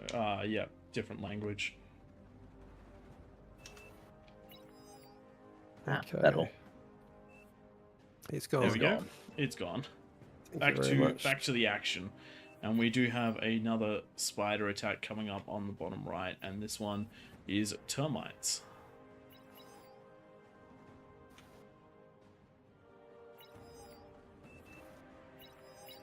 Battle Yes. Ah, yeah. lost. That's the same down there. So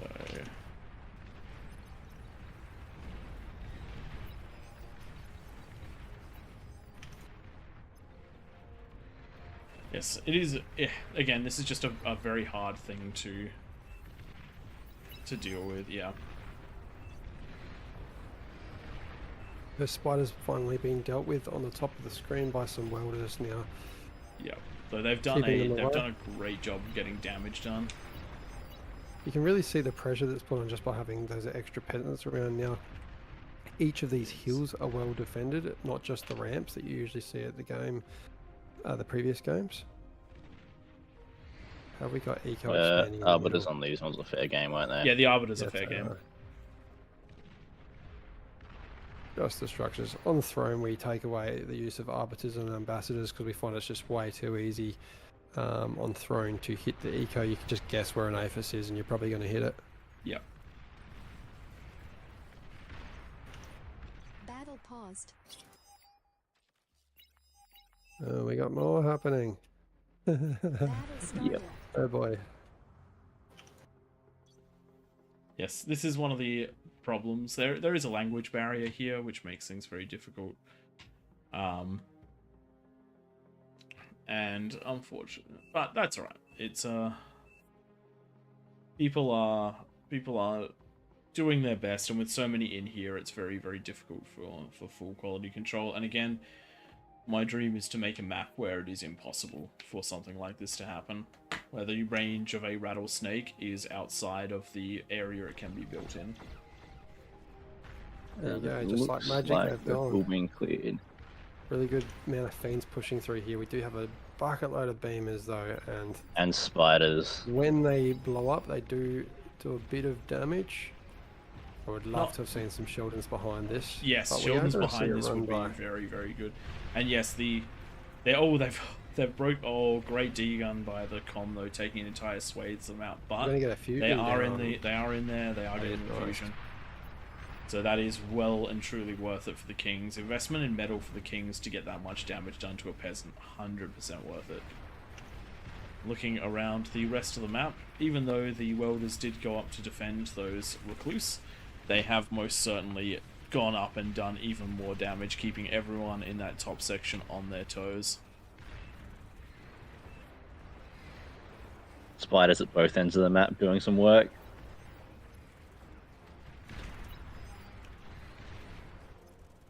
Does look like we've got a Quaker on the right hand side that is going to be coming up to deal some massive damage to this entryway. I would actually like to see it firing up on the hill in comparison to firing at the entryway. Getting rid of that energy would do wonders. See our first tremor on the right hand side coming out of the pan. He's going for quite a heavy eco build and now going to T3. I wouldn't be surprised if we see some Shivas shortly.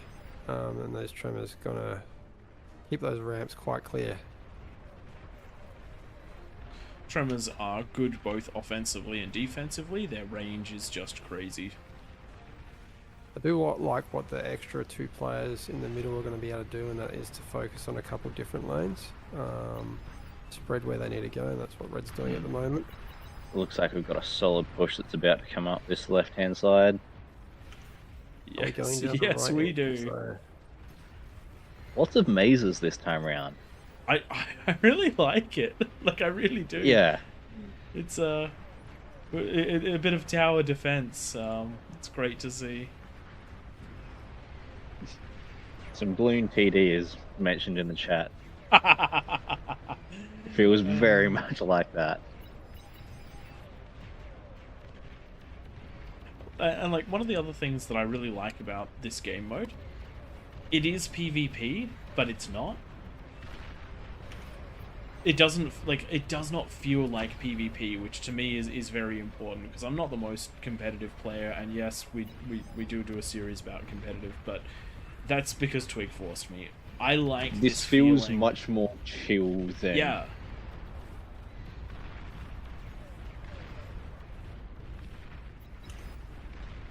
Oh man, and whoever this guy is, they've played plenty of TD before.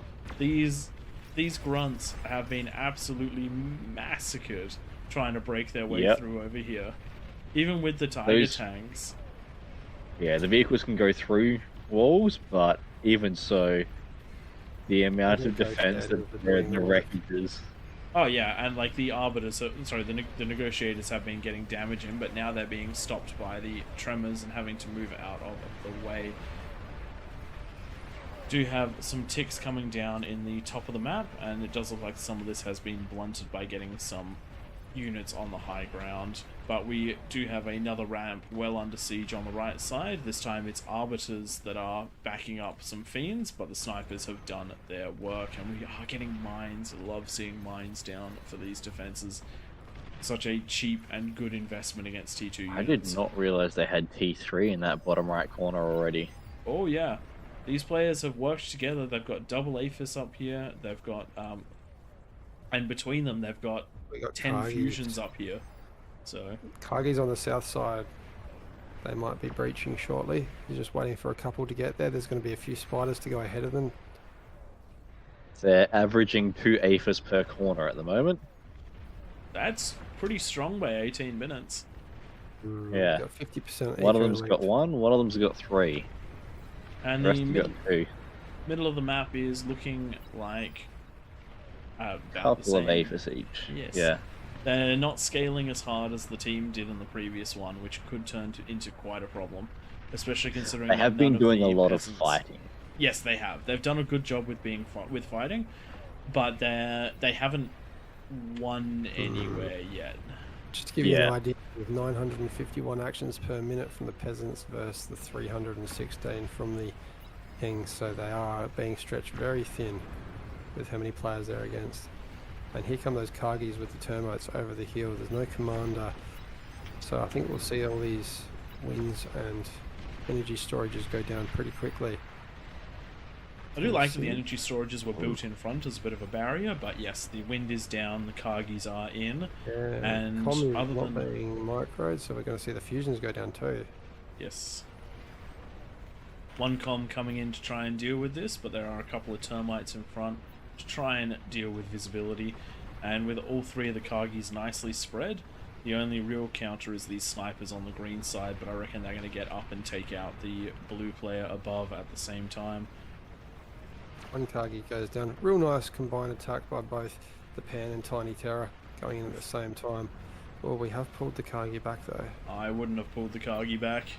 Actually, then again, the termites are up there on that second level, Yeah, so oh. damage is being done all the Yeah. same.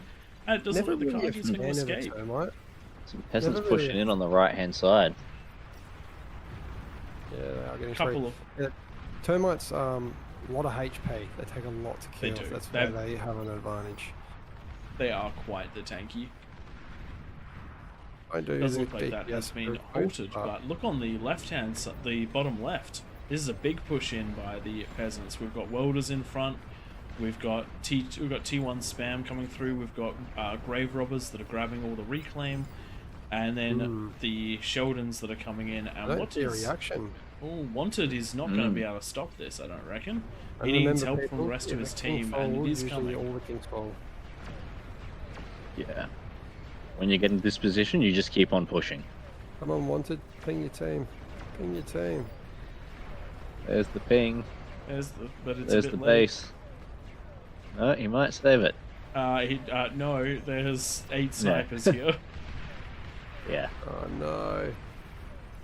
Oh dear. Oh dear. And this is where you really need to support your buddies. If someone goes down, that swinging across to help the lane next to you makes a huge difference. I don't know if he's gonna be saved. Oh, he might get saved. You know? He is Yeah. gonna get saved. It's not good. It's not too bad. That could have been Still a got an heck of a APHIS lot and worse. some build power. As long as you got some build power and some economy, you can get rolling again.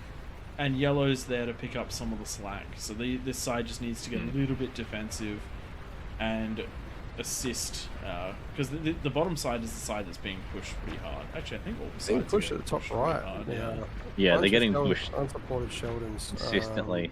Oh no, unsupported Sheldons against ticks is not going to work. With sniper backup, that's not going to work. That bottom right corner looks like they're going to make it in this time. Managed to take out the defenses now. Demon will do work. And it's at happened this during a point. T3 Right. transition, which is Ooh. the riskiest time.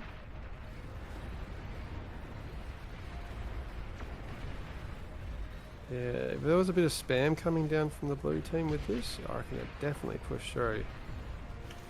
Problem is, There is a those little armors- bit, but not quite enough. We've got Scuttles doing work. Whereabouts They are the can really skulls? hit hard. Just blew up one of the Rauders. Yep. I was hearing explosions. I think I just caught the last one. Shiva's coming out just in time. This army has to push in now or they're going to be cleaned up. They really need to get vision. Just looking at the player views from the blue team, they do not know where the APHIS is. No, they don't. With 12 snipers, they definitely got to push that a bit harder, but now the T3 and the spam is cleaning up that bottom right corner. Oh, the spam from the green is just now coming in, just that little bit too late, unfortunately. Green did do a good job of clearing out the static defenses that were there originally, Yes. but a lot of this is about being able to push together at the same time and supporting each other. We do have 10 snipers there. Oh, actually, Catapult was a good choice. Catapult's a great choice against snipers. Perfect. I think one volley takes out snipers. Well, I think you can get unlucky and not take them all out, but generally yes, because the damage is dependent on where the missiles actually hit. I haven't actually thought about this previously in the King of the Hole. Building walls like this player has in the top right, I'm your wife. Not a bad idea. It really filters out where this spam can go, so it will prevent a push through from just spam. Well, like just the way that people were using walls to stop the attacks up the in the bottom left, that was crazy. Big explosion at the top. I missed that. I think we've got the recluses. This player has not stopped with the recluses all game. Yeah, and it's paid off. I feel very sorry for the person in that middle position. They have just been hounded the entire game. Oh, we've got a Juggernaut coming from the yellow player. No, It doesn't I look can't like we tell have which another way big... this is going. Looks like we're getting another close one. It's been really great tonight. A lot of close matches. I think that this is going to be a bit too much pressure, though. Both the bottom left and the top right getting absolutely hounded at the moment. Not quite Right, able to. don't Oh, mind these seeing the- fiends could do no, not quite. Juggernaut heading up in the bottom part of the map, heading towards the green players. And it does look like this push has been thwarted, though, with so much. They keep concentrating on the pink player, and the pink player just can't quite recover. There is Peasants are Catalyst doing a being good job used of keeping by- the pressure on.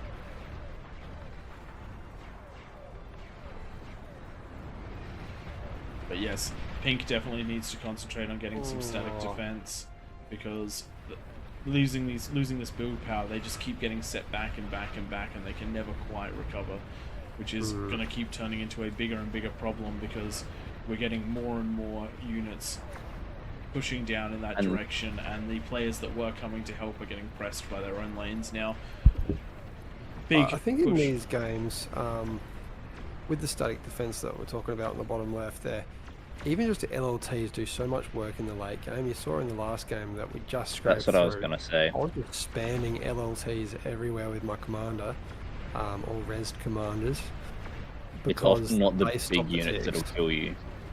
No, very often it's not the big units that kill you. Yeah. The A previous game single where spam unit in a base will kill a base.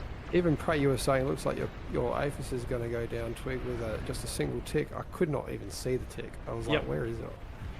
But yeah, the last game was a real anomaly where we got huge amounts of Titans and Thors, massive numbers of T3 units. It's not uncommon to get a decent amount of Razorbacks and things along those lines, but it is uncommon to get those absolute masses of big tier 3 units. That is not something that we see very often, because the game usually ends by the time you can really scale into them. Or if you stop scaling and using your T2, oof, that's a big sniper ball. If you stop Don't know. scaling into those T2 units, you can sometimes fall just because you were matching very closely and aren't able to continue. Big shot coming out of a catapult into pink space right now. This should take out a chunk of the build power. Not quite. And we do have catapult return fire, but yes, the peasants have found the pink player as being one of the weak links, and they're really hammering them. Though red is doing a great job of getting defenses in place and keeping them back. They've got to hold this. That jug's getting close. The Jug seems to be on a fight command. Nope, the Jug is just standing there dealing Oh. damage as it can. The jug that's I being did built- not realize that one was already out. Yeah, the jug that's being built now, I wouldn't mind seeing a whole bunch of Shivas or Kargis just to combat what's happening in front of the T3 lab. Hmm. That'd Oh actually dear. probably do more work. The We are spam in- lines coming through pink space. Just those LLTs would be stopping this right now. And Yep. There's some the solid demon spam doing lines coming more- through. More damage to the base than the ticks are. But with the dragons, with the demons there, this will hold for a little while longer. Ooh, we have a behemoth. Where do we have that's a gonna get behemoth? degunned. On the south, coming out of red. It will get degunned, I reckon, because they're so slow and there are just so many commanders. Having said that, there is no commander apart Commander from there. the They've- cyan one. Ah. Bottom It left though. Oh, here we go. continues The Jug's to about to go down. The yellow Jug is about to go down. Degun! bang. And that explosion Ooh. taking out all the spam, so the commander will get out unscathed. Yep. And this is one of the reasons why you'll usually see us not getting things like Juggins until the very late game where you can get lots of them. Because a massive Shivas probably would have actually done a better job pushing through in this Hey, what's up, area. bud? Good day, Mr. Bear Pig. Which Yes, team are you sir. on? See, neither. I'm watching you guys. I'm gonna make sure I don't spill any beans. No, But I remember playing with you guys before. You guys are from Australia, right? Yes. Yes. Yeah. It's hard for me to catch you guys, but when I can, I'm excited. Nah, glad you're here. We're currently streaming on the official AllReasonNoLogic channel and just casting a 50-player King of the Hill. So Yes, sir. I'm in there watching you guys. I'm trying to catch up at the moment. there's a lot It'll going take on. a little It'll take while a to while. catch. Are those ticks still running through and just a couple getting past? With the dragons Okay. getting taken down slowly over time by those snipers, that's gonna keep being a weak point. Oh wow, there's enough going on that even I'm catching up right now. The demons. I wish dragons were in the game. We find that air has to be turned off in these games though because catapult going for the Aphis. Where about? Oh Does get the no! build power, all the conversion. So a good Oh, hit. no. That left side is getting weak. Are we Yep. seeing any There's some- successful pushes out of the Kings? Yes, it does look like this is going to be a little bit too much with pressure coming on every angle for the Kings. They've We've now got done their tremors absolute in the best to hole. push out, but it does seem like there might have just been a couple too many peasants. Can I make a suggestion for a future game like Always this? welcome to listen. How about we invert the map so the So- kings are truly on top, the That kings, was and the the- peasants have to work. That's what we had for the last game, but when we switched servers, we didn't re-invert. It seems to be more stable, but we have had issues doing it in the past. Oh, I see. So inverted map could cause problems. But we've It's been. more It when was we've very got the big successful. lobby running, Yeah. then it can, when we're already stressing the servers, they tend to struggle. We've I had understand, success when okay. we've started with a smaller lobby and then expanded it after the fact. But yeah, so that was the last game that we did have it inverted. This one it just didn't quite get around to it. In fact, Big so far, Kagi push. Sorry, just jump in. The big Kagi push. We're about to see an Aphis go down on the left-hand side of the map there. And they're gonna make their way in and keep going by the look of it. Yeah, yes, that those gets to the next eco center. That is the yellow flag primary eco where They're obviously on a the jug fight has been command coming by out. the look of it. Alright. But yeah, if they hit this eco center, that's gonna be really bad because yellow is currently responsible for holding a huge part of the map.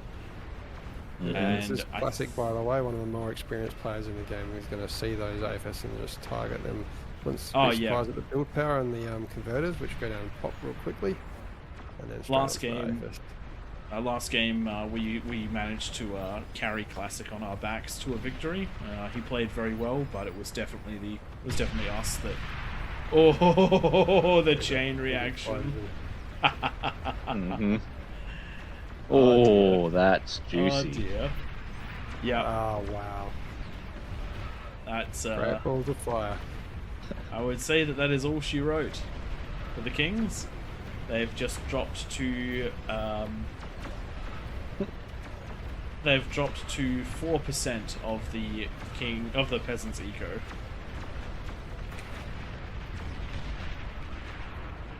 That's how it happens. One That is spot how it leaks, the whole thing goes down because the Kings are very concentrated with their ecos. It's hard to separate them.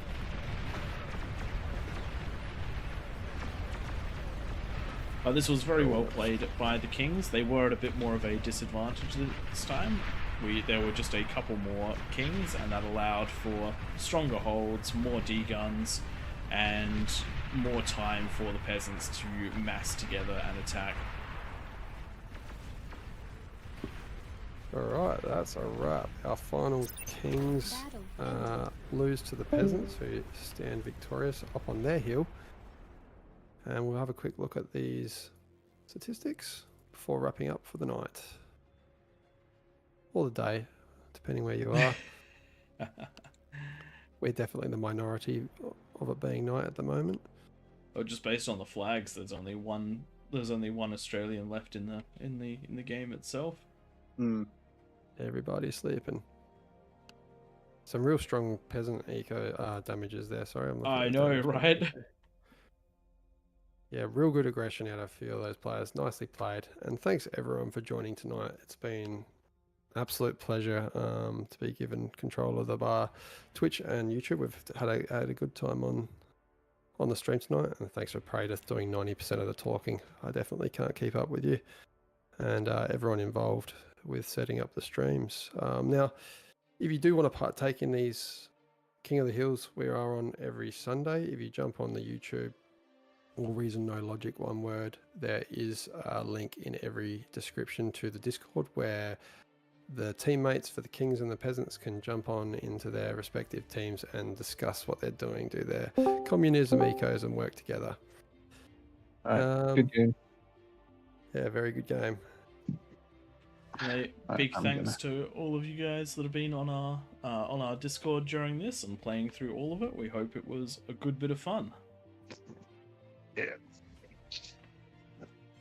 And yeah, once again, make sure you spread the word of this game to all your friends out there, and get everyone on board. One day we'll see a Steam launch for this game, and it's going to be absolutely epic. And we hope to see many of these names that we've seen tonight in future games as well. And if any of you guys want to do this again, we do it every Sunday, and then on every Wednesday we do something a bit more casual. If you're interested, they've just posted a link to our YouTube in the comments, and if you follow that, you'll be able to find links to our Discord and potentially to our Twitch. And we hope that you guys have had as much fun as we have tonight, and hopefully we get the opportunity to do it again. Big thanks to the guys over at the Beyond All Reason team for letting us do this, and we're really glad that the game is flexible enough that we're capable of doing a game like this. Yeah, great work, everyone. See you all next time. Catch you next See you time. guys. See you guys next time. Now, how do I stop two streams at once?